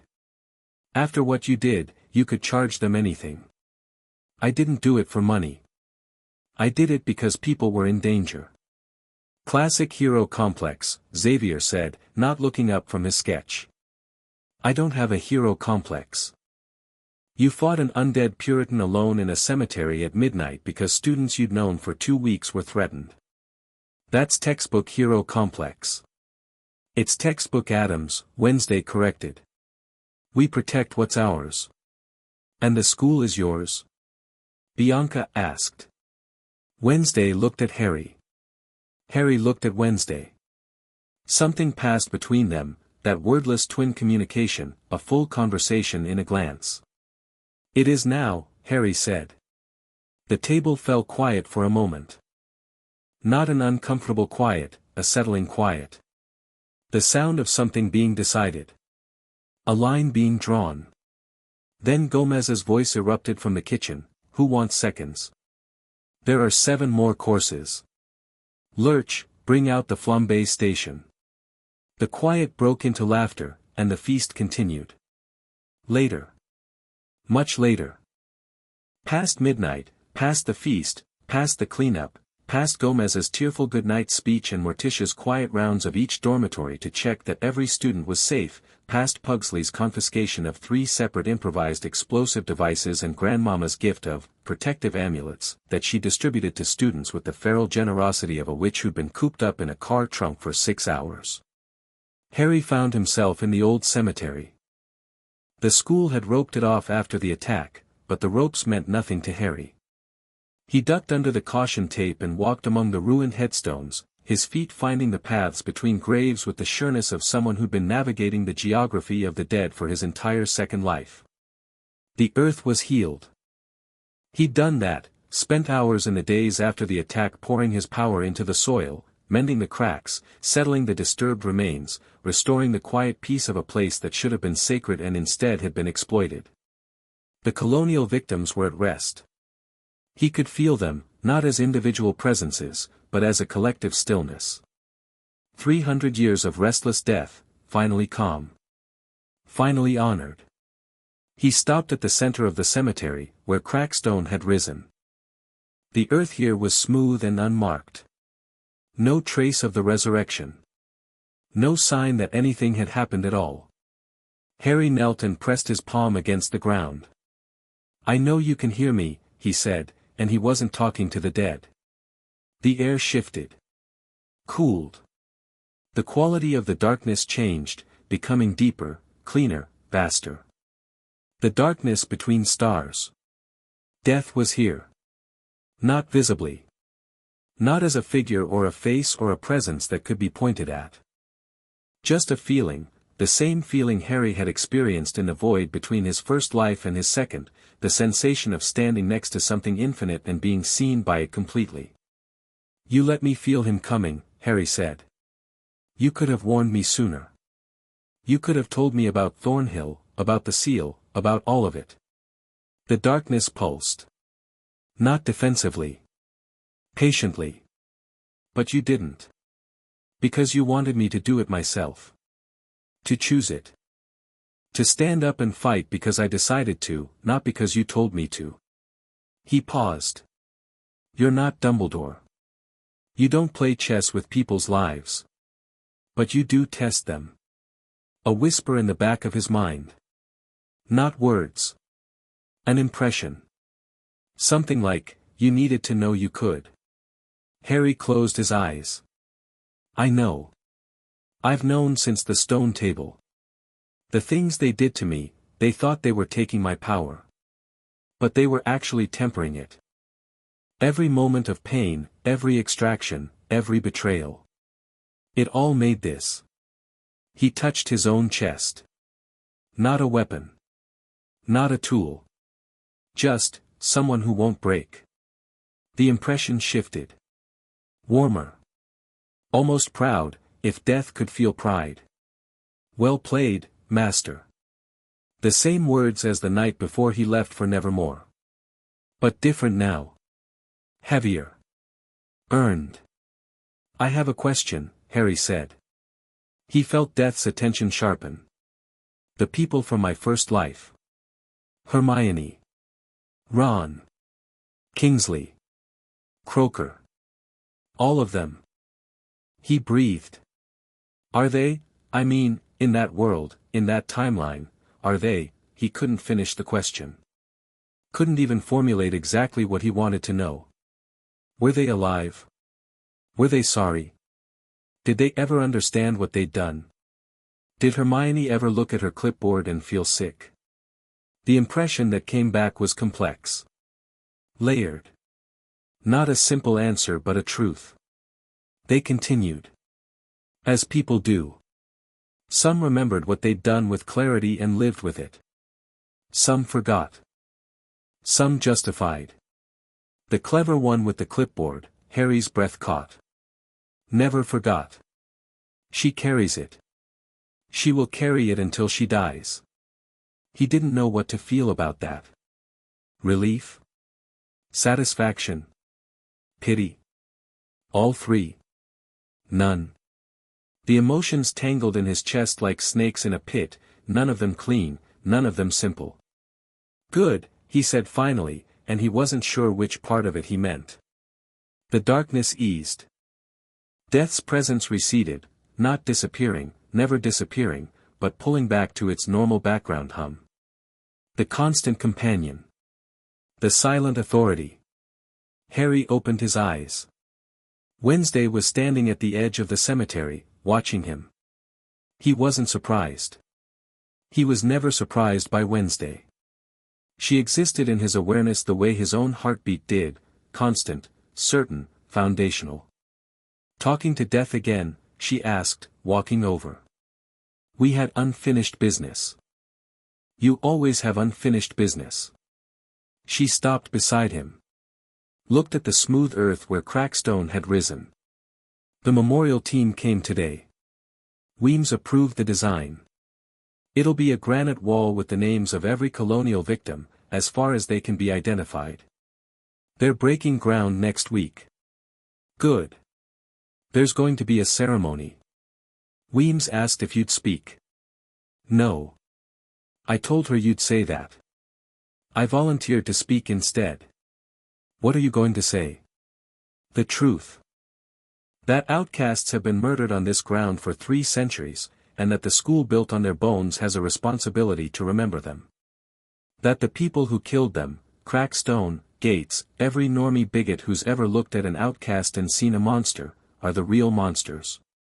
And that the dead deserve better than to be used as fuel for someone else's hatred. Harry looked at his sister. In the starlight, her face was pale and sharp and absolutely certain, and he thought, not for the first time, not for the last, that Wednesday Addams was the most remarkable person he'd ever known. In either life. Bar none. That's a good speech, he said. I know. I've been practicing. Since when do you practice speeches? Since I decided this one mattered. They stood together in the cemetery, the living and the dead arranged around them in concentric circles of silence. The school loomed above, dark and ancient, its windows reflecting the stars. I want to build something here, Harry said. You're already consulting on the wards. Not that. Something bigger. Something lasting. He struggled to articulate what he meant, the vision that had been forming in his mind since the night of Crackstone's fall, crystallizing slowly, gaining substance and shape. Nevermore is the only school for outcasts in the region. One school. One target. Gates nearly destroyed it, and she was a single normie with a hide and a grudge. What happens when the next threat comes? What happens when it's bigger? Wednesday's eyes sharpened. She saw where he was going. A network. A network. Multiple schools. Safe houses. An infrastructure that doesn't depend on a single institution. Outcasts need more than one place to go. They need options. They need fallback positions. They need, he paused. They need what I never had. In my first life. When everything fell apart, I had nowhere to go. No safe ground. No alternative. The people who were supposed to protect me were the people who were hurting me, and there was no one else. You want to make sure that never happens to anyone else. I want to make it structurally impossible. Wednesday was quiet for a moment. Processing.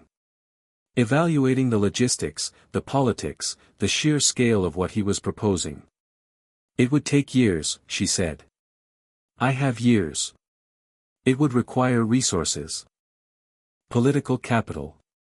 Alliances with outcast communities across the country. I have a family with enough money to buy a small country and enough connections to influence a large one. It would make you a target. Harry looked at her. His green eyes held steady in the dark, clear and calm and absolutely unafraid. I'm already a target. The difference is, this time, I'm choosing what I'm a target for.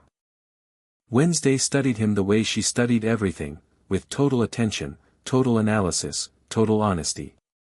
And then she did something that she did so rarely it constituted a minor supernatural event. She smiled.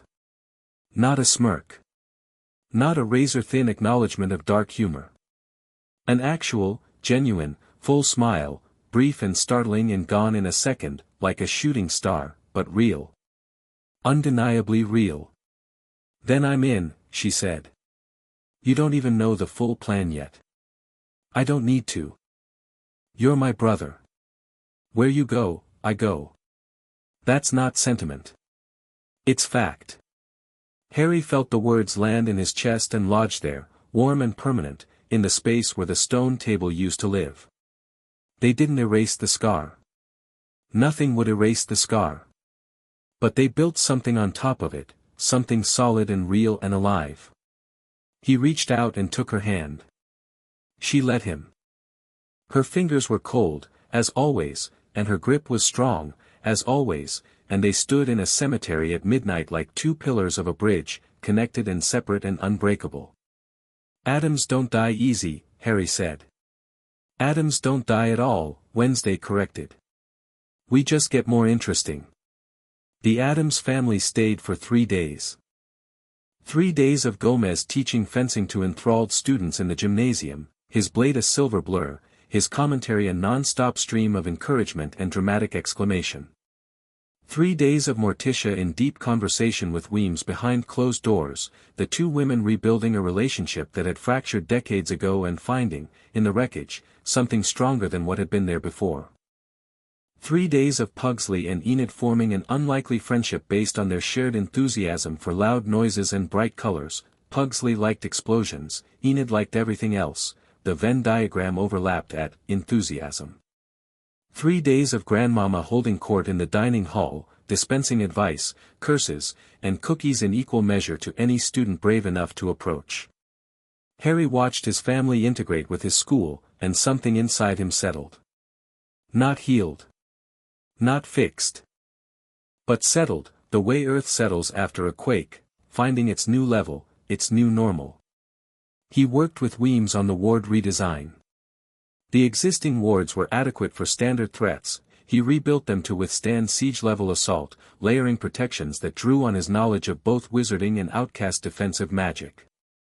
By the time he was finished, Nevermore Academy was the most heavily warded institution on the eastern seaboard.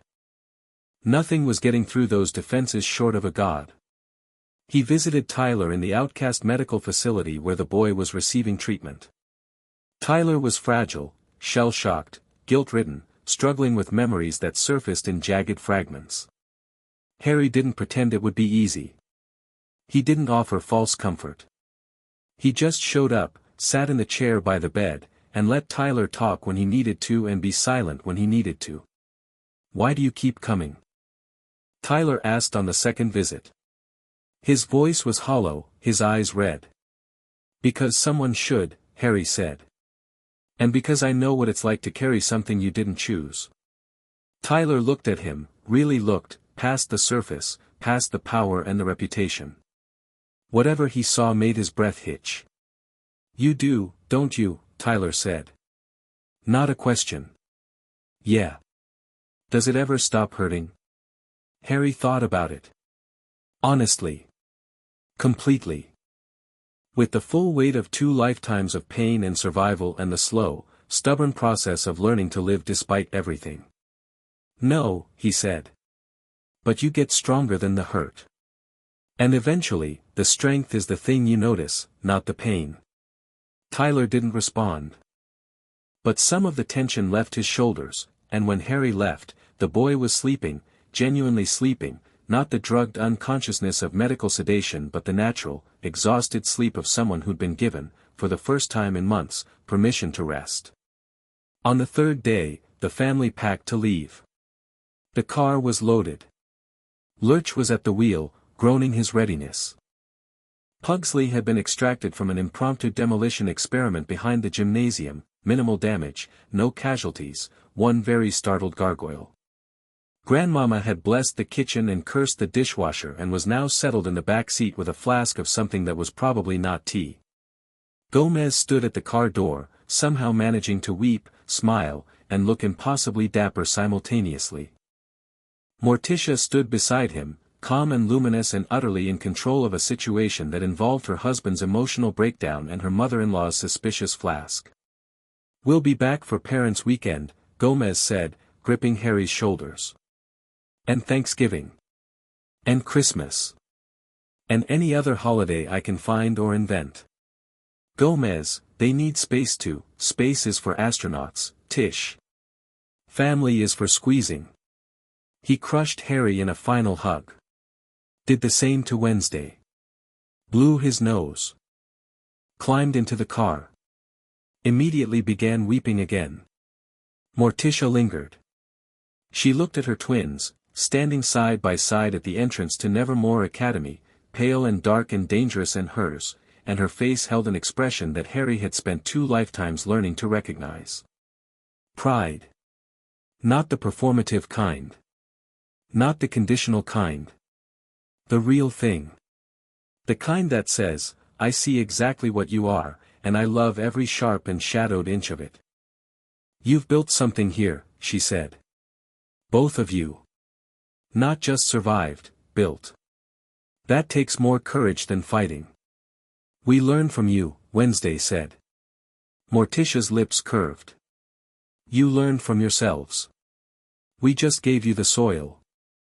She kissed them both, forehead, lips, the tender ritual of a mother sending her children into the world, and then she turned and walked to the car and got in and the door closed and the engine roared and the Addams family rolled down the drive and through the gates and away, into the world that had no idea what it was dealing with. Harry stood in the doorway and watched the car disappear. Beside him, Wednesday. Behind him, the school. Beneath him, the dead, quiet and honored and finally at peace. Thing tapped his shoulder. What? Harry said. Thing tapped more urgently. Gestured. Harry turned. Enid was coming across the quad, half running, face flushed. Behind her, Xavier. Behind him, Bianca. A small procession of people who, 3 weeks ago, had been strangers, and were now something he didn't have a word for yet. Something between allies and friends. Something growing. Harry. Enid called. First student council meeting. Bianca says we're late and she'll siren song us all into compliance if we don't hurry up. That's not what I said, Bianca protested. I said I'd consider it. Same thing. Xavier reached them first. He looked at Harry and then at the road where the car had been and then back at Harry and said, with quiet understanding, You okay? Yeah, Harry said. I'm okay.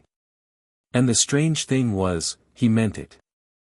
Not in the performative way, not in the deflective way, not in the I'm fine don't ask me again way. He meant it the way you mean something when you say it and feel the truth of it in your chest like a heartbeat, steady and real and ongoing. He wasn't healed. He might never be healed. The stone table was still in him. The betrayal was still in him. The 19-year-old boy who died screaming while his best friend took notes, that boy was still in there, curled in the dark, carrying his wounds. But the wounds were not all he carried. He carried Wednesday's hand in his in a graveyard at 7 years old. He carried Morticia's kiss on his forehead. He carried Gomez's tears of pride. He carried Pugsley's grenades and Grandmama's cookies and Thing's loyal tap on his shoulder and Lazarus circling overhead, dead and devoted and entirely his. He carried Enid's hugs and Xavier's drawings and Bianca's grudging respect. He carried a school full of outcasts who had looked at him and seen not a weapon, not a tool, not a danger, but a protector. Someone who stood between them and the dark and didn't flinch. He carried the weight of 2 lives and the promise of a third act that he was writing himself, for the first time, with no prophecy and no puppet strings and no one else's hand on the pen. They walked across the quad together, Harry and Wednesday and Enid and Xavier and Bianca, Thing on Harry's shoulder, Lazarus wheeling overhead in the clear autumn sky. They walked toward the school, toward the meeting, toward the next thing and the thing after that and all the things that come with being young and powerful and unbroken in a world that keeps trying. At the door, Harry paused. Looked back. The campus stretched behind him. The cemetery, healed. The school, standing. The sky, vast and blue and utterly indifferent and beautiful in its indifference. He felt it one more time. The cool brush of presence. The whisper at the edge of awareness. Death, watching its master with something that was not quite pride and not quite love and was perhaps something that had no word in any human language because it was felt only by things that existed beyond the boundary of the living. Well played, master. Harry turned his back on the sky and walked into the school. He did not look back again.